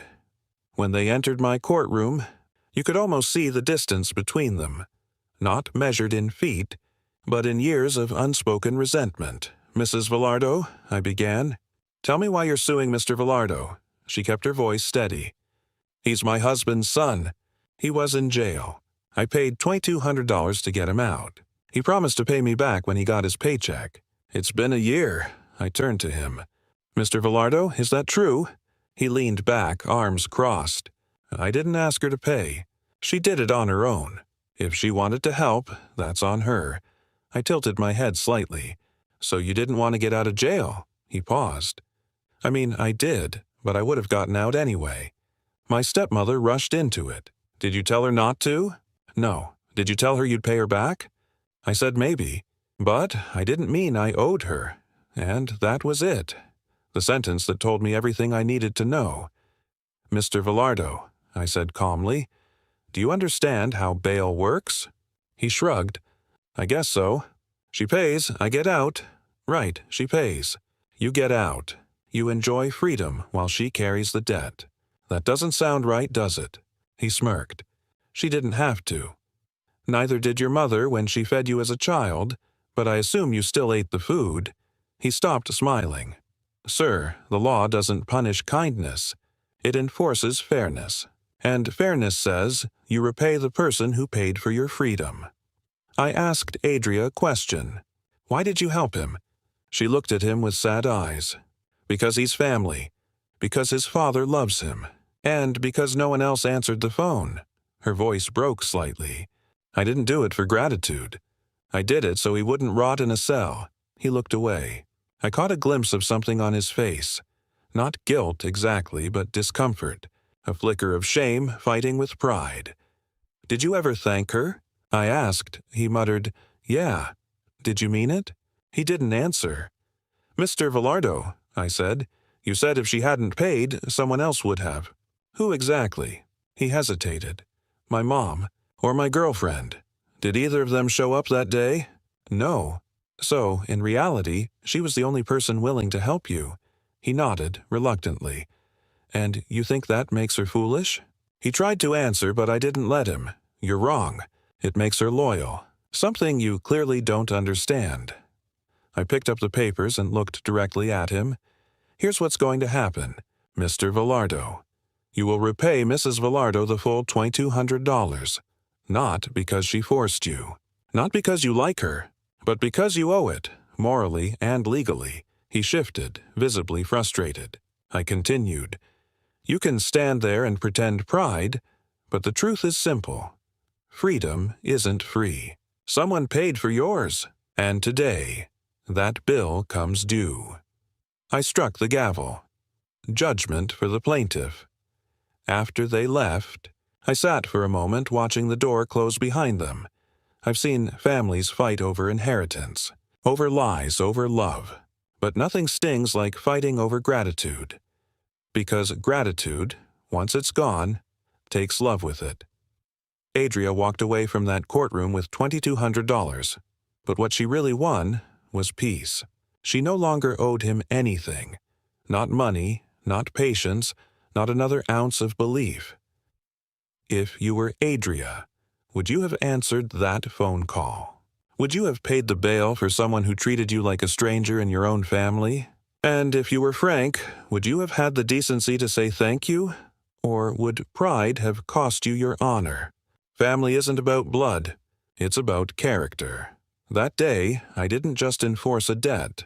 I restored a little bit of balance to a woman who had spent too long giving and never being repaid. And maybe, just maybe, I reminded a young man that gratitude is the cheapest debt to pay, and the most expensive one to forget. Some accidents happen in seconds, but the lessons they leave behind can last a lifetime. That morning, the courtroom was quiet. Two people stood before me, both claiming to be the victim of the same mistake. Lori Rotar versus Paul Settle, I read aloud. Plaintiff is suing for damages caused by a traffic collision. A young woman, barely 19, stood straight and calm. Across from her, a man twice her age shifted nervously, his face carrying the kind of pride that only appears when someone refuses to admit fault. What they brought into my courtroom wasn't just a case about a cracked windshield. It was a collision between youth and ego, responsibility and excuse. Lori Rotar, 19 years old, a college freshman working part-time at a cafe, saving money to buy her first car, a small blue sedan she loved like freedom itself. Paul Settle, 46, a warehouse supervisor, father of two, divorced. He'd spent his life giving orders, but that morning he'd have to learn how to listen. They didn't know each other. They met by accident, literally, on a quiet street that became a courtroom lesson in common sense.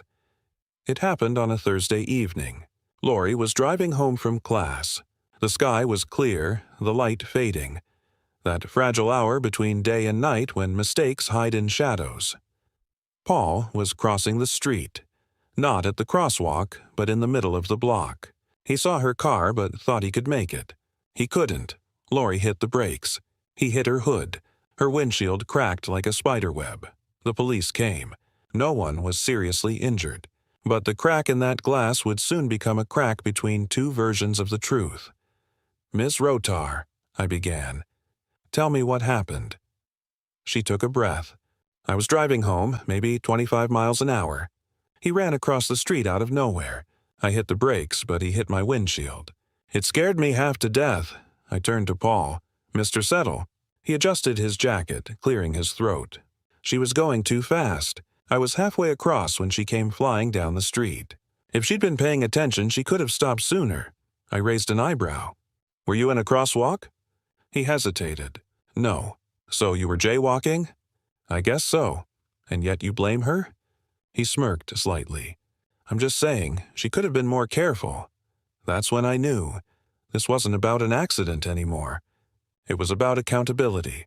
"Mr. Settle," I said, "you're 46 years old. You've been walking for 45 of them. You know where crosswalks are, don't you?" "Yes, ma'am." "And you know you're supposed to use them?" "Yes. So why didn't you?" He shrugged. "I was in a hurry. I dropped my wallet across the street. So your wallet was worth risking your life. And hers." He didn't answer. The silence said enough. I turned to Lori. "Ms. Rotar, how fast were you going?" "About 25, maybe 30. "And the speed limit?" 25. So maybe you were a little over." She nodded. "Yes, I probably could have slowed down sooner." I appreciated her honesty. In that small confession, I saw more maturity than in all of Paul's excuses combined. I leaned back and looked at both of them. "Here's the truth," I said. "When you're behind the wheel, you're almost totally responsible for anything you hit, even stupidity." Lori blinked. Paul frowned. "But," I continued, "the law doesn't reward carelessness either. You, Mr. Settle, had no right to cross the street where you did. And you, Ms. Rotar, had a duty to drive as if someone might make a bad decision, because people often do." I saw both of them nod, each realizing that responsibility isn't something you share by choice. It's something reality assigns you. "Here's my judgment," I said. "The total damage to the windshield is $500. Each of you is 50% responsible.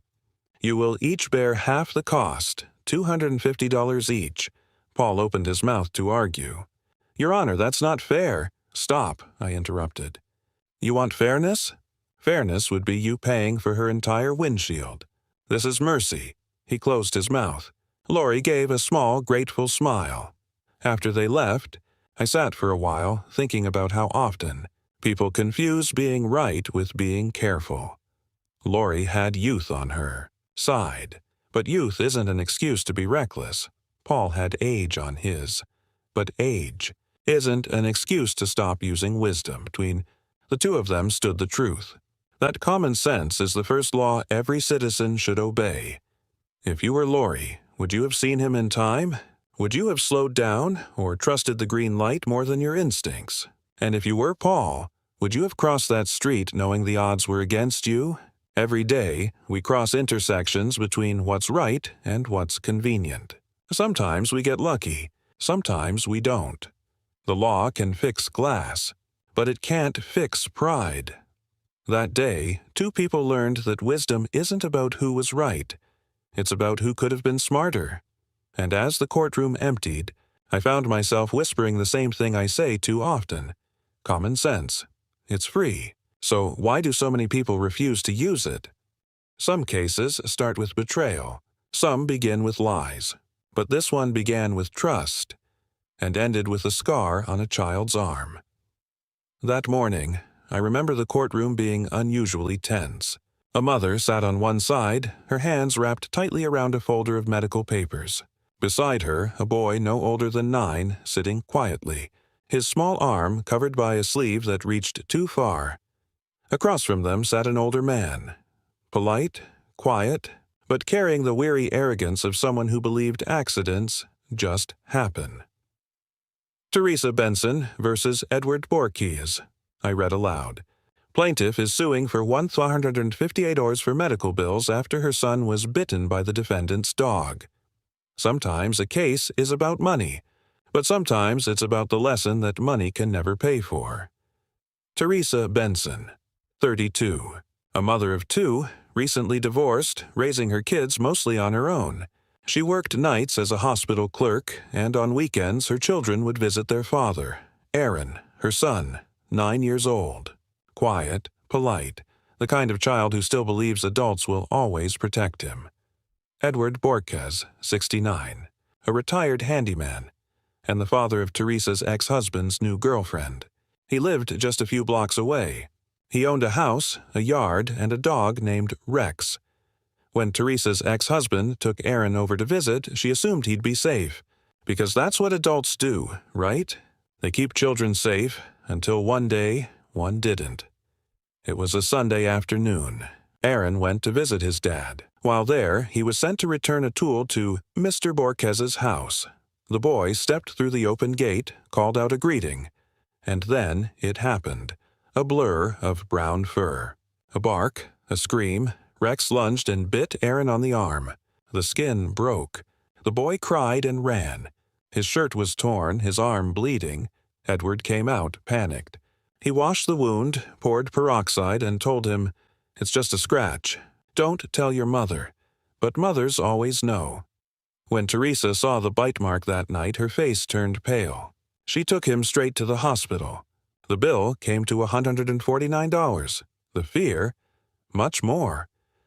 When she told me what happened, her voice trembled. "He's only 9. He trusted that man, and instead of calling me, he told my son to hide it. I looked at Edward. "Mr. Borges, is that true?" He sighed. I told him not to worry. "The dog's vaccinated. It wasn't serious. Did you tell the mother?" "No, I didn't think it was necessary." "Necessary?" I repeated. "A child was bleeding on your porch and you decided you'd be his doctor, his lawyer, and his parent, all at once." He said quietly, "It wasn't that bad." I turned to Aaron. He was nervous but brave. "Aaron, what happened when the dog bit you?" His small voice filled the courtroom. I tried to pet him. He jumped and bit me. It hurt. I cried. "And what did Mr. Borges say?" "He said not to tell Mom. He said it would make her mad." That silence that followed was heavier than any gavel I could strike. I looked at Edward again. "Mr. Borges, you're a grown man. You've lived long enough to know better. You don't decide for another parent what's serious and what's not. You had a duty to tell her immediately." He shook his head. "It was an accident. Of course it was. But responsibility doesn't end where accidents begin." He tried to argue, "She's on welfare. The state pays for her bills anyway." I felt the room freeze. That sentence carried all the arrogance that often walks hand in hand with indifference. "Mr. Borges," I said firmly, "it doesn't matter if she's rich or poor. What matters is, your dog bit her child. And that makes you responsible." Sometimes children say things that adults should have said first. Before leaving the stand, Aaron looked up and said softly, "I still like dogs, but I don't want to go to his house anymore." His mother squeezed his shoulder. Edward lowered his eyes, and for the first time, I saw a hint of guilt replace the pride on his face. "Mr. Borges," I said, "this isn't about punishing you. It's about reminding you what trust means. That child trusted you to keep him safe. You failed that trust." He nodded slightly. "I didn't mean for him to get hurt." "I know," I said softly. "But accidents don't erase responsibility. They define it. The total claim is $158, I said. "That includes medical expenses, supplies, and compensation for fear and trauma." He nodded slowly. "I'll pay. And next time," I added, "you don't treat a child's pain with peroxide. You treat it with honesty." I struck the gavel. Judgment for the plaintiff. After they left, I sat in silence for a while. The courtroom was empty, but the image of that boy stayed with me. His small hands clutching his mother's sleeve, trusting the world to be kind again. I thought about how often adults forget that every careless act teaches a child something permanent. Some lessons are gentle, others leave scars. Children remember who protected them, and who didn't. That day, justice didn't heal the wound, but it told the boy he mattered.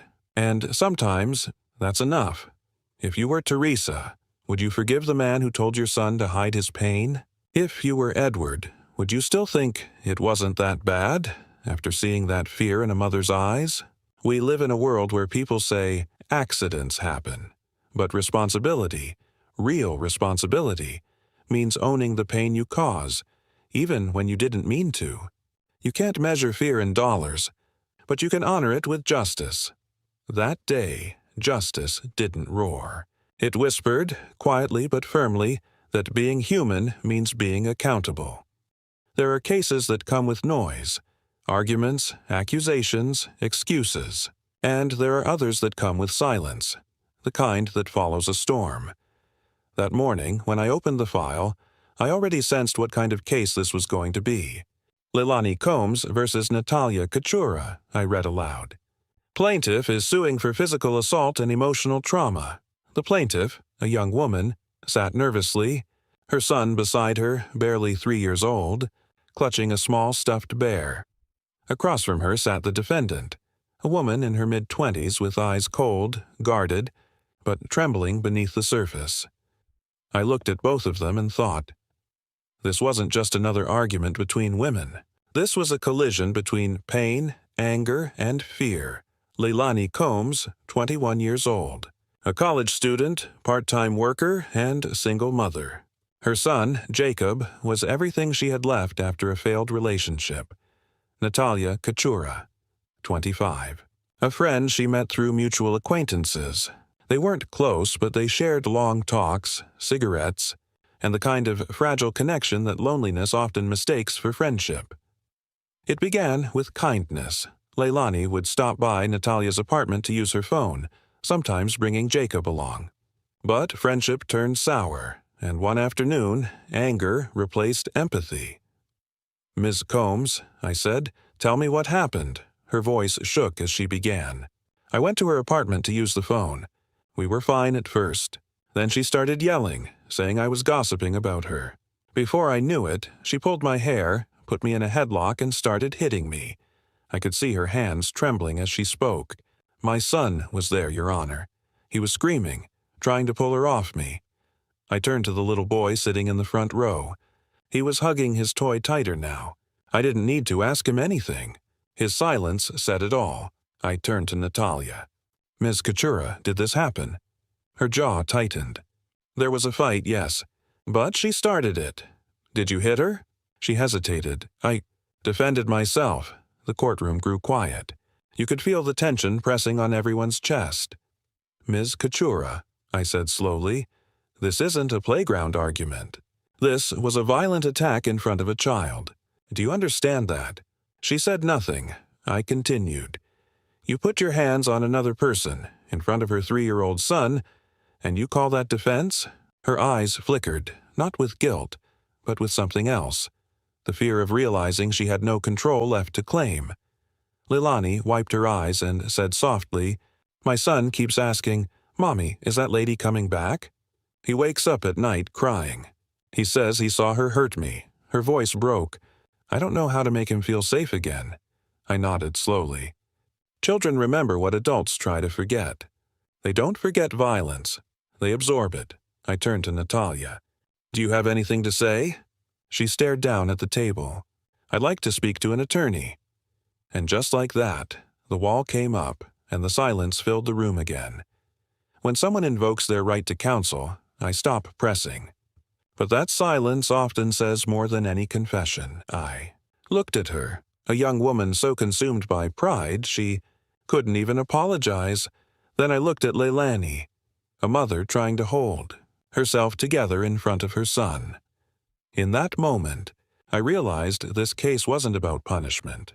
It was about breaking the chain of violence before it reached that little boy. I took a deep breath. "This case will be postponed. Ms. Kachura, you may consult your attorney, but I want you both to listen carefully." They both looked up. Justice doesn't heal bruises. It only tells the truth about how they got there. If you want peace, you'll have to find it outside this courtroom, in the choices you make after today. After they left, I stayed at my bench for a while. Sometimes silence lingers longer than arguments. I thought about Jacob, that small child who had seen too much. He didn't understand what assault meant. He just knew his mother was hurt and the world wasn't as safe as he thought. I thought about Natalia too, and how anger, once unleashed, rarely stops where it's meant to. People think violence ends when the hitting stops. It doesn't. It echoes, in the silence of those who witnessed it. If you were Leilani, would you ever trust again? Would you let your child see the world as kind when you've seen how cruel it can be? And if you were Natalia, could you look at that child's face and still call what you did self-defense? Anger doesn't make you strong. It makes you small. Apology makes you human. That day, I didn't hand out a punishment. I handed out a pause. A moment for two women to hear themselves in the silence they'd created. And maybe, just maybe, someone in that room understood that sometimes the loudest lesson is the one that isn't shouted. Violence never starts with fists. It starts with words, with resentment, with a silence that turns sharp. But when it ends, it leaves behind something harder than bruises, the fear of it happening again. That's the real damage, and no court in the world can undo it. When anger raises its voice, wisdom leaves the room. That day, justice wasn't about guilt or innocence. It was about breaking the echo of a cycle that had already reached the next generation. There are cases that come with noise, arguments, accusations, excuses, and there are others that come with silence, the kind that follows a storm. That morning, when I opened the file, I already sensed what kind of case this was going to be. Leilani Combs versus Natalia Kachura, I read aloud. Plaintiff is suing for physical assault and emotional trauma. The plaintiff, a young woman, sat nervously, her son beside her, barely 3 years old. Clutching a small stuffed bear, across from her sat the defendant, a woman in her mid-20s with eyes cold, guarded, but trembling beneath the surface. I looked at both of them and thought, this wasn't just another argument between women. This was a collision between pain, anger, and fear. Leilani Combs, 21 years old, a college student, part-time worker, and single mother. Her son, Jacob, was everything she had left after a failed relationship. Natalia Kachura, 25, a friend she met through mutual acquaintances. They weren't close, but they shared long talks, cigarettes, and the kind of fragile connection that loneliness often mistakes for friendship. It began with kindness. Leilani would stop by Natalia's apartment to use her phone, sometimes bringing Jacob along. But friendship turned sour, and one afternoon, anger replaced empathy. "Ms. Combs," I said, "tell me what happened." Her voice shook as she began. I went to her apartment to use the phone. We were fine at first. Then she started yelling, saying I was gossiping about her. Before I knew it, she pulled my hair, put me in a headlock, and started hitting me. I could see her hands trembling as she spoke. My son was there, Your Honor. He was screaming, trying to pull her off me. I turned to the little boy sitting in the front row. He was hugging his toy tighter now. I didn't need to ask him anything. His silence said it all. I turned to Natalia. "Miss Kachura, did this happen?" Her jaw tightened. "There was a fight, yes. But she started it. Did you hit her?" She hesitated. I defended myself. The courtroom grew quiet. You could feel the tension pressing on everyone's chest. "Miss Kachura," I said slowly, "this isn't a playground argument. This was a violent attack in front of a child. Do you understand that?" She said nothing. I continued. "You put your hands on another person, in front of her 3-year-old son, and you call that defense?" Her eyes flickered, not with guilt, but with something else. The fear of realizing she had no control left to claim. Leilani wiped her eyes and said softly, "My son keeps asking, 'Mommy, is that lady coming back?' He wakes up at night crying. He says he saw her hurt me." Her voice broke. "I don't know how to make him feel safe again." I nodded slowly. Children remember what adults try to forget. They don't forget violence. They absorb it. I turned to Natalia. "Do you have anything to say?" She stared down at the table. "I'd like to speak to an attorney." And just like that, the wall came up and the silence filled the room again. When someone invokes their right to counsel, I stop pressing. But that silence often says more than any confession. Looked at her, a young woman so consumed by pride she couldn't even apologize. Then I looked at Leilani, a mother trying to hold herself together in front of her son. In that moment, I realized this case wasn't about punishment. It was about breaking the chain of violence before it reached that little boy. I took a deep breath. "This case will be postponed. Ms. Kachura, you may consult your attorney. But I want you both to listen carefully." They both looked up. Justice doesn't heal bruises. It only tells the truth about how they got there. If you want peace, you'll have to find it outside this courtroom, in the choices you make after today.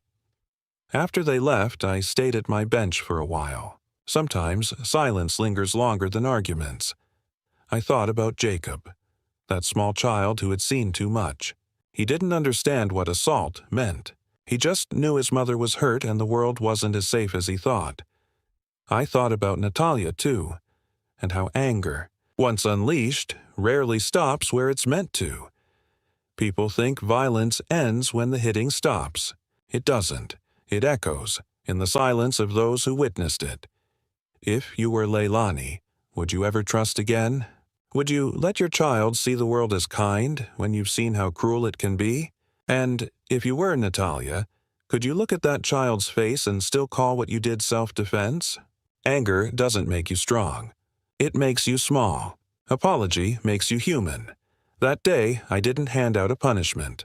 I handed out a pause, a moment for two women to hear themselves in the silence they'd created. And maybe, just maybe, someone in that room understood that sometimes the loudest lesson is the one that isn't shouted.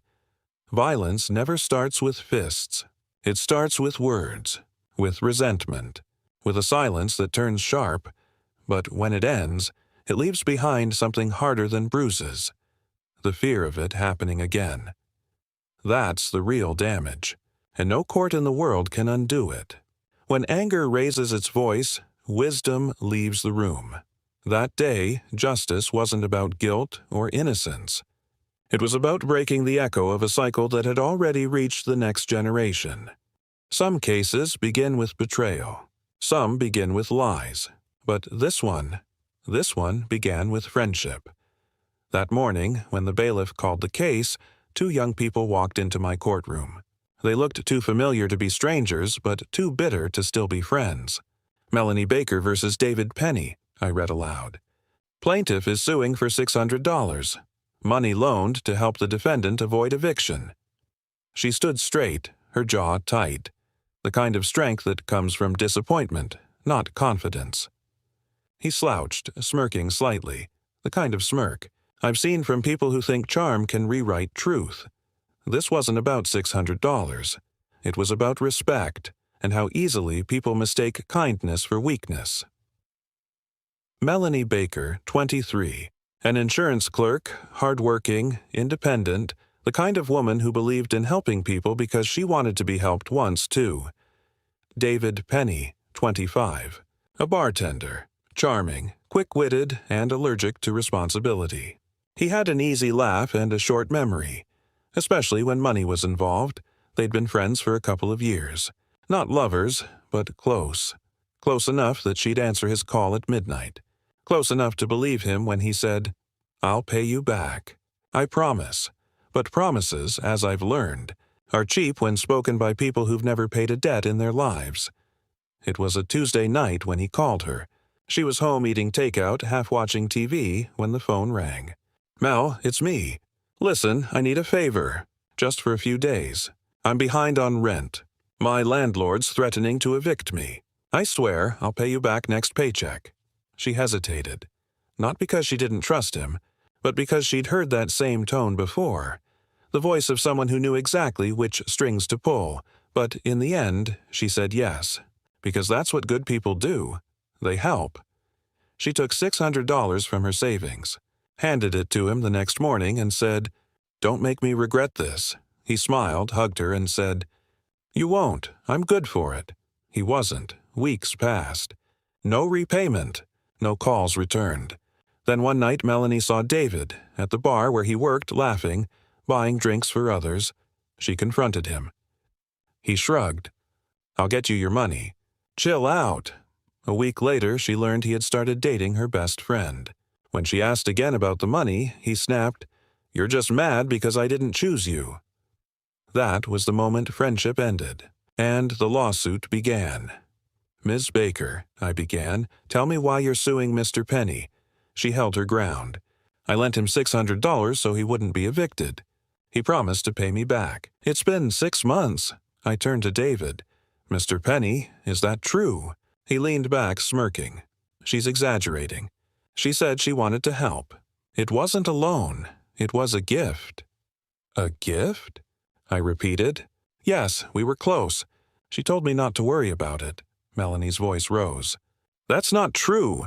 He said he'd pay me back. He even wrote it down." She handed me a slip of paper, a note dated and signed. I read it aloud. "Thanks, Mel. I'll pay you back as soon as I can. Dave." I looked at him. "So you did write this?" He shrugged. "Yeah, but I didn't mean legally. It was just a note." "Mr. Penny," I said, "words don't stop being real just because you wish they didn't count.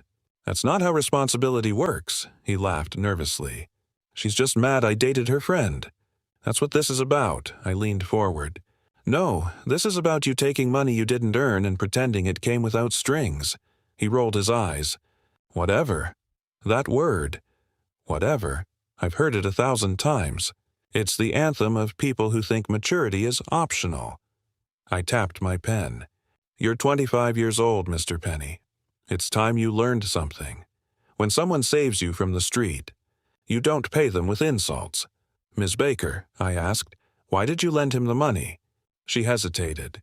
Because he was my friend. Because he said he'd learned from his mistakes. Because I thought he needed help, not pity. Her voice softened. I didn't expect to lose both my money and my friend. I nodded slowly. That's the problem with lending to friends. You risk more than cash. You risk the friendship. I turned to David. Anything you want to say before I rule? He shook his head, muttering, She's overreacting. I stared at him. No, Mr. Penny, she's growing up. I straightened the papers in front of me. Judgment for the plaintiff, $600. He blinked. That's it? That's it. You owe her $600 plus court costs. And you might owe her an apology, but that's one debt I doubt you'll ever pay. He scoffed. Melanie smiled weakly, not because she'd won, but because she could finally close that chapter. After they left, I sat for a moment, thinking about how often I see this same story. Good people lending money out of love or loyalty, and learning too late that not everyone measures friendship the same way. Money doesn't change people. It just reveals them. David wasn't a villain. He was ordinary, the kind of man who thought kindness was a free pass. But every debt, no matter how small, writes your name in someone else's trust. And when you refuse to pay, you don't just lose the money. You lose your place in their heart. If you were Melanie, would you have lent the money? Would you still believe in friendship after being betrayed by it? And if you were David, would you rather keep the $600 or your dignity? Friendship isn't about owing nothing. It's about owing honesty. That day, I didn't just settle a small claims case. I settled a debt between two people, one who gave too much, and one who never learned what giving means. And when the courtroom emptied, I found myself thinking the same thought I've had for years. The law can make you pay, but only character can make you grateful. Some cases start with anger, some with misunderstanding, but this one began with fear. That morning, when the bailiff called the case, I watched a woman walk into my courtroom with quiet strength. She was composed, but her voice still trembled when she said her name. Across from her sat a man, older, heavier, arms crossed like he was still defending something that didn't need defending anymore. Colleen Bentley versus Daniel O'Brien, I read aloud. Plaintiff is suing for damage to her car caused by the defendant's outburst. The file said it simply, assault on vehicle. But behind those words was a story of fear, anger, and the dangerous illusion that violence can ever make things right. Colleen Bentley, 41 years old, dog walker, kind-hearted, meticulous, the kind of woman who double-checks everything, locks every door, and never drives above the speed limit. Daniel O'Brien, 46, engineer, husband, father of two. A man who loved his kids so much he forgot that love doesn't excuse losing control. They were neighbors, not friends, not enemies, until one afternoon turned their quiet street into a battlefield of emotions. It happened on a weekday afternoon. Colleen was driving her small sedan up the shared driveway to deliver a dog back home. The O'Brien kids were outside playing near the yard. Colleen slowed her car. She always did. She waved, smiled, but before she could even park, she heard shouting. Daniel's wife ran out yelling, "You almost hit my kids." Colleen froze.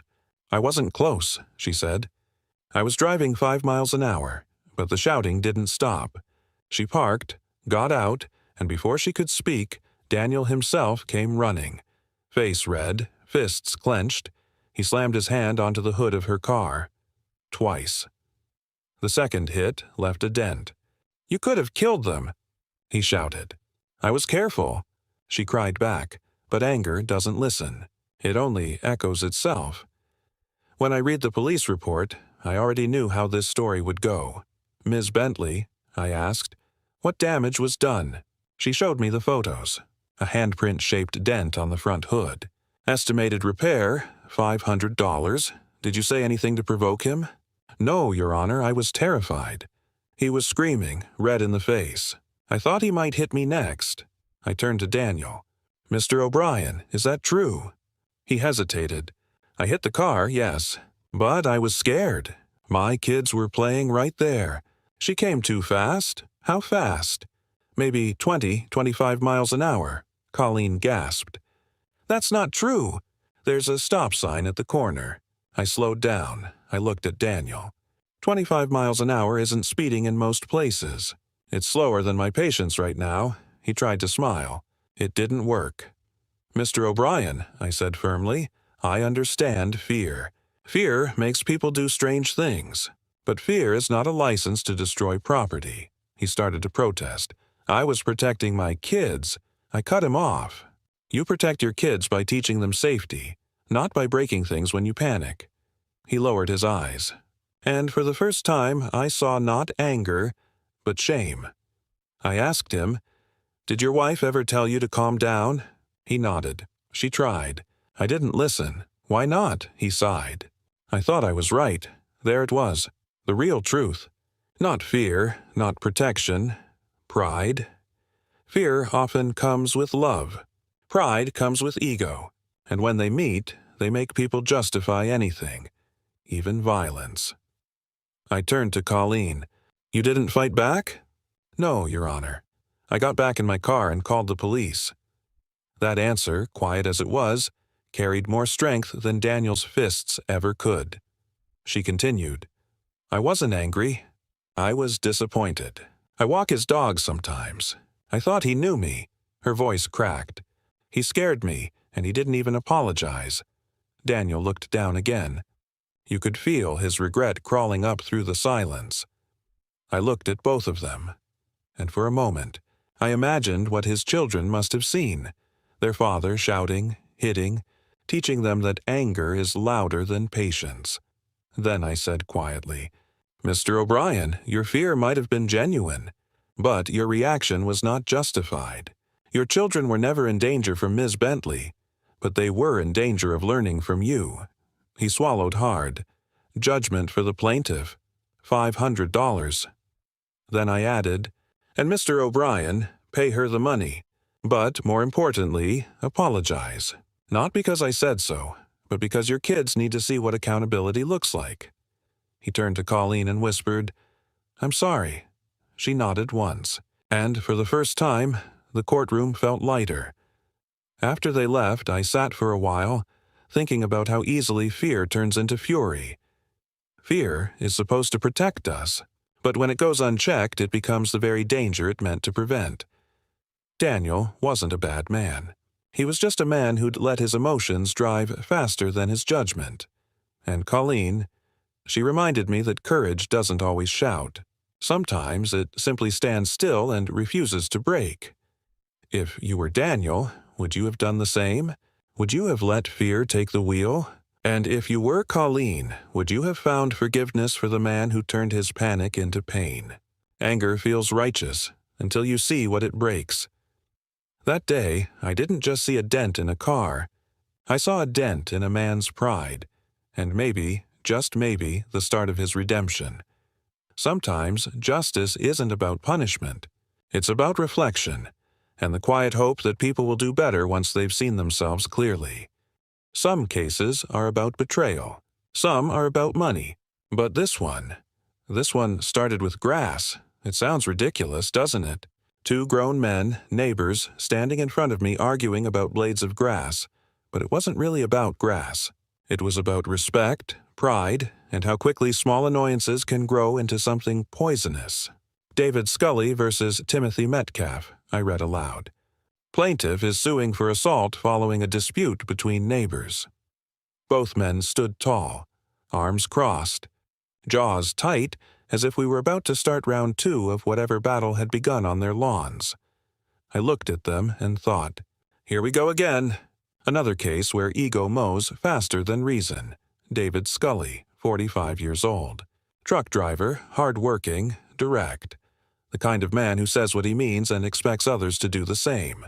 He lived alone in a small suburban house, took pride in his yard, and spent weekends cutting grass and washing his truck. Timothy Metcalf, 43. City employee, married, father of 2. He prided himself on order, his driveway clean, his bushes trimmed, his world neat.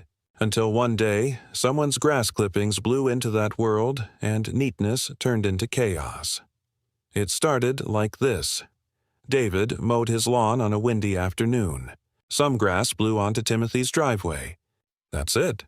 That's all it took. Timothy came storming out. "Hey, you're blowing grass all over my property." David turned off the mower. "Relax, Tim. It's just a few clippings. I'll clean it up later." But pride doesn't wait for later. Timothy's wife came out, grabbed a broom and started sweeping angrily while muttering under her breath. David chuckled, and that right there was the spark. "What's funny?" Timothy snapped. "Nothing," David said. "She just looks like she's mad at the grass." And just like that, reason left and temper took over. Timothy marched across the yard. David told him to back off.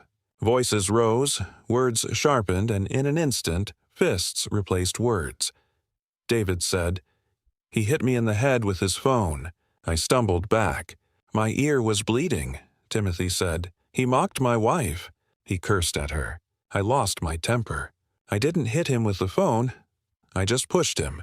When I read the police report, it confirmed what usually follows pride. 2 statements, 1 truth somewhere in between, and a neighborhood too small for both. 'Mr. Scully,' I said, 'why did you laugh?' He shrugged. 'It was just stupid. It's grass.' She was sweeping like it was gold dust. I turned to Timothy. 'And you thought that was worth hitting someone over?' He clenched his jaw. He disrespected my wife. I was defending her. By hitting your neighbor with a phone. He hesitated. 'I didn't mean to hit him that hard.' I sighed. 'Mr. Metcalf, you're not supposed to hit anyone at all.' He looked down. For a second, his pride wilted like the grass he'd been mad about. David's neighbor, an elderly man, had seen part of the fight. He testified that Timothy had indeed swung his phone like a weapon. David stumbled back and shouted, 'What's wrong with you?' Timothy's wife said through tears, 'He mocked me. He laughed at me in front of everyone.' I nodded. 'Yes, and you both could have just walked inside. But you didn't, because anger loves an audience.' I leaned forward. 'Mr. Metcalf, do you like your home?' 'Yes.' 'You take pride in it?' 'Yes.' 'Then why ruin it with a reputation for being the neighbor who can't control himself?' He stayed silent. I turned to David. 'And you? Was that laugh worth it?' He paused. 'No, Your Honor.' 'So here we are,' I said. 2 grown men, 2 bruised egos, and 1 very unnecessary police report, because neither of you could walk away from some grass.' I looked between them. 'Mr. Metcalf, you hit him. You admit it. You say it wasn't hard, but the law doesn't measure pain by how soft the blow was. It measures it by the choice you made to throw it.' He nodded, finally. 'I'm sorry.' I turned to David. 'Good, because you're paying for it. Judgment for the plaintiff, $500. Then I added, 'And gentlemen, let this be the last time you fight about something that can be swept away with a broom.' After they left, I sat in the quiet courtroom, thinking about how many broken friendships, broken families, broken lives, all started with something this small. A laugh, a word, a misunderstanding. Pride is like dry grass. It doesn't take much to set it on fire. David got his $500 that day. Timothy got his lesson. And somewhere between their driveways the wind kept blowing, as if reminding them how foolish it all was. If you were David, would you have laughed? Would you have swallowed your pride and apologized instead? And if you were Timothy, would you have taken a deep breath? Or would you have swung that phone again? The measure of a man isn't how fast he reacts, but how well he restrains himself. That day, justice wasn't about who was right or wrong. It was about reminding both men that control is stronger than confrontation. Grass grows back. Pride doesn't, and if we let our tempers guide us, we'll end up mowing down everything that matters. Some cases are about money. Some are about pride. But this one was about a promise. When I walked into the courtroom that morning, I could feel the tension before anyone spoke. Two people once in love now stood on opposite sides of the law.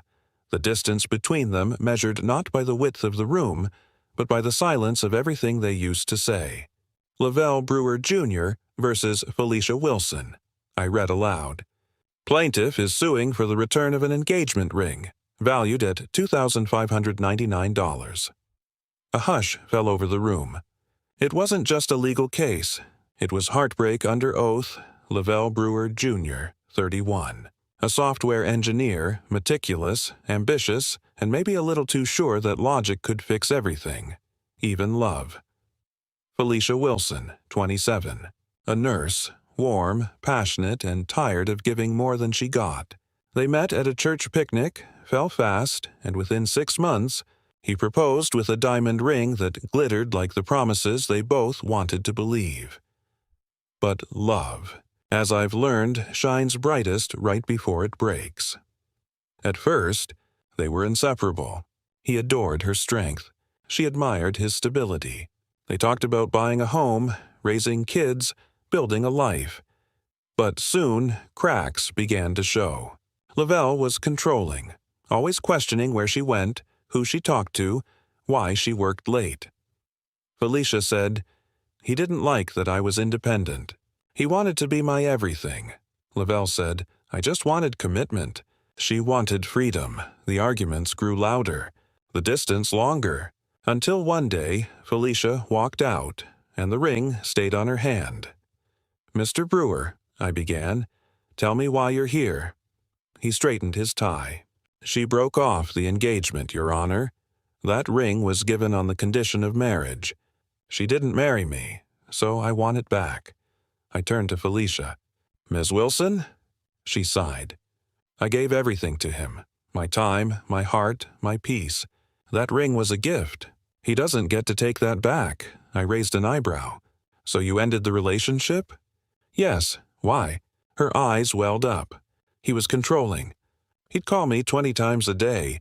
If I didn't answer, he'd show up at my job. Lavelle jumped in. "She's exaggerating." "I cared about her safety." I lifted a hand.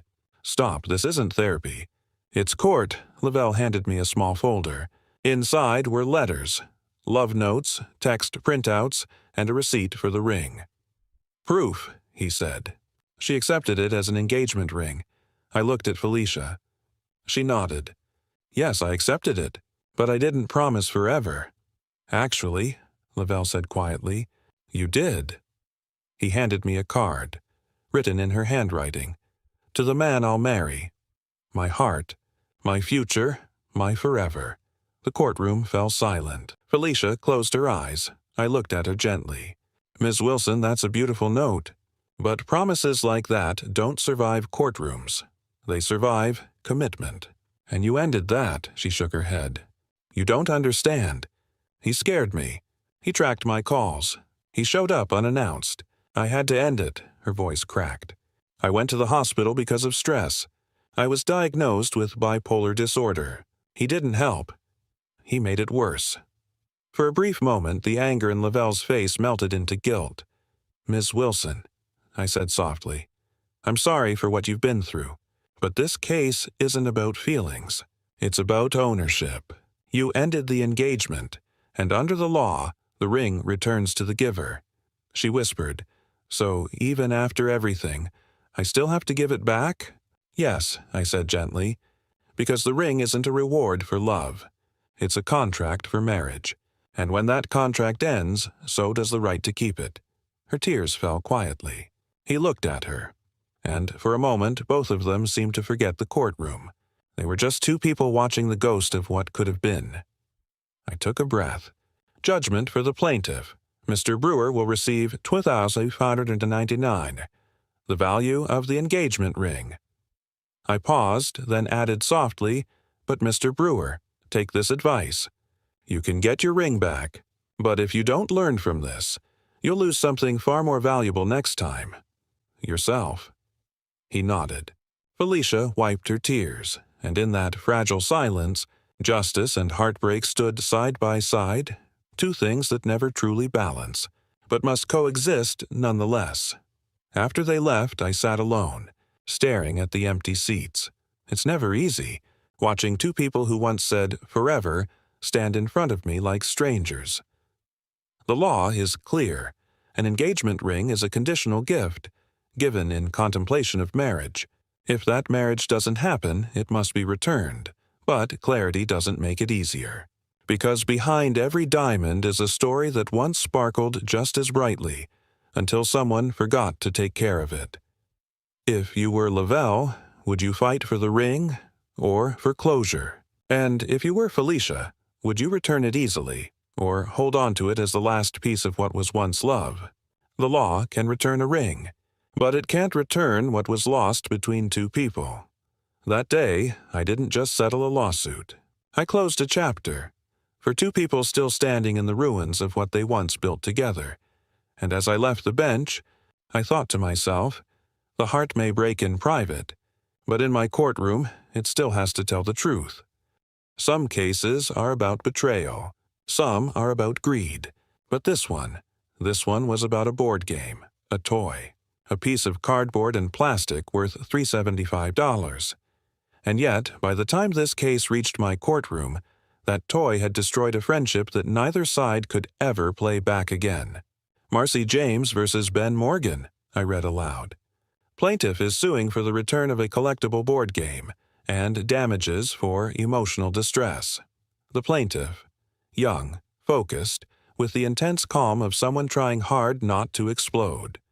The defendant, casual, dismissive, smirking as if this was beneath him. But the thing about small cases is this. They often reveal truths far bigger than the claim. Marcy James, 24 years old, a vintage toy collector, not rich but passionate about preserving memories. Every game she owned told a story, and one of her favorites was a 1971 Brady Bunch board game, a rare piece from her late mother's collection. Ben Morgan, 24, a film student, creative, charming, and careless. He was the kind of man who could talk his way out of trouble but not think his way out of responsibility. They were friends, not close enough to fall in love, but close enough to trust each other with the things that mattered. Or so she thought. It started at a party. Ben hosted a film night at his apartment, and Marcy brought her prized Brady Bunch board game for fun. Just something light, nostalgic. The night was loud, messy, and like most things involving too much wine and too little caution, it ended in chaos. When Marcy left, she forgot the game. When she came back to get it, Ben said, "Relax, I've got it. It's safe here. Safe." That word would soon feel like a joke. A few days later, Marcy called to pick it up. Ben said he couldn't find it. A week later, he told her he still had it, but refused to return it. "You broke my camcorder," he said. "I'm keeping your game until you pay for the damage." She was stunned. "What are you talking about?" He said, "You got drunk at the party. You fell with my camera. It's ruined." She denied it immediately. "That's not true. I never touched your camera." But Ben was firm. "You broke it.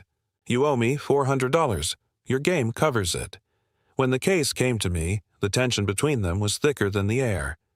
"Ms. James," I said, "why are you suing?" She answered simply, "He took my board game and refuses to give it back. It's worth $375. He claims I owe him for a broken camera that I never touched." I turned to Ben. "Mr. Morgan?" He smiled. "She did break it. I saw it on tape." I leaned back. "On tape? You have video evidence?" He hesitated. "Well, not exactly. The footage is gone. The tape broke when the camera fell. Then how do you know she did it? She was the only one near it." Marcy interjected, "There were 20 people in that room." He shrugged. "And you were the drunkest." I looked at him unimpressed. "So, Mr. Morgan, your claim is that she broke your camera, but you have no proof, no witnesses, and no tape?" He nodded. "Yes, ma'am." I turned to Marcy. "Did you damage his property?" "No, Your Honor," I nodded. "Good, then this is simple." Ben smirked. "You're just going to take her word over mine?" I smiled faintly. "Absolutely, because her story is consistent, and yours sounds like it was written by someone who thinks common sense is optional." He rolled his eyes. "Whatever. That word again. The anthem of irresponsibility. Mr. Morgan, I said, you don't get to keep someone's property just because you think they owe you something. This isn't the Wild West. We have laws. He tried to argue. But it's not fair. I leaned forward. Fair? Fair would have been you returning her game the moment she asked. What you did wasn't fairness, it was punishment. And you don't get to punish people just because you feel wronged. He sat back, sulking. I turned to Marcy. What's so special about this game? Her eyes softened. It belonged to my mom. She died when I was 16. We used to play it together every Friday night. The room went still. Ben's smirk faded. She continued, It's not about money. It's about the only thing I have left from her that still feels alive. For the first time, Ben looked ashamed. I took a deep breath. Here's my judgment. Mr. Morgan, you will return the Brady Bunch board game to Ms. James immediately. If it's damaged or missing, you will pay her the appraised value, $375. He opened his mouth. I stopped him. And before you say anything, remember this. Being right is not the same as being righteous. You owe her respect, not revenge. Marcy nodded quietly, and for the first time that day, her expression softened. Justice doesn't always heal, but it helps you breathe again. After they left, I sat for a moment, staring at the photo of the board game in the file. A silly little thing, colorful, old, almost childish, and yet, that game had done something extraordinary. It revealed who was mature, and who was just pretending to be. People often say, it's just stuff. But it's never just stuff. It's what those things represent. Trust, care, memory. If you were Marcy, would you forgive a friend who turned your loss into leverage? And if you were Ben, would you realize that sometimes the most expensive thing you can lose isn't money? It's the way people see you? Possession may be 9/10 of the law, but decency is the other 10th that keeps us human. That day, I didn't just return a game. I returned dignity to a young woman who refused to let someone else cheapen her memories.